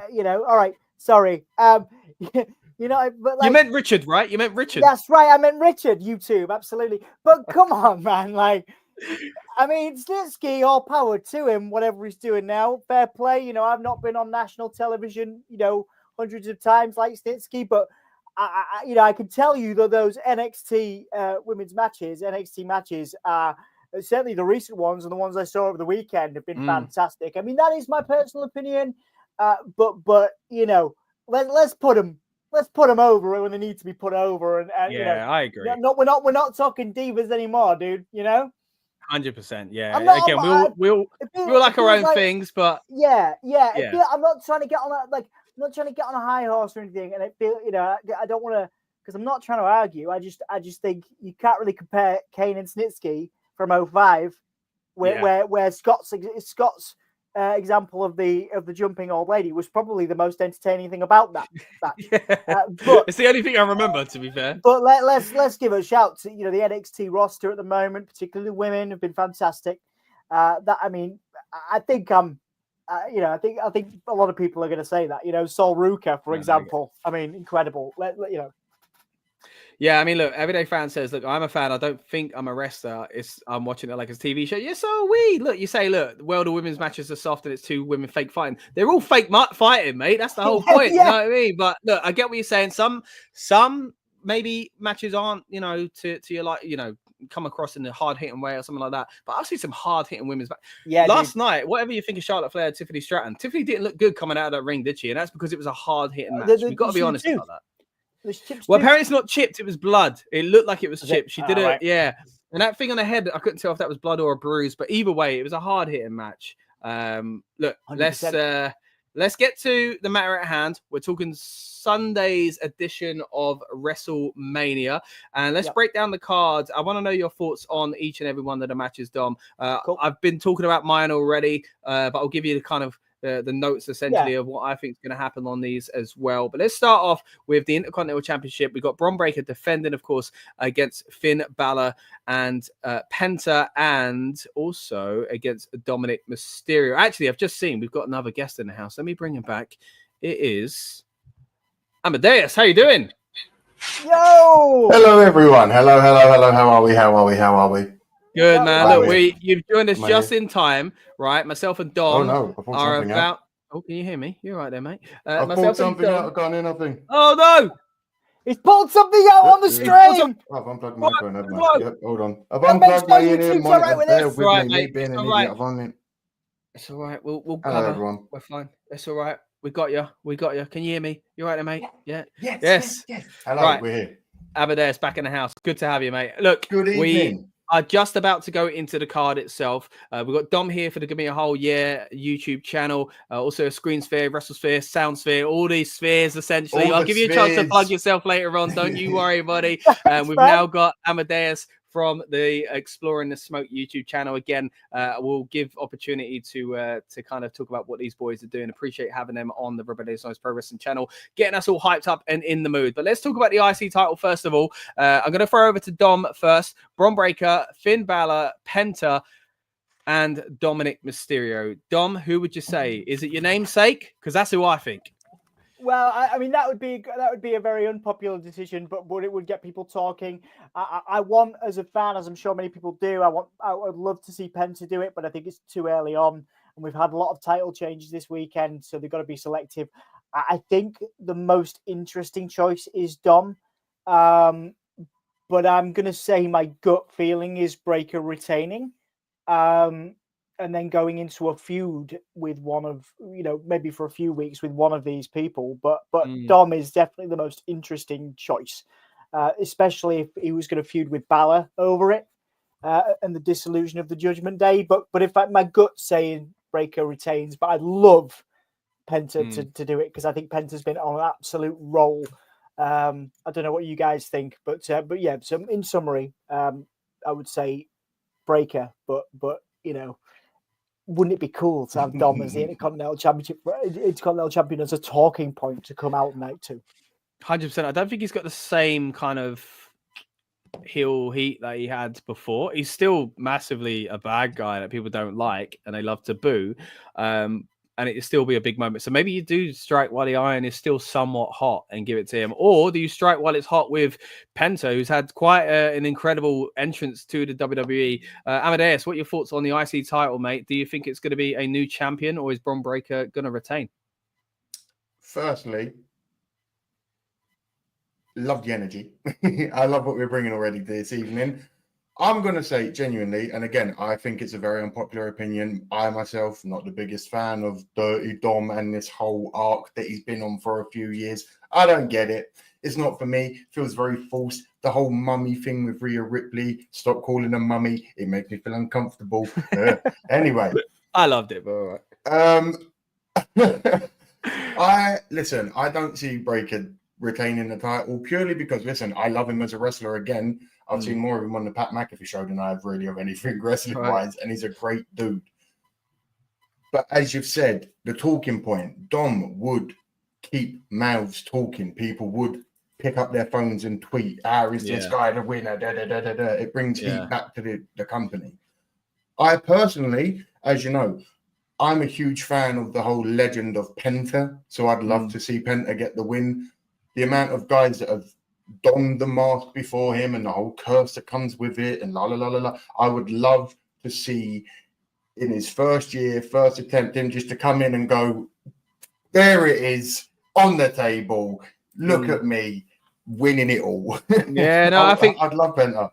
It'd be massive. I think if he come in and won the IC title at WrestleMania, it would say a lot about how the WWE see him. I think we've already seen a lot of what WWE thinks anyway. But yeah, it would be quite a statement if they put the title on him straight away. And again, that's who I would have thought a few weeks ago. I've only started to lean towards Dom recently, and I don't know what changed my mind on it. It's probably the whole Finn Balor thing, but you know, I don't know where they're going with Finn Balor in the future. Bring it back to our Dom in the room. Any other comments on this match before we move on? I think Amadeus made some very excellent points, and like it would be wonderful for us as fans to have Penta win again. And I think some of those points you just made are fantastic. But I think as a storyline to go from to give Finn something to do for the next few months, have him feud with Dom, have that heat, that moment, that everyday fans talking about in the comments. Very much agreed with some of that. Dom is good for heat. And that is what they're going to want. They're going to want lots and lots of talking points. So I think it makes sense personally, at least in the short term, to have Dom take it, because then he can feud with Finn, beat Finn maybe, have Finn go on a big face run in the future, but then maybe lose to Penta down the line, and that would be, that would be a great win for Penta.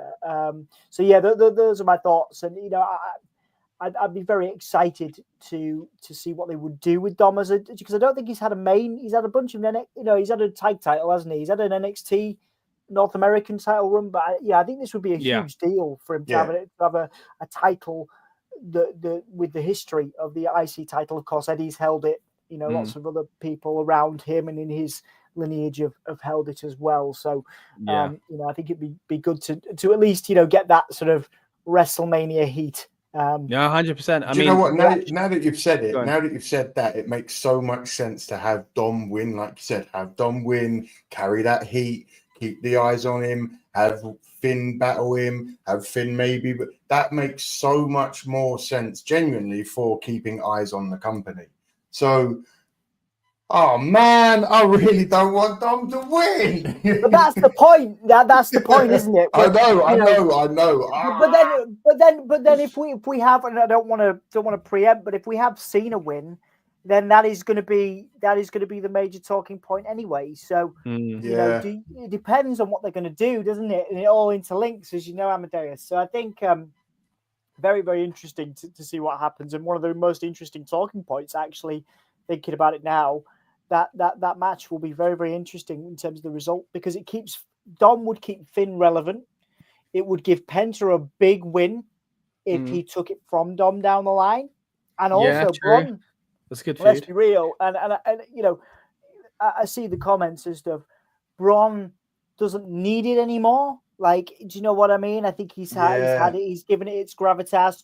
Does he go and does he have a heel? I mean, I'm speculating. Does he go for the heavyweight championship? But Braun could do other things, and he will always be over with the fans. So whether he's a heel or a face, so I don't necessarily think Braun needs it anymore. But Dom would benefit arguably more than everybody else. Yeah, it's kind of surprising he's not held the title, like you said, since the North American or the tag titles. In this kind of portion of his career.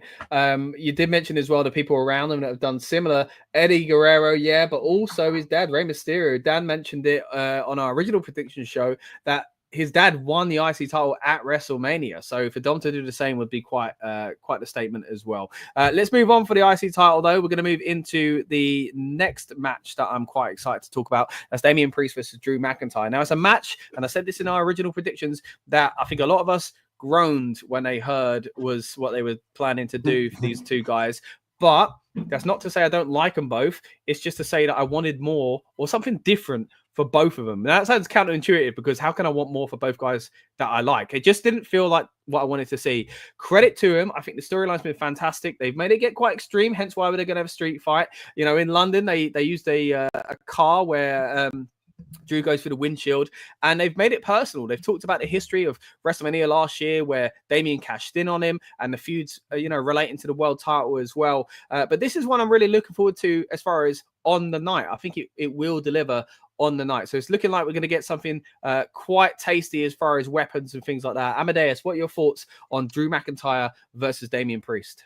Weirdly, me and the missus watched the match where Damian cashed in on him last year, yesterday. Weirdly, it was on YouTube, and like they're doing like these loads of run-throughs, and we watched it. And as I was watching it again, I was like, I was getting hyped for Drew to win. I forgot that he got cashed in on, and I was like, oh my god, he won. And when he come and got cashed in on, I was like, it was a great moment. It was a great moment. So I am here. Listen. When I first saw that they were going to have the match, like you said, it was a bit like, oh, really? Okay.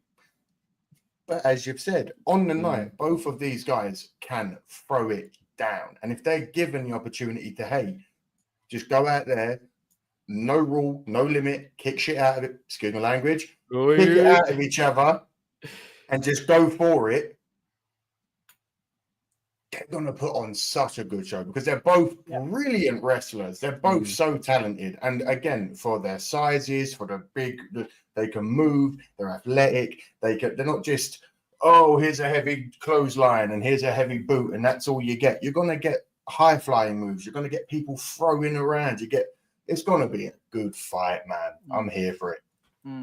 Yeah, Dom, what are your thoughts on Drew versus Damien? Very much in agreement with Amadeus, Scott. I think I really do believe, and this is going to ruffle some feathers, that Damien needs this more than Drew. And I only say this because Drew is now the kind of guy that is still a main eventer but can put other people over. And Damien is a former world champion that's kind of been floundering a little bit. You know, he needs still that credibility, and a win over Drew, probably will do that. Now you could say, well, no, Drew needs it more because again, he is one of the bona fide main event guys. But he's just been endorsed by The Rock. He's promoting The Rock's new brand. Everyone. Drew can get himself over on social media, and I think Damien needs it more because we still don't believe, as perhaps we should, we still don't believe Damien is in that upper echelon of the card, in that upper, considered a main eventer in the same way that Drew is, in the same way that Roman is, Punk is, etc. I absolutely put Drew in that bracket now currently, but I don't put Damien in there, and I think he really could. They need to go all in, a bit like the LA Knight conversation. They need to really go all in. They need to pull the trigger on, again, same with Dom. They need to do something with the heat while they've got it, because it won't exist all the time. LA Knight, they could have. I mean, I love LA Knight. I think he's great. I think he put on an absolute banger last night with Fatu, but they could have pulled the trigger on him a lot sooner. And I think this is the case. I think Damian Priest will suffer in a similar way unless they give him this big win in a and you forget he was Punishment Martinez in ROH. He can do those matches. He can put those matches on, and I would rather see Damien win in terms of character development, in terms of a big win that would keep him in that conversation in the main event, because they need new, we need to constantly create new stars. And Damien had his moment after the cash in, but then it got, it was fairly quick that it got taken away. So I want to see Damien in that main event. Yeah, I mean, he got that spot and they did some good things with it, but it did kind of, I feel, get kind of fumbled a little bit as well. Get to some more of these comments here, just kind of seeing him coming in. Let me see which ones. There was one here I wanted to highlight. Where'd it go? Oh, there we go. Everyday Fan thinks that Breaker is the only guy on the undercard that can be huge, like a Roman Reigns in the future. I wouldn't say the only, but I can see where you're coming from. He is fantastic, and I do, think there are big things coming for him as well. Doesn't agree about Drew though. Thinks he's just like Kevin Owens and he's there to lose. Look, the thing is, that's happened to Drew in the past, but I do think they're doing something with him. Not everyone can win the world title all the time, and I do think he deserves more. But I think the roster is stacked at the moment, so it is kind of tough. Sorry, just goes back to what I was saying. I think Drew is the best in the roster at getting himself over on TV, except for Karrion Kross, who's been doing some amazing work really recently on social media. But I think that Drew is good. He will always be in the conversation because he's so entertaining outside of wrestling. And when you have somebody like The Rock endorsing you, you're always going to be in that conversation. So again, right here in this night, whatever he does in the Raw coming up next week, or this night, Damien needs that win. Drew will always have opportunities. Sorry, Amadeus. No, go. I was going to say, how long? Because it's been a few years now since Damien joined in WWE. And let's be honest, like I said, and as you've said, he was in Ring of Honor. He can put boot to ground when it needs to be done. He can get stuck in. He can really wrestle. So I don't understand. He's been in what, 5, 8, 9? How many years is it now? He's been in. But anyway, yeah. And as you said, people don't look at him like a main eventer at WrestleManias or stuff like that, and it's like, why not? Yeah, no, I agree. I think the Finn Balor thing was quite good, but again was fumbled as well. Get to some of these comments though. Casper is looking forward to this match, Drew versus Priest. Keeping up with what's going on with the countdown as well. A lovely blue mask worn by Penta. Not sure if that's a good one he's going to wear tonight, but yeah, pretty good. What else do we have? Everyday fan says, no, he isn't over. Nobody cares about him. We were waiting for him to finish the BS with Punk so Punk can get a belt and get to Mania. That was the hope. I think you're in a minority, mate. I think you are. But look, appreciate the energy either way. Let's get to, you know what? Let me tell you a little bit about Damian Priest. He's a lovely man, and I've managed to interview him on a few occasions. So if you haven't already, give that a little watch on this channel. We don't just do build-up shows to PLE. We've got great conversations with the likes of Damian Priest, Finn Balor, and also great conversations with Rhea Ripley in the past as well. So if you haven't already, please subscribe. We are the Rebellious Noise Pro Wrestling channel, bringing you the content to take you right up until night 2 of WWE WrestleMania Sunday. Right. So let's move into the next match. The most important thing of the evening. Go on. Big E has a much better suit jacket on. I knew you'd appreciate that, mate. It does. I knew you would appreciate that. When I saw it earlier on, I praised it, and in the back of my mind, I was like, Amadeus is going to love that suit. Also, happy Easter to everyone that celebrates it and all that good stuff. Happy Easter, happy 420, obviously, for the medical ones in the UK. The medical ones, right? Anyway, let's. On that note, I'm legal in the UK now. It's incredible. Anyway, let's go. All right, that's for you. Let's move into a match that's now changed. We're not going to get Bailey in this. So it's now going to be Lyra Valkyria and someone against Raquel and Liv Morgan. I think we can safely say that Everyday Fan is probably going to sit this one out, or you're not a fan of the women's division, it would seem. Yeah, Kieran says, lucky you want to meet them. Hey, try and get some of those meet and greets, mate. They are available, and Bailey gets lost as well. Sorry, Dom, what was you going to say? No, I was going to say something, but I'll wait it out. I'm excited to talk about this match, and I've been really excited to talk about WrestleMania. I think that there are, people in the comments. We welcome you being here. It's fantastic. Rebellious Noise is a great podcast where you can see all this stuff. But I think conversation is one thing, but like when you're trying to spark an argument, I feel like it's a little different. But we appreciate it. We appreciate the support. You know what I mean? It's good to have people in here. That's what it's about. And some lovely people in your comments, Scott, as always, because you're a good dude with a good heart. Thanks, man. Appreciate it. Look, Casper's been with us for some time now. Always hops in on these streams. Says, can't believe we have to wait till July to get Penta and Jordan Grace on 2K25 added to the roster, but happy. So happy Easter to you, Casper. Look, I said a few streams back, I ain't played these games in ages, but I appreciate that people are still playing them. Dude on the left, is that me? Thank you, mate. We're all great. We're all great. Yeah. No, you know what? He's on the left. We're all great. Right. Anyway. Right. Let's move on to again the. I'm sorry. We messed up your podcast, dude. I'm so sorry. No. It's all good. It's all good. Let's move into the women's tag team title match. There's going to be a surprise here. Oh, what is that surprise? Now, most people saying Becky Lynch. We were talking about it last night when it was announced. I think there's a slight chance. I only started to think this a little while ago when Tom was on with us, actually, that it could just be all fake from Bailey. People were talking about her turning heel on Lyra. Maybe that's all it is. She's going to attack her from behind or something like that. It will be a bit crappy to do at WrestleMania, in my opinion. And I'm not saying that is likely. It probably is going to be Becky Lynch. But let's throw it over, first of all, to Dom. What do you think, mate? Who's going to be the surprise partner here for Lyra?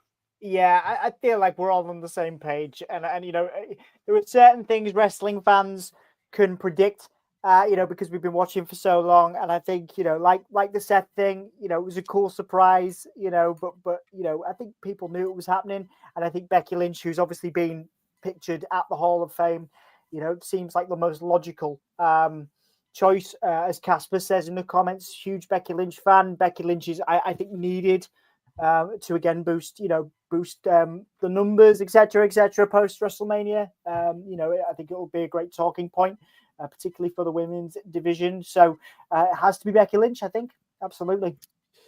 Amadeus, what are your thoughts? I'll keep it short and sweet, as everyone is sort of already saying in the Twitter sphere. No one is really caring about this match. And that's what's sad, because I said yesterday, the talent is incredible in the women's division. And I get it. It's not what people want and blah, blah, blah, whatever. They have to bring Becky Lynch, purely in my opinion, to have people have eyes on this. Because 99% of people we've all spoken to are like, oh, that's when I'm going to go to the bathroom, or that's when I'm going to go and get a snack, or that's when I'm... And it's like, that shit for the... Sorry, again, but it's so bad. No, I get you. Look, there's a stigma. I mean, it was at least for women. So it's always a sensitive issue to say this is the bathroom break when it comes to the women's matches, because they had it for so many years. And they don't deserve... Like, these days, it is so good. But, like, it's not a match. I think Liv and Raquel are great. I like Lyra. I like Bailey.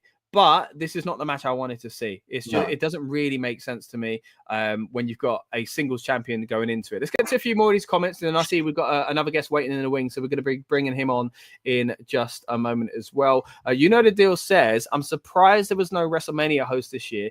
If you could pick a host, who have you got? I'll tell you who we've got. We've got Andy Spores in the house. Let's bring him in and we'll get his opinion. How you doing, Andy? Yes! I love that. That's a great reception. I'm almost excited about Spors's entrances when Bray Wyatt returned a couple of years ago. So, mate, that's a pedestal moment right there. Andy, how you feeling, mate? Who do you think could have been guest host? Dom, obviously. Oh, no, that's an absolutely solid question to be asked straight off the rip, by the way, mate. Talk about get deep out the gates, like.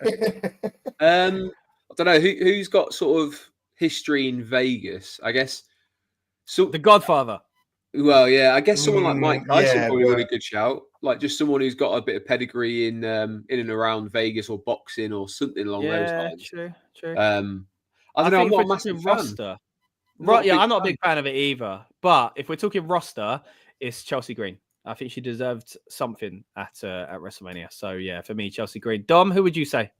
Well, I mentioned Amelia. It's a bit of an outside pick. I think if I was going to be realistic and like a legend, I'd say someone like Mick Foley, just because I love Mick Foley. But if I'm, I think. I mean, Karrion Kross has been left off the card. His home is in Vegas. I'm not saying as a host, but I think he's got the chops to do something like that. I think he's been really good on social media. I'm not just being a fan here. I think he deserves much more of an opportunity. But someone like Mick Foley, I'd love to see have a shot at that because he can get the crowd going. You know, everyone loves Mick Foley. There's a few, isn't there? But I'm trying to think of someone on the roster. Chelsea Green's a great shout, to be fair. Someone on the roster who again should be on WrestleMania and should be doing something on Mania regularly each year because she's fantastic. So if I'm going to be realistic, I'm going to say someone like Chelsea Green just to steal somebody else's answer. But no, that makes sense. I mean, look, you mentioned Mick Foley a few times there. For those that don't know, Dom, big fan of Mick Foley. I was watching the Slammys earlier. I don't know if you got to see it, Dom, but I gave you a few shout outs on our watch along because Mick had a nice little cameo. More than one, by the way.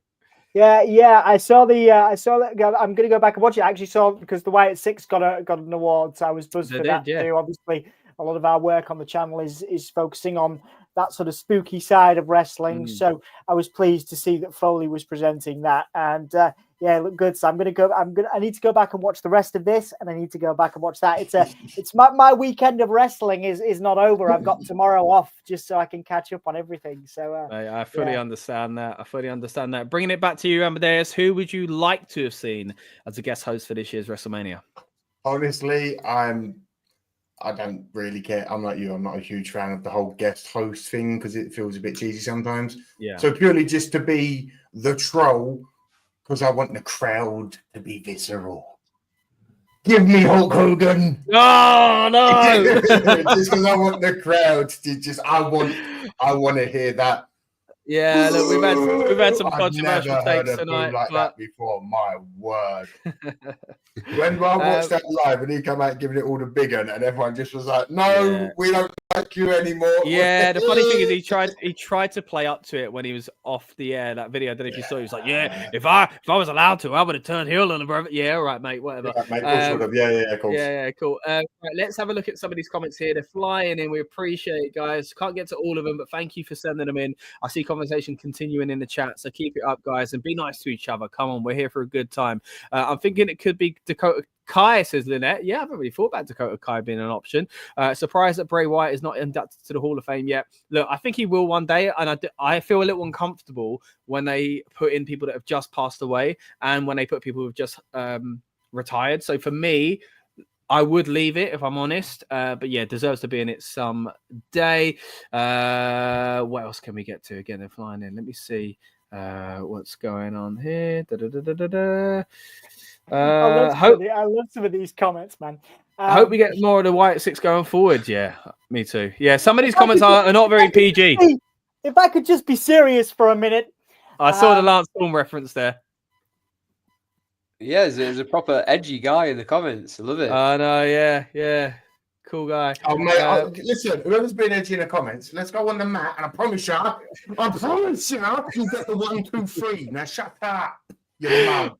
All right, on that, White Six guys are like the Brooklyn Bullet. Look, we've every day. Oh, you would have winning me over earlier, man. Like, you hate everything. He hates everything. I love it. This is what it's about. It's about the conversation. My argument to all of this is like, yeah, Lance Storm might not, be hosting Mania, but he got more TV time than this dude, and the White Six the same thing.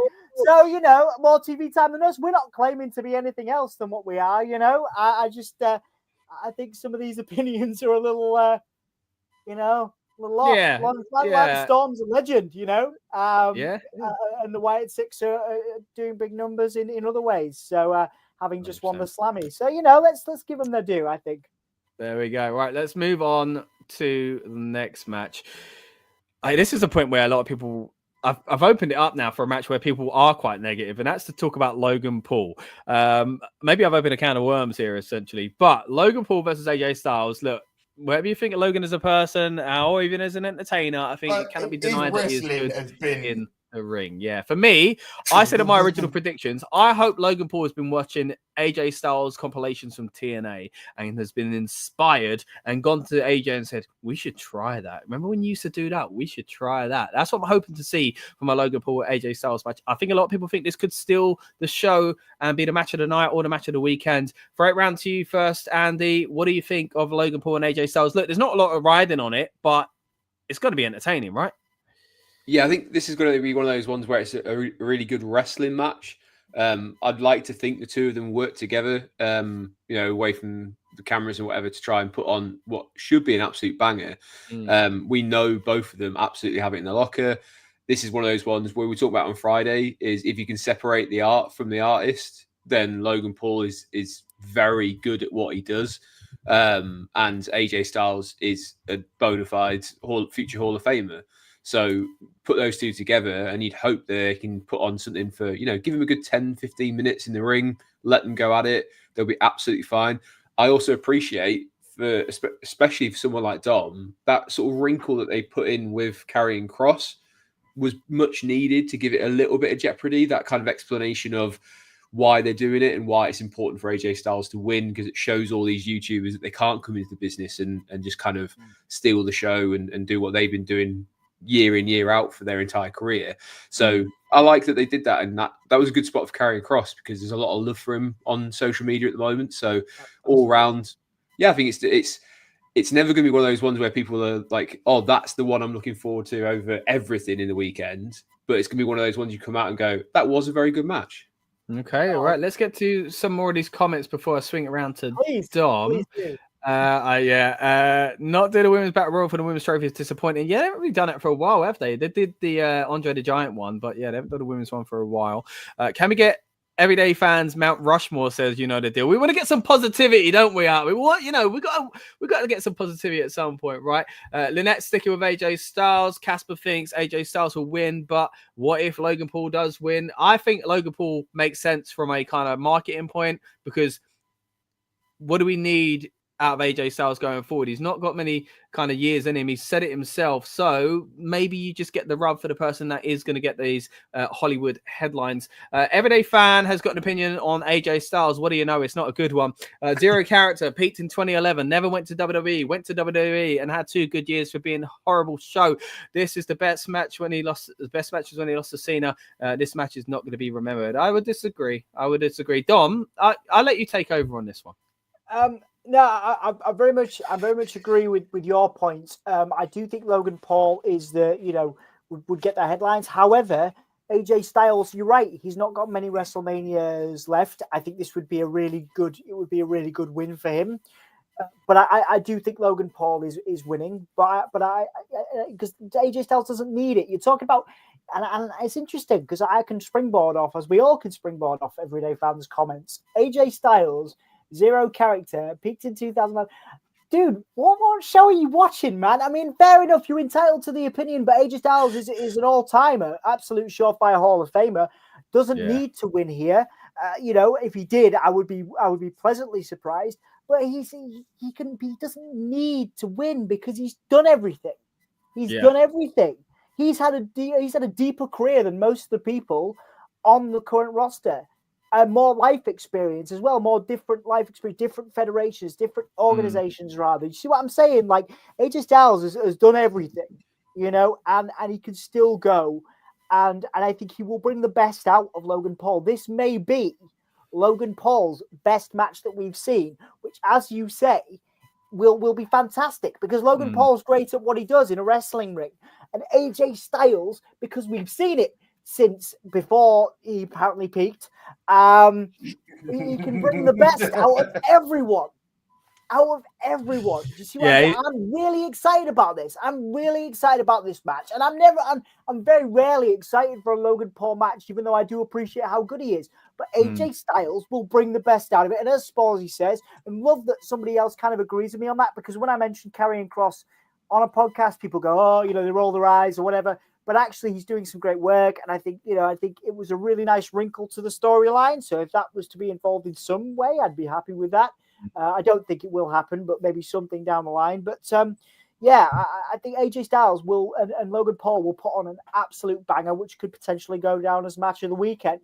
And I believe we've seen some strong matches already. I was particularly surprised by just how good LA Knight and Fatu was. So and just how intense Tiffany and Charlotte was. So I'm hoping the trend continues and we see a banger. I want this to be my match of the weekend so that everyday fan can go, maybe he's all right. Maybe he might peak, but he's towards the end of his career. He's definitely past his peak, but I would say you could call his peak 2009. You could call his peak 2015 when he was in New Japan.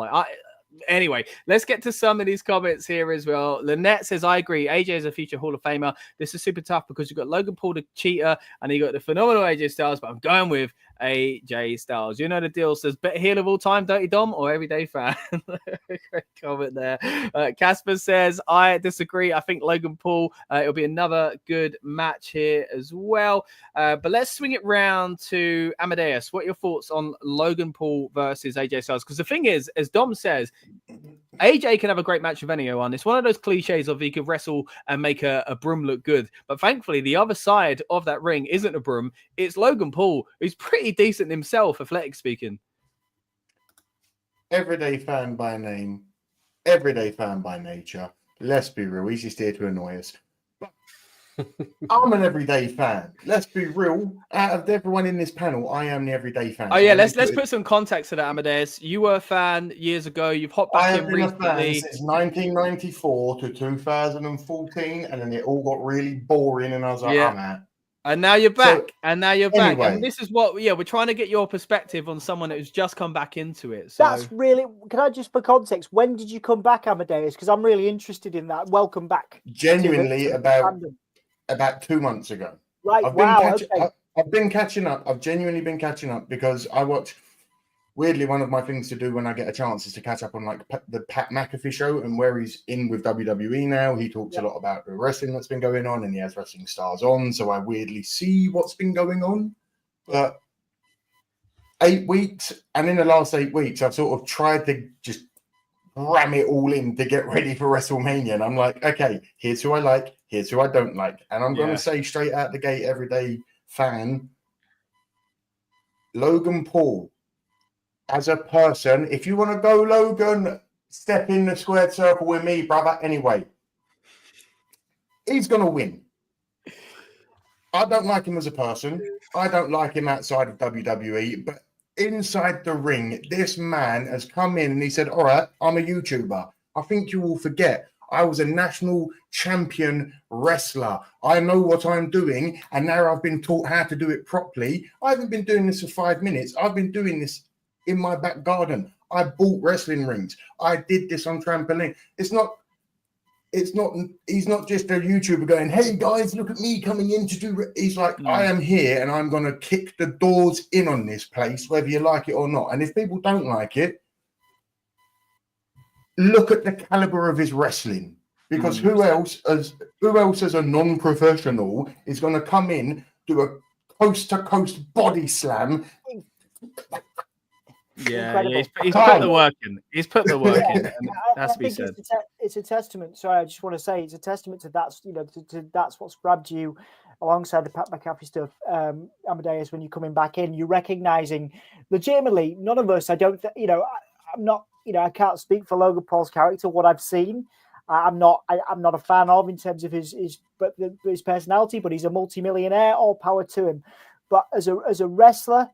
You can't fault his skill, and again, he's gotten so many people to watch the product, younger people. You can't deny that, and that's just what we're. You can't hate on 30 million extra people coming to watch the product. No, you can't. But like I said, I think it's important that we, it's like we talk about Hogan earlier. You've got to. As wrestling critics, I suppose we call ourselves, along with the millions of other YouTube channels, but nothing quite as cool as Rebellious Noise. But I think that if we're being critical, you can look at Logan Paul and be like, yeah, okay, not necessarily the best person, perhaps with some of his past decisions, but again, putting the company over, doing what's best for business, and we know that that's what. Triple H and everybody else is about. And if we're being objective, it will be a great show. He will put on a great match. AJ Styles will allow him, like a conductor, he will allow him to do that. And I do believe we'll be coming back here, or we'll come back here and we'll say that was one of, if not the best match of the weekend. Definitely got the opportunity to be that, and just a few comments here as well. Lyra's still looking for a teammate. That's right. I think it'll go right down to the wire. I got a sneaky feeling, and the deal says Logan has all the in-ring tools, but will never connect with the fans. Got to give him props for his talent, though. I get where you're coming from, but I'd argue that he does connect with fans in the sense that we don't like him. I think that is connecting with fans. I think he's being a good heel. Look, when he came in as a babyface, that's what they had to do, I feel. But they had to turn him eventually because there are people that just don't like him. And I think they played well into that. You may hate him, but you know his name. Absolutely. Yeah, there you go. I think one of the most interesting things that came out of this was looking at WWE world. You can smack Logan Paul with a chair. Yeah. I mean, that's your example, isn't it? There's your example. Well, they showed you on that promo, the one that we all look forward to is that, but just before WrestleMania starts, they have that big long video where it's the WrestleMania intro, and there was a good section of that where it went into a little bit of we're mainstream now, we've got all the Netflix stuff. It talked about Logan Paul. It showed you all the different sports stars doing the You Can't See Me or having the belts and stuff, and it's shown it. Logan Paul is absolutely part of that, and if you put a championship belt, like the championship belt on Logan Paul, it's going to get a headline on BBC Sport. It's going to get a headline on, all the mainstream stuff. And people are going to go, you might not like it, but you're going to tune in to find out who's going to get the belt off of him. And you're going to root for them every single time. So for me, you can absolutely hate on him, but he is going to get eyes on the product, and he is going to like keep thriving as well. So to me, I just think people need to. If you hate him, there's a reason why. Very good point, and I just want to add really quickly. I know I've dominated a lot of screen time, but we talk about LA Knight not necessarily being capitalized on, but actually there is a counterpoint, whether it's right or wrong. LA Knight was given that opportunity to take the belt off Logan, which was a big moment. And for someone of his age and someone of his background who wasn't really, we never thought we'd see in WWE, for him to be given that honor of dethroning Paul and having that feud, it shows you that people do really care about LA Knight. And again, maybe they could have capitalized on him more, but they did in a way by giving him the US title and letting him take it off Paul. Because obviously, again, as Amadeus said, Logan Paul, love him or hate him, brings numbers to the product. So, LA Knight, in a way, benefited from that, I think. Yeah, no, that makes a lot of sense. Lynette says, for me, I think Lyra Valkyria is going to call Becky Lynch. Looks like the most likely. Dakota Kai is another one that's creeping up now. Or Nikki Bella. I can kind of see where you're coming from with that, actually. She's in town. And, of course, she was a surprise at the Royal Rumble. So that is a possibility as well. Talking about surprises, what do you know? We've got another guest to bring in now. It's a member of the Rebellious Noise Pro Wrestling crew. It is Lucas. How are you doing, mate? Lots of us. How you doing? Yeah. Good to have you on board. Good to have you. Look, I'm going to hop out for just a moment, but I'm going to hand over to Lucas first of all and ask him his opinion on the women's world title match and who he thinks is coming away with the championship. Because I find it really hard to predict. I think there's a story to tell here, but it's not really relating to the title. It's relating to Bianca Belair. But I think some of you know where I'm going with that one. And look, I'm going to hop out, but let's go straight in with Lucas and his thoughts on the women's world title. Hi there, guys. Hello. So, yes, what we got? So we got Triple Threat, which, seems to pop up quite a lot of Mania, doesn't it, nowadays? And Triple Threat match. We've got Rhea Ripley challenge for the belt for the 6th time, which I noted that down on SmackDown, and I just found that that's a major problem in the women's division, is that it's the same people challenging for the belts time and time and time and time again. And I think that's a massive issue. Like, could you imagine like anyone outside of a handful of the male names in the 80s and 90s, like the Hulk Hogan, Stone Cold, etc., saying that they're going into like their 6th WrestleMania, to fight for the same bloody belt? It's quite a bonkers fact. And even Bianca Belair must be up to about 4 now or so, because it wasn't her first Mania, the match against Sasha Banks during the COVID time. So we're now probably like 4 or 5 in for her as well. But yeah, it's an interesting one because, the belt kind of doesn't really matter in this. It's how it's been presented, at least, in my opinion. If they presented it as obviously very much, Rhea is upset that she obviously lost, but she's more upset really that Bianca Belair cost her than she lost the belt, it seems. Then Io Sky has kind of got forgotten about in this, despite obviously, and they did that really complicated guest referee stick a few weeks back. And it was just a bit of a mess on how we got here. But I do think the end result's going to be a good one. Because obviously the caliber of talent involved, will mean that it should be a decent match. Now, I think it's safe to say that I don't see... I think the shocker here could be Io just retains in a weird way. As I think there's so much going on with the Bianca Belair thing. But I do think the better program for them to transition to after Mania would be Bianca Belair with the championship. I'm not a massive Rhea Ripley fan. That's my kind of, I agree. I don't get it personally, but I don't see why they want to go back to the same thing they had before, especially because they've already teased better options, which I think would be a stinger. If obviously like this was to be Rhea Liv again, I'd be like, okay, keep it on Rhea and then just move it on to someone else. But now they've already moved it on to that someone else, being Io Sky, and they got a tease of Bianca Belair, which are both, in my opinion, just better options for that belt at the moment. And it will fix the problem they've had with obviously having the same person challenge the belt over and over and over again. So I will say that I think that Bianca Belair is the better option. Bianca Belair is the more logical option. So I will go with Bianca Belair to be winning the championship tonight. Who wants to go next? You guys want to go ahead? I'll be real. I'll go next because, again, I'm the casual fan. I'm the newer of everyone. And again, this is one of those matches I know the least about. So why do we have to have title changes in every match? I know it comes as a shock value. I know it comes as like that. But why? Why do title changes have to happen in every match? Because we don't see the title dependent on this scale like very often is the main thing. Obviously, I know you said you left watching wrestling in 2014. Yeah. At a time when, which is it's kind of bonkers. Probably needs its own kind of podcast by itself, really, because it's quite unique in the fact that you left before the network era and before we got so much content. People, Andy probably sympathise with this. Remember the time when there was like a pay-per-view every 2 weeks at one point? Yeah. SmackDown and the Raw event, and then there was still SummerSlam, and then they started doing 9-hour WrestleManias, all in one. But yes, it seems that nowadays though they've limited the matches down. So on the main pay-per-view you get like 4 or 5 matches. You only see like 2 title matches, whereas on WrestleMania obviously now we're getting, I think, all the belts. Oh yeah, no, I know. I'm just saying. I get that. My thing is, I just who holds it now? Is it EO that holds the title? Yeah.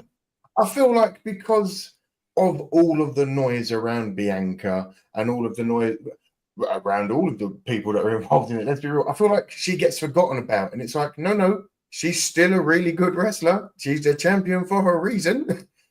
Let's not forget that, people. That's my opinion. I'm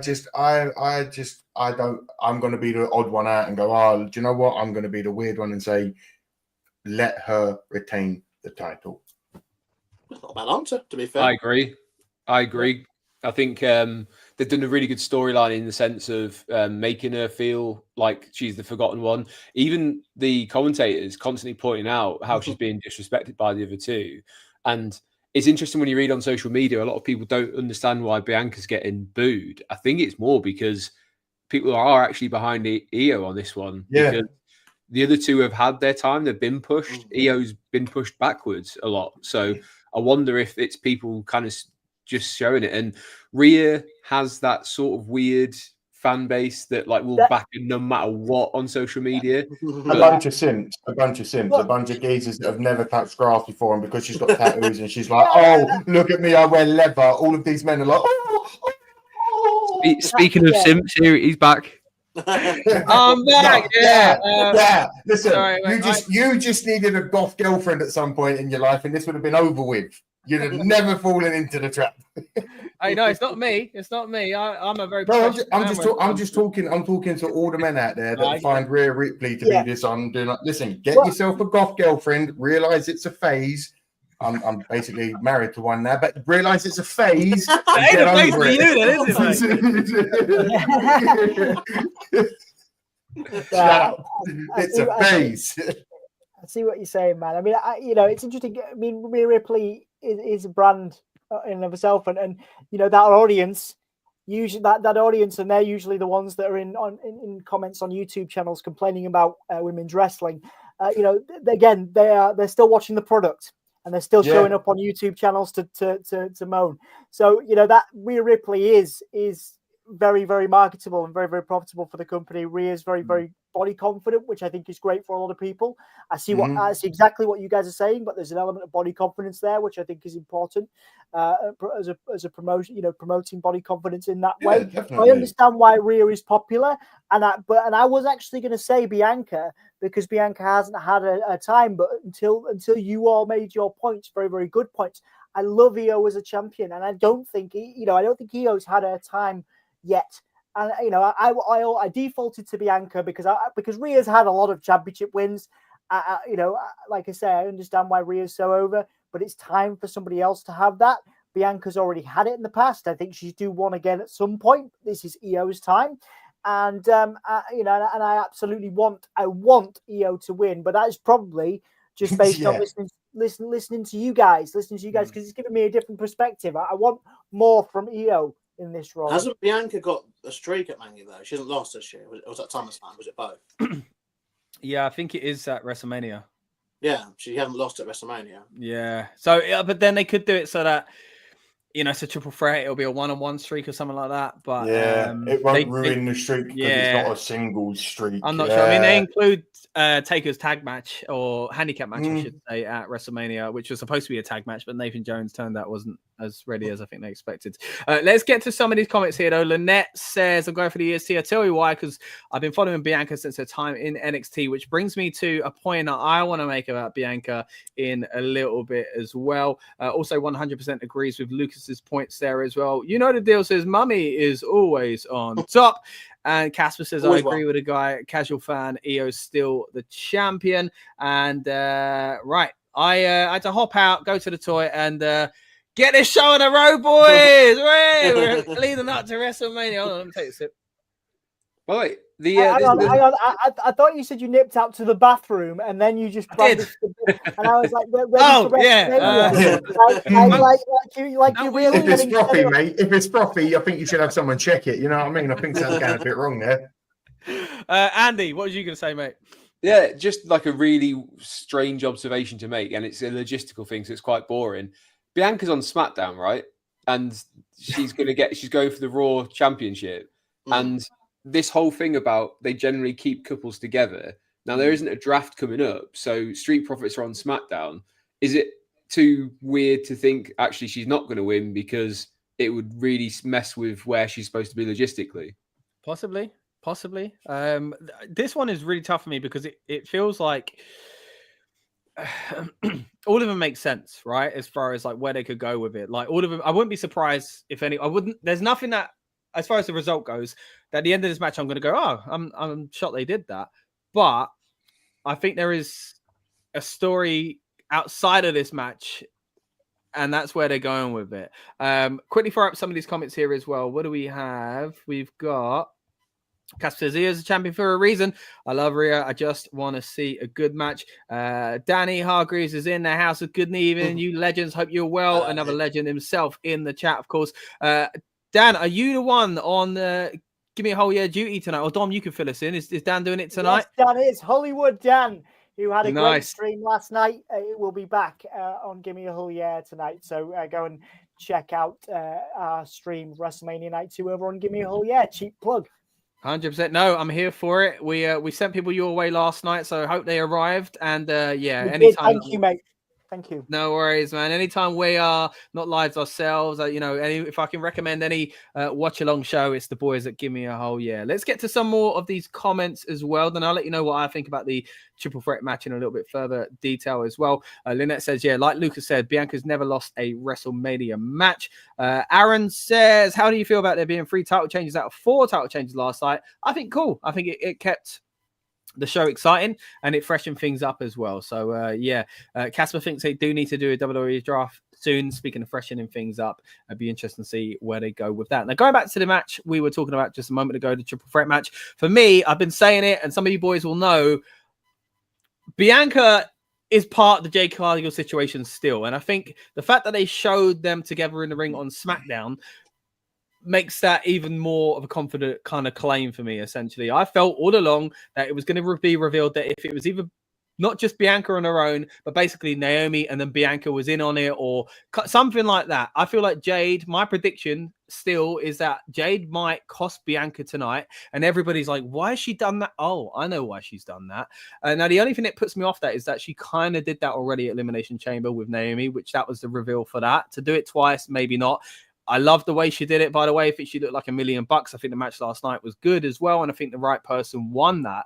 But I do think this is going to pick back up with Bianca Belair. And I think taking her away now, I think this feud, weirdly enough, because I said when she won the chamber that I weren't really a fan of it. But then I was saying to myself on the instant reaction review, come on, Scott, someone tells you Bianca Belair, Rhea Ripley, WrestleMania. You're like, well, that makes sense. That's a marquee match. But then throwing Io in the mix was really confusing. So I'm starting to think that the reason they've done all this kind of convoluted mess with this championship is to get Rhea on the show, give Io something, and also take Bianca away from a situation that was becoming a little bit too obvious. You take Bianca away from that storyline, she doesn't have to think or comment on Cargill and Naomi too much. It was only on SmackDown that they brought her back into that by mixing the two feuds together on the Go Home show. So I do think that I am right in that, and that Bianca is still going to be involved with this storyline somehow. That whether or not it comes to fruition tonight on WrestleMania Sunday, I'm not sure, but I do think Jade Cargill is going after Bianca soon. The thing is, could they not just have Bianca win and then just draft Jade to Raw? Because Jade's surely done with Naomi now on SmackDown. Well, unless they want to create another feud for her on SmackDown, her main target is Bianca, so she could do the whole "I'm following you wherever you go," basically, and you could still get that program that's needed. Because usually the rule of wrestling, or any promotion of anything, is that you never kind of promise to tease something you can't deliver. And so obviously they called on the Jade and Bianca stuff for a little while and had her focus on Naomi. But obviously last week, like you say, they did put a spotlight on Bianca and Jade together in the ring again. But they also did tease as well, actually, Jade and Rhea, which is another interesting one that could happen. And Rhea's also a Raw superstar at present. And Andy, I think you said there's not a draft, but I swear they did say there was going to be a draft, because they said that the whole what was it they did earlier in the year? They did the whole transfer window thing. Transfer window. Okay, we can do Superstar shake-up. Yeah, something like whatever it was. But I did swear they did say that there was still going to be a draft in like April, May time, like post WrestleMania, and it would make sense that there would be. And also now that the belt's on brand named, you could even argue that they could even draft Tiffany over to Raw. There's what I'm getting at is there's lots of options here where Bianca being on SmackDown isn't really a problem. And if it is with respect, it could just be a short story where with respect, Bianca could win this month and then have Jade as a first challenger, which brings her back to SmackDown. They do the draft, put Tiffany over on Raw, and then Bianca's still with her partner over on SmackDown. Or even if it's just like she has, God forbid she has like a 1 month title reign. She didn't have that for a whole year. Yeah, they don't all have to be long. She could just have the belt for like a month, 2 months, and then go back to SmackDown afterwards. Also, Logan Paul's got the best finisher in the business. I was just watching Logan Paul finish off the phenomenal one. That's why I just breathed out. I'm sorry, I didn't mean to be rude, but my God, every time I see it, seeing him flipping through he plays a bad guy so well. He knows the character, he knows everything he's doing, and the way he just hats off to the phenomenal one. I know it's you helping him be this great because you are the phenomenal one for a reason, but that is a finisher and a half, man. And it's good to see that it's coming. Like, I'm getting bored of seeing finishers not put people down anymore. Like, a Claymore to the face used to put you down. I had to watch him put 19 on him last year, and I'm like, Claymore. Yeah, I mean, that's WrestleMania for you, but I get where you're coming from. Sorry for that sidebar, but yeah, I don't really think the brand is relevant to what I'm trying to get at, especially if there is going to be a draft coming up. And even if there's not, they have ways of just being like, oh, she's on SmackDown now. She's on Raw now. Like, she's...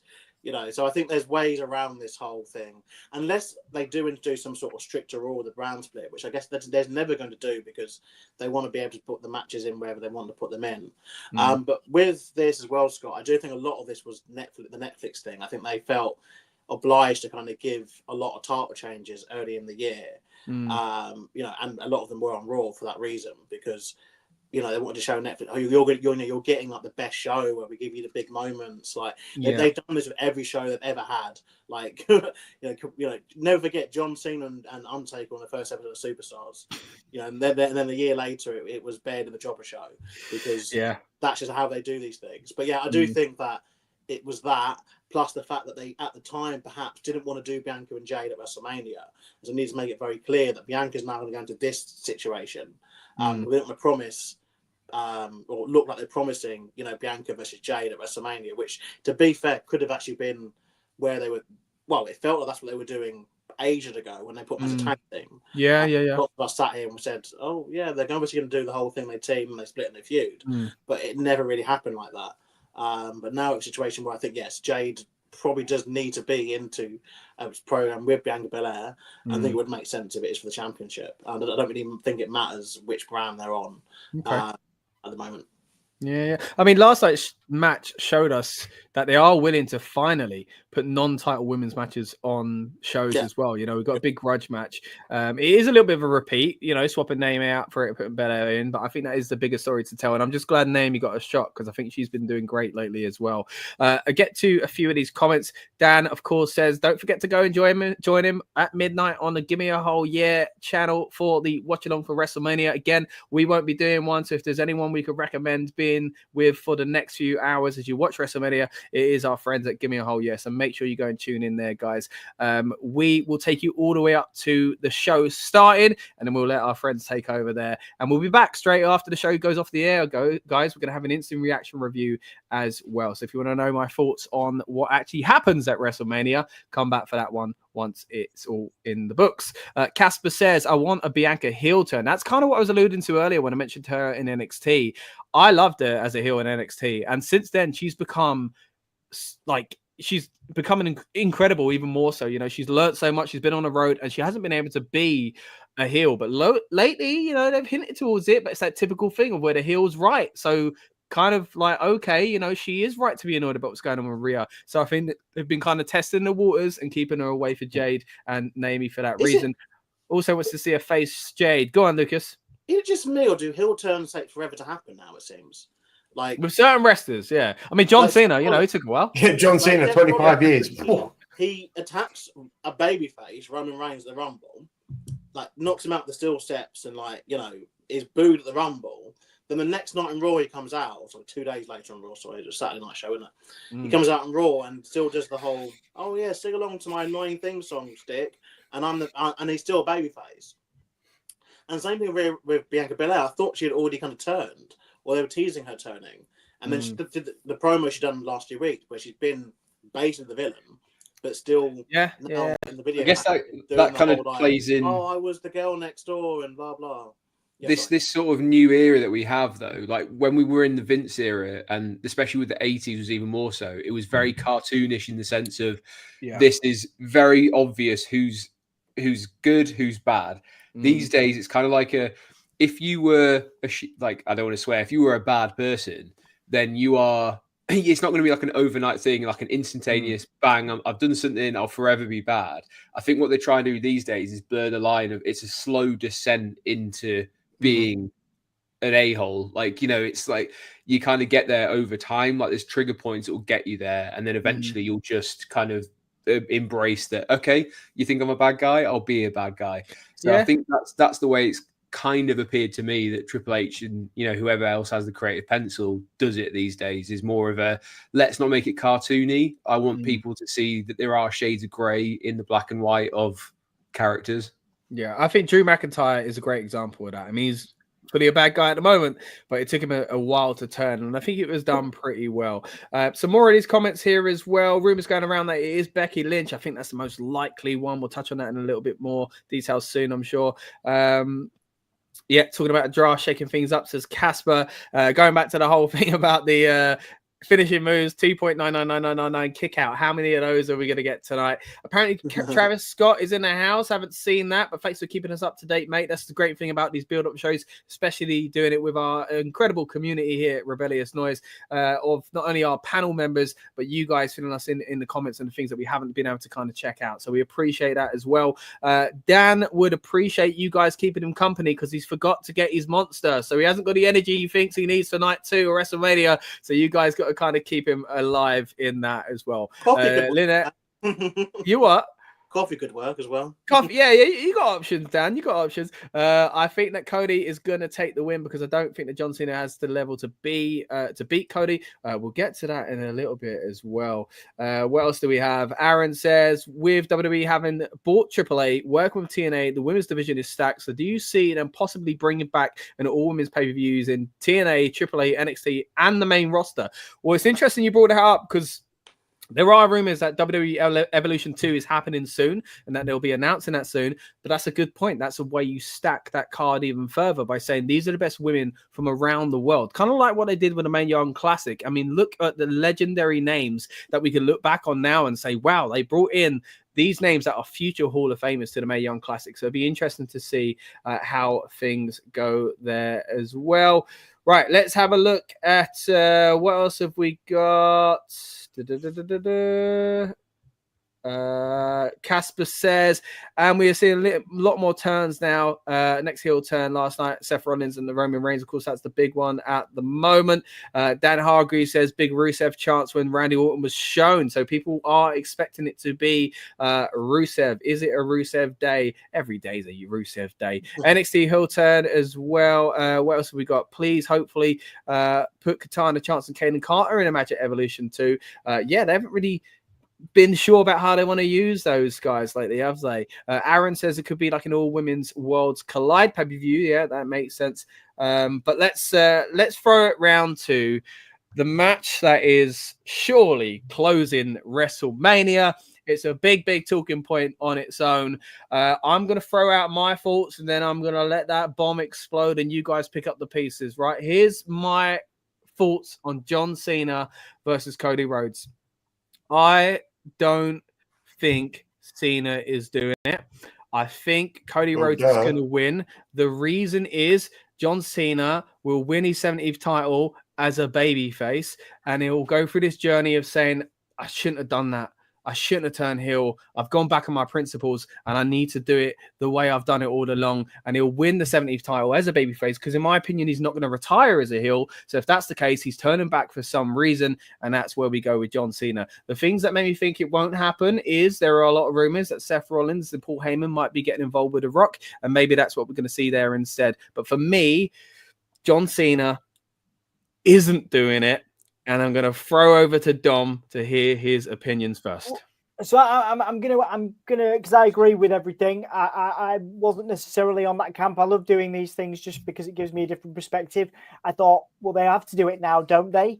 Because when else? And so my question is just because I'll kind of give my opinion over to the question. When could he do it? Because we've got what is it? What's the timeline? Well, he says the end of the year. So you've got SummerSlam and Survivor Series. And I think something Lucas brought up a few months ago on the channel is that, December isn't really used that well. It doesn't look like we've got anything locked in. You could do a pay-per-view based around John Cena's last match. And if it's for him to win the title, that could be something. Even if it's not, it'd be on its own without it anyway. Is it not Saturday night main event in Boston is his currently last scheduled thing, isn't it? Yeah, but I mean, they're kind of in the middle, aren't they? Big thing is what I mean, as in like, yeah, true, they could do. Yeah, I mean, like you say, on like the 27th of December, wasn't it? It was like that. Oh, is it really? Christmas week, I think it was. All right, so maybe that is it then. Maybe that is John Cena's. That would make a lot of sense. Quickly to some of these comments as we're talking about right now. Aaron says, I see Cena winners in it because possibly lead to him and Randy Orton. There are a lot of these where you think, run it back, man. Randy Orton, CM Punk. There are matches that would be exciting to see, and especially with him being a heel, there are different dynamics for that as well. Intrigued by this match is Casper, and Lynette says, I think Cody Rhodes is going to win this match because it's the last time we're going to see John Cena. He retires and he comes back. So the American Nightmare all the way. So let's throw it round to Amadeus. John Cena, Cody Rhodes. Who's coming away with the title tonight? Cody Rhodes. Cody Rhodes. John, shave your hair, lad, or get plugged. You've got the money for it. Like, let's be real. Wearing baseball caps your whole life have not helped you. First, getting that out of the way. Secondly, Cody Rhodes, let's not act like Vince didn't try to bury him every chance he got, and this dude rolled with everything. And he came back stronger for it. He stood his ground. Again, not the biggest Cody Rhodes fan, but when you see the stories that he's been put through, there's shoddy storylines. Stardust, as someone with a lisp, that's a stupid character. Yeah, I like some things about Stardust, but I know generally speaking. And I am a John Cena fan. I listen, I get heat for it all the time because it's like, oh, well, he's just Super Cena. Yeah, but I like that character. Every now and then it's good to have the unstoppable machine. 25 years of it has been a bit mental. Every now and then, I was with you there. Do you know what I mean? Every now and then, but 2.5 decades, yeah. And we it freshens it up. But look, let's throw it round to Andy. Dom's had a point though. We didn't let him finish. Sorry. Oh, bless you. Oh, thanks, man. No, I agree with everything. I was actually going to try and just say that I need to be going. I'm going to be getting off. But yeah, it's lovely to sit with you guys and chat, because I do think it's it's going to be fantastic whatever happens, and I think there's some really good discussion on Cena's when that's actually going to be, when the 17th is actually going to be. And I hadn't thought about, end of the year. He could retire, but then that's it. Is he retiring with it if he does it right at the end of the year? Is he retiring the belt, and who's he giving it up to? So there's a lot of other conversations to come from this. If Cena doesn't win tonight, when is he getting it, and who is he giving it up to? I think it's fascinating. All right. Well, talking about giving it up, I'm giving it up to you, Dom. You've been a great guest as always. Can I ask a weird? Can you give me the low blow? Because we've had lots. Yeah, because that super kick nearly pulled my bloody leg earlier. I can't do that one again. Well, before I give you the low blow, can you tell us where to find you? Absolutely. So we have Give Me a Hug Yeah, which is our wrestling commentary channel, so go and support Give Me a Hug Yeah. As you fantastically plugged, we also have Soundsphere, which is our music platform. We've spoken to many wrestlers about their music tastes over on Soundsphere. We've just launched Screensphere for film and television. We've got some interviews with actors and performers. That's a brand new thing, so I got to plug that because we need all the help we can get. There's some others. Oh, yeah, WrestleSphere. I nearly forgot WrestleSphere, where we interview Spalsy's on there a bunch of times, which is great. We interview principally TNA athletes, but we also have WWE interviews on there with the likes of Rhea Ripley, Finn Balor, Damian Priest. We also do the odd British Independent interview as well. So if that's your bag, come and check us out over on WrestleSphere, SPHERE, and then Wrestle, Screen, and Sound in front of it. Thank you all for having me. It's been an absolute pleasure. Good to have you on board, mate. So pleased to see you on the streams again. Nice comment here for you as well from Casper. Says, happy Easter, Dom. Enjoy the show. We're going to be much ruder and harsher than Casper is, because we're all going to hit you with a low blow. So everyone, get your best low blow arm ready. 3, 2, 1. Get out of here, mate.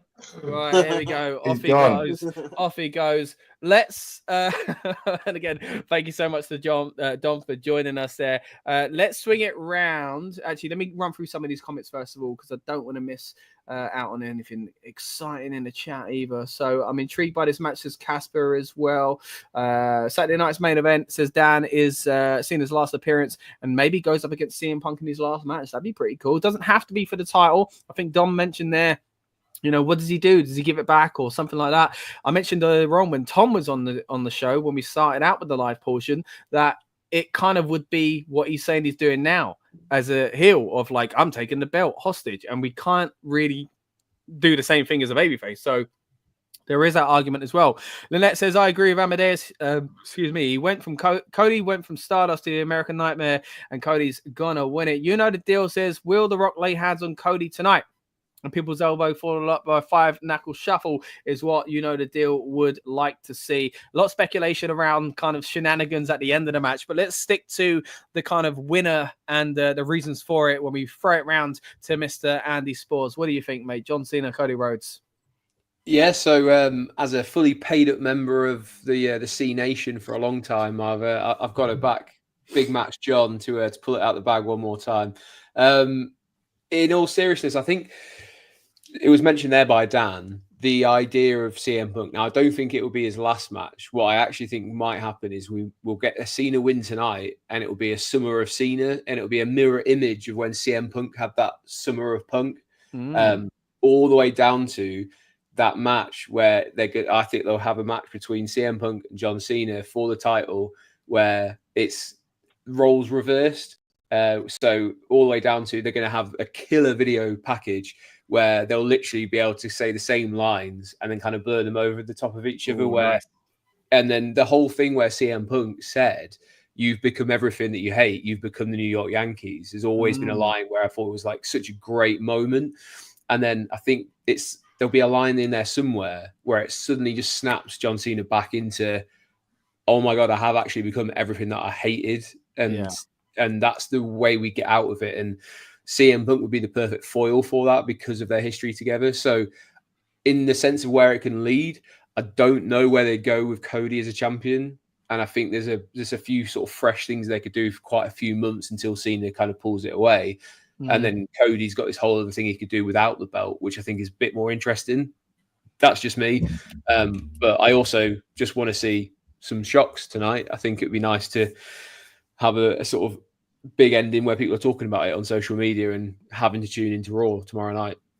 Yeah, a bit similar to what we saw last year, all the shenanigans with returns and stuff like that. I see a great comment in the chat, by the way, about Aleister Black from Aaron. We're going to get to that in a bit. But Lucas, thoughts on John Cena, Cody Rhodes? Who do you think is coming away with the title? Oh, this is actually so hard. I've gone back and forth, even within this conversation. Like, I've been pretty much on one side with this since it kind of got announced and stuff. But, hearing people's comments, and there's just that. I think what it is with fans, we've got that inner confliction of, like, I think as a fan base, we are now okay with Cena breaking the record. Yeah. And we want that to happen as part of his final run. But I do think it's kind of tainted because he's now a villain.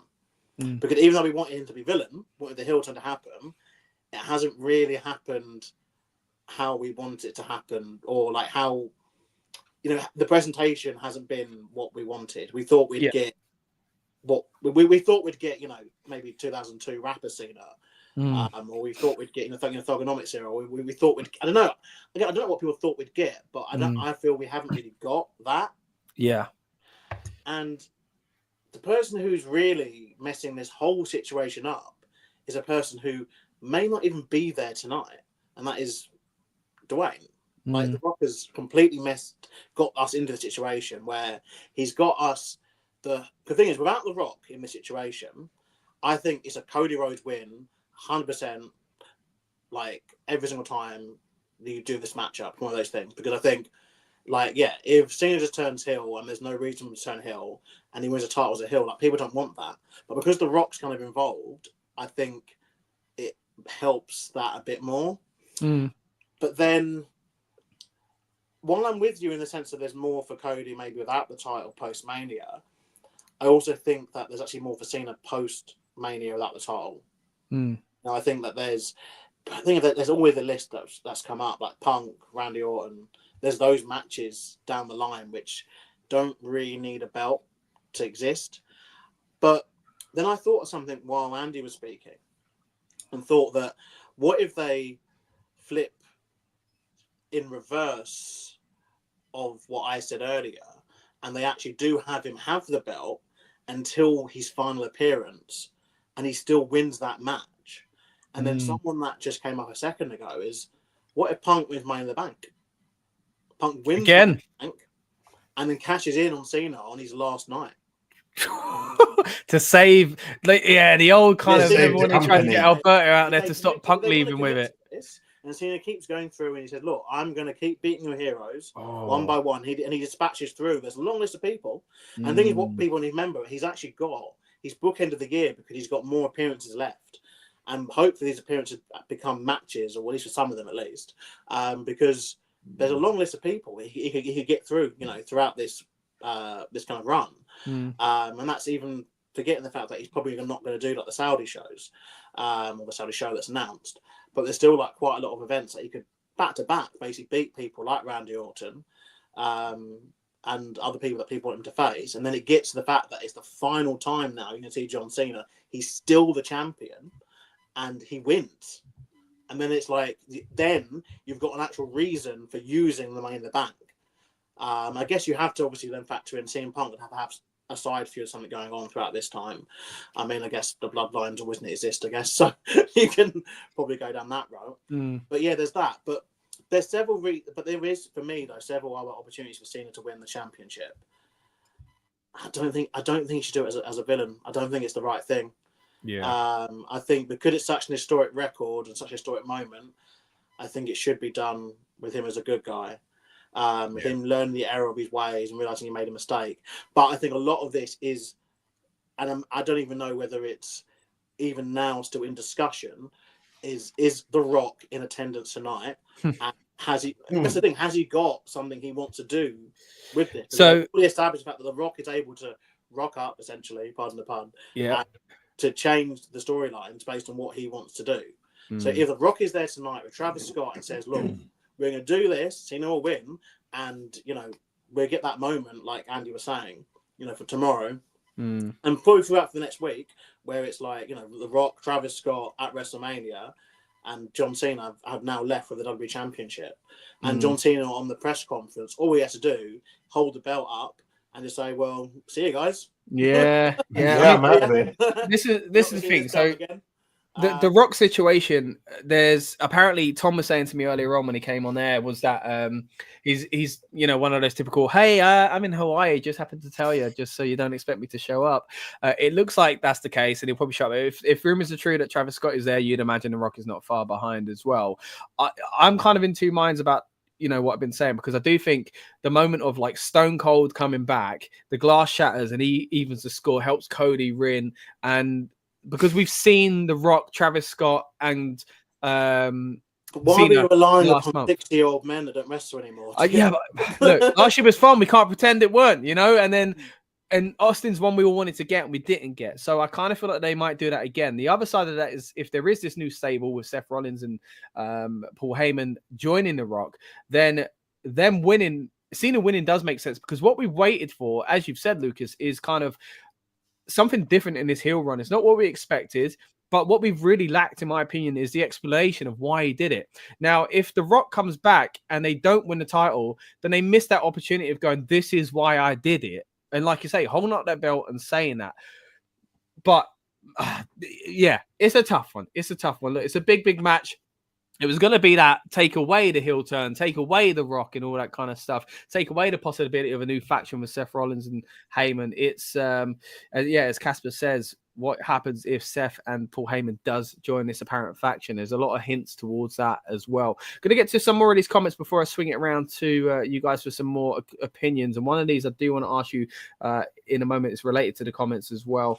Actually, let's start with that one first of all. We've got Aaron here saying, thoughts on the Aleister Black return potentially on this Friday. Who do you think his first feud is going to be? Let's go with, I feel like Andy's a fan of Aleister Black. I feel like I'm right in that prediction. So, Andy, let us know who you think Aleister Black's going to go after. I'm desperately hoping it's a swerve and he's Randy Orton's opponent tonight.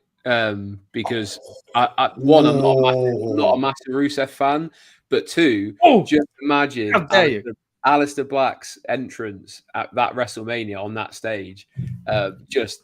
And it's also, for me, it's one of those bigger things of like, again, we saw it last night with Ray Phoenix being on, but having Aleister Black come back from a rival and kind of putting him on and putting him on a massive stage, like that's not just a shot at AEW. That's more of a, this is a guy we are going to push. Like we dropped the ball in before. Vince's time's gone. Triple H, this is his time to kind of do what he wants with Aleister Black. That would be a huge thing. So I kind of wish it was tonight. If it is on Friday, I could potentially see him going into who we got. Well, he can't go for US because that would be a weird dynamic to go for Jacob Fatu. So it does kind of become a who does he put it on against? And if Cody loses, Aleister Black versus Cody Rhodes, just to really sort of, even if Cody wins, like that's a possibility as well. I think he's more likely showing up on SmackDown. I mean, they could fast track it because of what's happened. You know, all this Rusev, there's rumors around Randy Orton anyway. But yeah, sticking with Aleister Black, Lucas, who do you reckon he's going after, if not Randy Orton tonight? I hate Aleister Black. Oh, no. Next, Amadeus. Who do you... Amadeus, I also hate Aleister Black. Oh my god, Andy, me and you carry on talking and loving him, mate. That entrance, right? He's got to go back to his old theme song, though, right? The original one. But all the stuff seems to be pointing at he's the storyteller, like the old father storyteller gimmick, because they've had the seat with all the sort of lights around it, and also the candles, the old candle entrance. Yeah, but someone's literally put a picture of what they have look like compared to that last thing that he did, and it's exactly the same. Even the candles are in the same position. Oh, okay. Also, if you look at the picture they had on SmackDown, to me, it looks like it's two people. So, like, it looks like it's either someone stood back to back or someone's got a hood on and someone stood taller than them. So I wonder if we actually get Aleister Black paired up with Zelina Vega, husband and wife team for a Just for Yeah, I the mean they cut to her after the last promo. Another it's mystery. been dead on arrival since going to SmackDown. Bloody hell! Yeah. So it would get something. I think that in terms of someone, I think that Aleister Black would go up against. It's going to be the Miz, isn't it? It's always the Miz. Like or it's just the Shinsuke. rule. Like Or Shinsuke, must yeah. be with the Miz, because at the end of the day, he will get you over, and he's still that. You're still able to say, oh, he's a former world champion that you're beating. Mm-hmm. You know, I don't imagine him being a title picture. I think that's perhaps a bit far. Like, we have to remember that the guy's pretty much been like barely on AEW for the past like 5 years, like when he was signed, and even when he was last in WWE, you know, he was unable to even get a match on a TV show. So I think to kind of expect him to come back and be like, oh yeah, he's WWE champion. And the thing is, Triple H had experience with this because he'd done this. He tried this with Karrion Kross, didn't he? He tried putting Karrion Kross in the main event picture with Drew McIntyre, and then we sat through 2 matches back to back of just like the crowd not giving a crap because sadly you can't disrespect someone, then bring them back a year later and hope everyone goes, oh yeah, this amazing person. You got to build them back up. So yeah, I think it's probably going to be the Miz. Like, it's always the Miz. So outside of that happening, and I don't think if they before SmackDown though, I was thinking they might bring the debut forward or the re-debut forward, but because they're still advertising it on SmackDown, I still still set in that. And Randy Orton's opponent will be someone else. The other, like, they've done it in the past though, where they have kind of either changed their minds or kind of just done both things. I remember when WrestleMania they advertised Goldberg. I think it was for Backlash, and like he showed up next night on Raw. So you know they do stuff like this as well. But look, we'll have to see. I'm going to throw it around to Amadeus to drop his final 2 cents on WrestleMania Sunday, because I know he's hopping out of here in a moment as well. First of all, just let us know your overall thoughts of, you know, going into WrestleMania Sunday, and then, of course, let people know where to find you, mate. The weekend so far, for everyone that was hating on yesterday's matches, on paper, they all delivered. For everyone that's hating on tonight's matches, they're going to deliver. I'm excited for it. I feel like I've come back to the WWE world at a time where the wrestling is good, the storytelling is good, the characters aren't cringy. You know what I mean? It's like it's all real. I'm excited for it. I'm real excited for it, and I'm grateful for having me on. And if anyone does want to know what I do, Exploring the Smoke is the channel. We do live streams on Tuesdays, Thursdays, and Sundays, mainly sporting events, NASCAR, NFL, anything we can really just sit and enjoy with each other. Wrestling is now something that I may be getting into. Hey, who knows? But other than that, thank you for having me, guys. Pleasure as always. And hopefully we catch up soon. Yeah, real privilege, man. Thank you so much. Great to get your insight as someone who's a Laps fan coming back into it. And always good to chat to you, man. So we'll see you soon. Go check them out on Exploring the Smoke. And enjoy WrestleMania.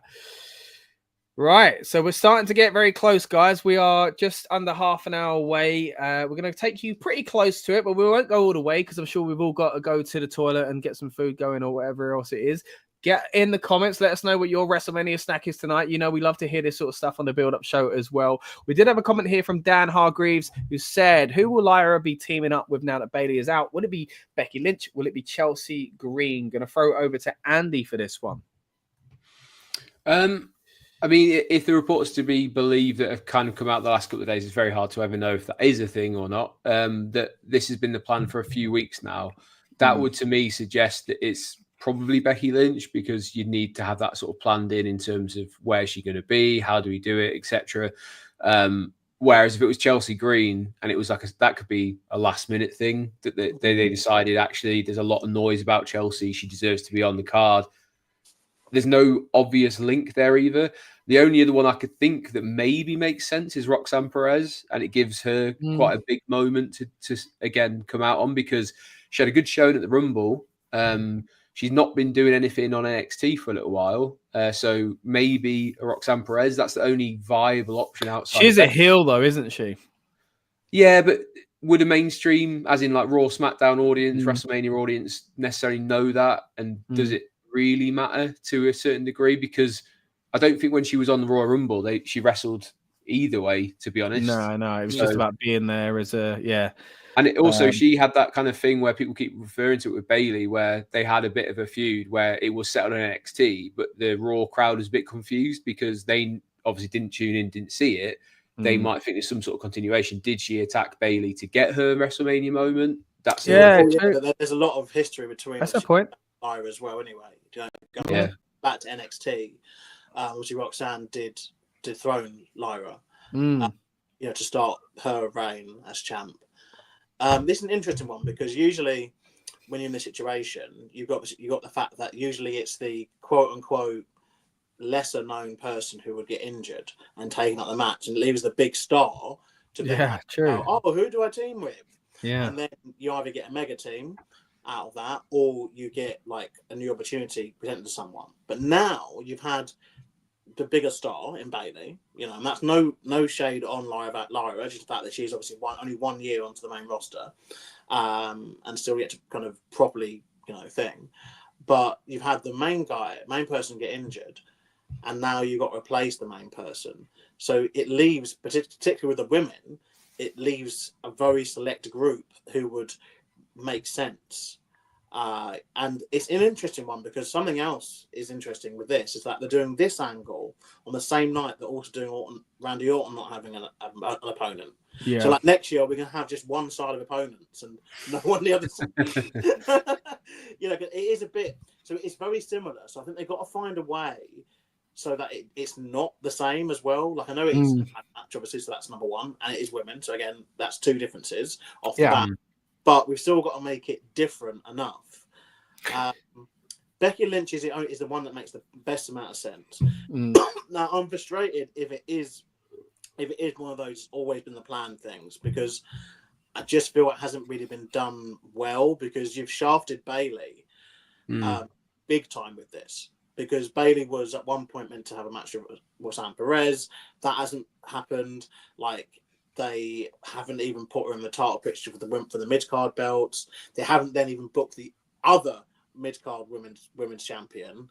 And you're going to risk, because there's still that portion of the fan base that is very kind of like, what do you call it? Is it something? What was it? Pathic? Like the fan base don't really care for Becky Lynch. Essentially, there's a group of them don't care. Apathetic, That's it. Sorry. And so you risk kind of a situation where you're going to get a moment, but you're going to cost all those other things from existing. I'm never a fan of the whole as in general, like I'm not really a fan of this whole two people who never teamed together now win. But this is like the extreme end of it, where it's two people that weren't even announced for the match, are now going to win. Then if they don't win, I guess the only kind of saving grace really could be that Becky turns on Lyra, and then that's the match that they do down the line. But I kind of think it's going to be, because this is where Triple H is a bit like Vince with this, where he's a bit like, oh well, we'll figure out later. Just like Becky and Lyra, getting the tag belts. But then it's like, well, then what? Because North End get the tag belts, you then basically risk bearing a proper team in Judgment Day, and then who they're going to feud with. There's so many things that could come out of this, that aren't the best. So I think I would have honestly preferred just to stick to the match it was already. I think it was fun. It's probably turn on Raw and then change for the next month. If it is Becky Lynch, that's how I would have done it. Becky Lynch should not need to be in WrestleMania. I think particularly because in an unspecified way, this is where if it was Vince would not have this person at WrestleMania. She left. She decided, for whatever reason, she did decide to leave. She decided to not renew her contract. I think it's just a bit in poor taste to be like, and basically, they already did this with her when she came back at SummerSlam and beat was it Bianca? Yeah, and the Royal Rumble where she came out and seen Lana. Is she? So basically, now we're dictating that every Big Four pay-per-view, Becky Lynch is going to come back. She'll be back. It's getting into Charlotte territory. This is the thing. Charlotte Flair literally gets hated so much of this stuff, but Becky Lynch seems to still be people go, it's very 50-50 with her. But she's literally, I think she's worse than Charlotte. There we are. I've said it. You can reverse engineer this though, but if you think about it, is who would they do this for? Because they had a gauntlet match that would led to this. They've had to kind of pair. So if you go back to the booking decisions, it has to be Becky Lynch, because why would they do it for anyone else? Because they're not big enough to kind of put in 3-ish weeks work into. Yeah, we'll go Roxanne Perez or we'll go Chelsea Green. I'm sorry, that sounds a bit harsh, but not as harsh as what you just said about Charlotte and Becky. But but yeah, it just seems to, if you kind of reverse book it, like it only makes sense for someone quite big to do this. Yeah, I think it's Becky Lynch or it's a legend like Trish Stratus, Nikki Bella or someone, which would be annoying. Yeah, true. But I think sadly, I think either option I just dislike. I like it more if they lose. I think that's acceptable. If they lose, but I'm not a fan, and I think it's going to happen. Well, the winner takes on NXT in NXT. They go against Kane Paxley and Gigi Dolan on Tuesday. They're baby faces. So that does maybe mean that Liv and Raquel could win, but then like we were saying earlier, maybe 10 minutes ago, Lyra going back to Florida as well. Whole babyface villain dynamic, and again, it does seem there is the disassociation between NXT and Raw to an extent still, which shouldn't exist, by the way, guys. Especially in Europe, the NXT and Raw and SmackDown are all on Netflix, so you should be watching all of them. There's no reason anymore to be like, it's on a different channel, don't have it, I can't wait, blah blah. You should at least keep up with all three of these things. But yeah, I think if Liv and Raquel win, I think it's probably the best option, because you're still going to get the pot from Becky Lynch being on Mania, and if they can inject some much needed star power and a good match going forward with the women's IC belt with Becky and Lyra down the line, that to me is a better story. But just because we've seen this happen so many times before, it just very much feel that Becky and Lyra will be lifting the tag belts, and then come Raw, we'll instantly remember why this is a bad idea. Because there'll be no direction going forward for it, because there can't be, because this has all just been kind of shoehorned into existence, and it come at the expense of every other women's tag team. Which is not the best thing, but I mean, what was planned already wasn't thrilling to me. I like Bailey, I like Lyra, but I don't like champions going in with titles to face tag champs anyway. I do think like it could turn out like whoever attacked Bailey could be the person to force themselves into the match, and you can see Becky turning heel anyway. Let's run through some of these comments, and we're going to start wrapping up soon as well, so we'll try and be quite brief with these. Let me run through them quickly, and then I'll kind of fire back round to you guys for this before we do start wrapping up. But again, appreciate everyone that's been sending comments tonight. We're going to be back for the instant reaction review, so stick with us here on the Rebellious Noise Pro Wrestling channel. We're going to let you know all essentially what we think of what went down at WrestleMania Sunday. We've already done the same for night one, so thank you so much to those that have joined us on both nights. Quick question here from Aaron. It says, do you think it's going to be a face turn between Dom and Balor? We'll get to that in a little bit. You know the deal. Says, I would actually open the show with The Rock. Nobody would see it coming and the crowd would go crazy. That's a good point, actually. It would be quite shocking to see The Rock out there first. What if Seth and Paul Heyman join The Rock and Cena's faction? It does seem like that could be where they're going. Also said it's a shame that Rey Fenix lost last night, but he does love El Grande Americano and also loves Aleister Black.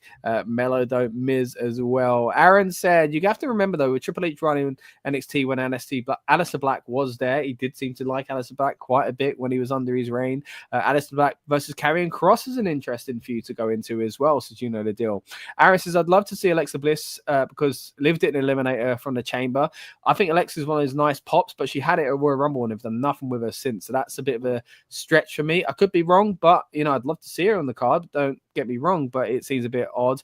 Thoughts on Ted DiBiase Jr.? Never say never coming back. It is slim, but then also Becky and Lyra winning the titles. I'd be happy with that. Yeah, Ted DiBiase Jr. You can imagine being something to do with Cody Rhodes and Randy Orton in the future, but I don't think things are possible at the moment with Ted. Huh? What if it's Stardust though? Yeah, maybe it is Stardust. Casper says snacks. That's it. You know what we want to hear, Casper. We've got the crisps, the sparkling water, the butterfly cakes, the tortilla chips, the ice cream, the chocolate mousse, crisps, chips, and mozzarella sticks. Casper, you are set for WrestleMania. I'm excited. I'm going to be doing a pizza with some chicken soon as well. Casper says it'd be interesting if it isn't Becky Lynch. Aaron also says the difference between Charlotte and Becky is that Becky literally has a child a book tour, and that's why she didn't renew her contract. I can kind of get where you're coming from there. Charlotte but I think tore it's the same ACL. thing Yeah. yeah, she's only injured. But I mean, I think, and the issue with Charlotte is that she comes back and gets that position. And again, it's happening with Becky a lot as well. Lucas said best option is for the tag team champs to retain as well. Let's throw it back to one of the earlier comments we saw in that little flurry. Because again, I know we're getting close to it now, so I want to give you guys an opportunity to jump off and prepare for many yourselves. So before we do get out of here, Andy, what are your thoughts on the Fatal 4-Way match? Because I imagine you're like most of us thinking it is related to what we have in the question here. If I can find it. There we go. Dom or Finn Balor turning babyface? In my opinion, it's I know he's been to heel for a long time, but it's still too soon for the Dom to turn into a face. I think this is about him winning the title, in my opinion. And I think if anyone comes out of this as a babyface, it's going to be Finn Balor. So, Andy, thoughts on that? And and then let us know where we can find you before we throw over to Lucas. Yeah, I mean, who would have guessed we'd spend 15 minutes talking about a match that I don't think anyone really cares about in that women's tag team championship? Yeah, it just shows what I like as wrestling fans, you know, like. I think Dominic's winning this, and I think it would be a major moment for him that he deserves, because I struggle to see anyone else over the last 2 to 3 years that has improved all round as much as Dominic Mysterio has inside WWE. So I'm here for it. I think it could be one of those ones where he almost steals the win off of Finn, and it is that sort of the final bit that just knocks out Judgment Day and they go their separate ways, and you know, that's it for now. But I did see a comment on social media a few days ago that I fully agree with. This is one of those strange matches in WWE where they've actually booked it incredibly well. I don't care who wins. It's good. There's good things about every single one of them winning. So well done to WWE putting these particular 4 guys in. There's stories to be told throughout. Doesn't matter who walks away with it. It'll be a great moment for Penta as a singles competitor before he inevitably goes into being a tag team with Rey Fenix at some point. Braun Breaker would be really strong, and it will just show how amazing he is and how much faith they have in him if he was to win. And then the Judgment Day, either guy can win that, and it sets up the rest of the sort of like the next few weeks. So I think it'll be a great match. I think this is one I'm probably looking forward to the most outside the main event for tonight. I hope it lives up to it, but I think it'll be an absolute cracker with Dom. And then I'd love to see Dom go on a little bit of a run, like a sort of Kurt Angle run where he sneaks wins, somehow gets like a pinfall every, like, you know, he goes up against the Stone Colds and the Rocks and the Undertakers, and somehow Kurt Angle was your champion. Dominic can be that kind of champion where he weasels his way to victory every single time. Yeah, you're right. It would fit with his character, and I agree with you, mate. Either way the result goes, I'll be happy with it. I do think we're going to get something related to the Judgment Day, but yeah, thanks for your input. Thanks for your input, not only on this match, but the rest of the card. Always great to have you on board, mate. And again, before we kick you out of here, let the people know where they can find more of Mr. Andy Spores. Yeah, I mean, if you were tuning before, all the stuff that Dom said still applies to me. You've got WrestleSphere, Screensphere, Soundsphere, the lads on Gimme a Hole. Yeah, make sure you do join Dan, because he is a great snack aficionado as well. I'm sure he's got a strong snack game that you can talk about with him while he's watching wrestling. And of course, you can find me on Wrestling Royalty every Friday. We talk about the Friday night features, which is the biggest talking point in the wrestling industry of that week. So make sure you join us. Go subscribe over there if you haven't already. But yeah, you can see more of myself, Dom, Sam, and Dan as well. So go join us over there. It's always a pleasure. Big shout out if you haven't watched it. Go check out NXT Stand and Deliver. It really did deliver last night. And if you want to see some great women's wrestling, go watch that title match from yesterday, because it was fantastic.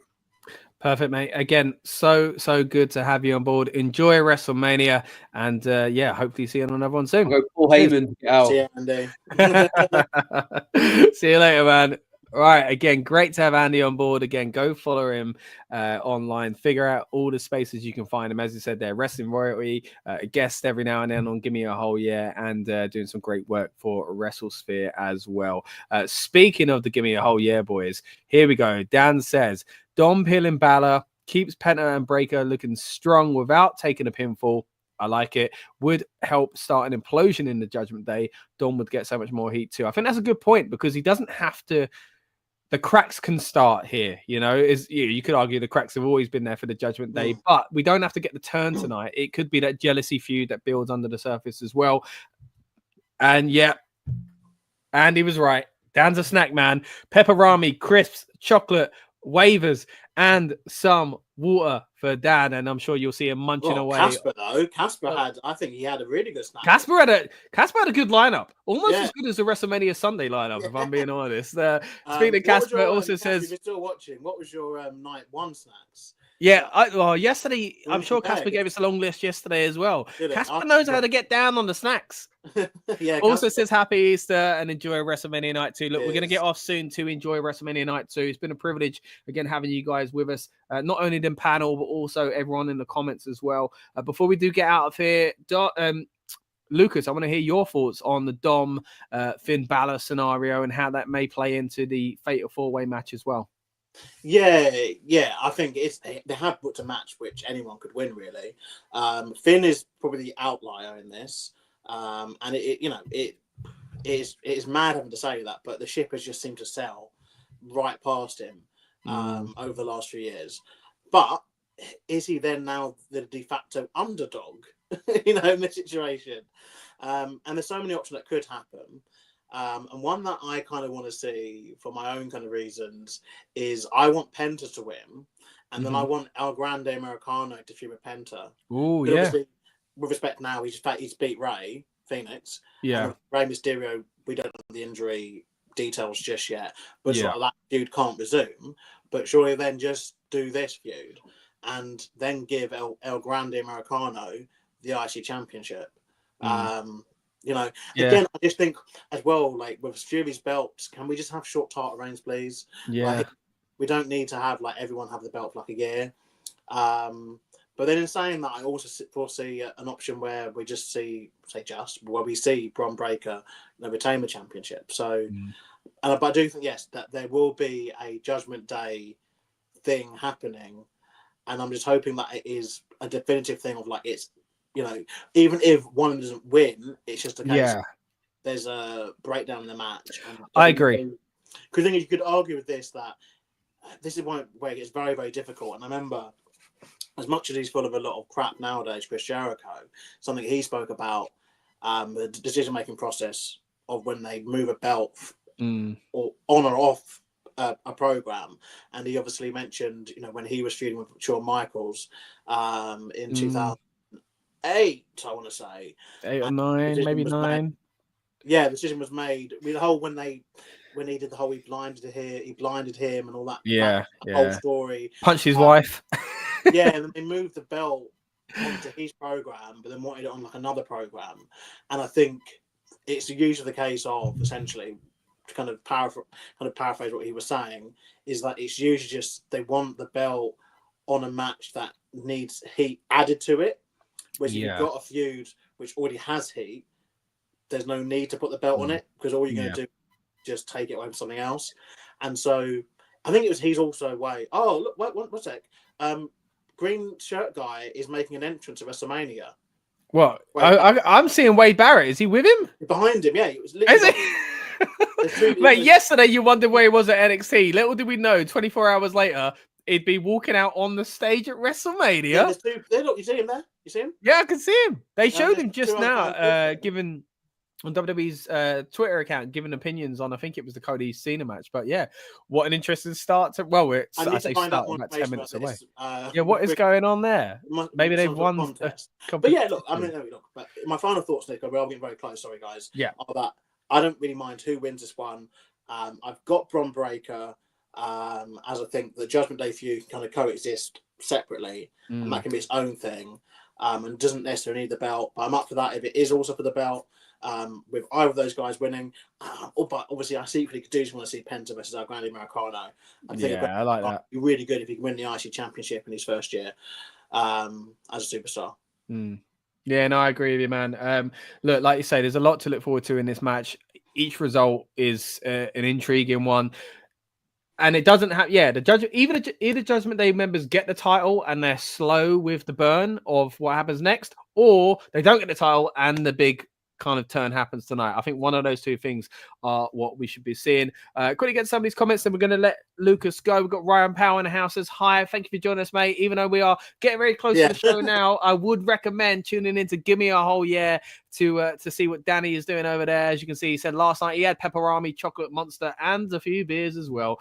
Casper says, hope to try and stay awake this time. I fell asleep last time and had to catch up. But look, we're going to be back at the end of WrestleMania to let you know our thoughts on the instant reaction review as well. But for now, I'm going to say goodbye to Lucas. Let him get off and prepare for, well, his own snacks, I guess. What are you having, Lucas? I've got curly fries. I'm so excited. I'm having curly fries. Yeah, I've got curly fries. And I've also, we had a really big feast today, actually, to be fair.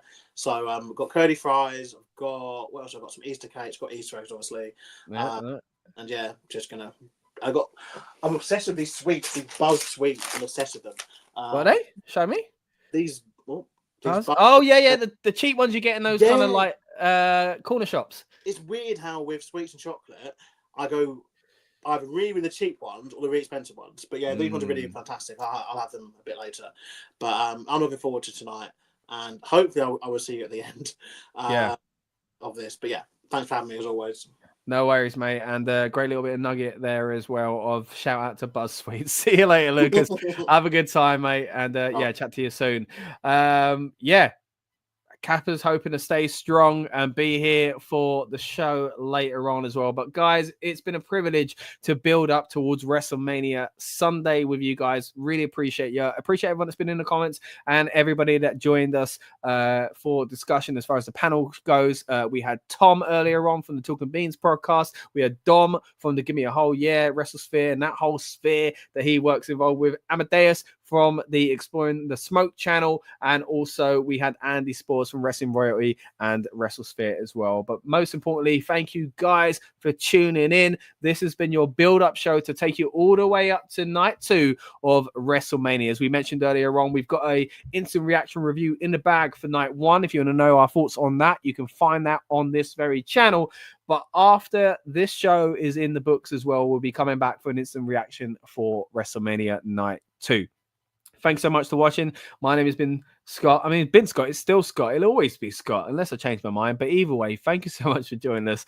And we'll see you next time on the Rebellious Noise Pro Wrestling channel. Thank you. Enjoy WrestleMania.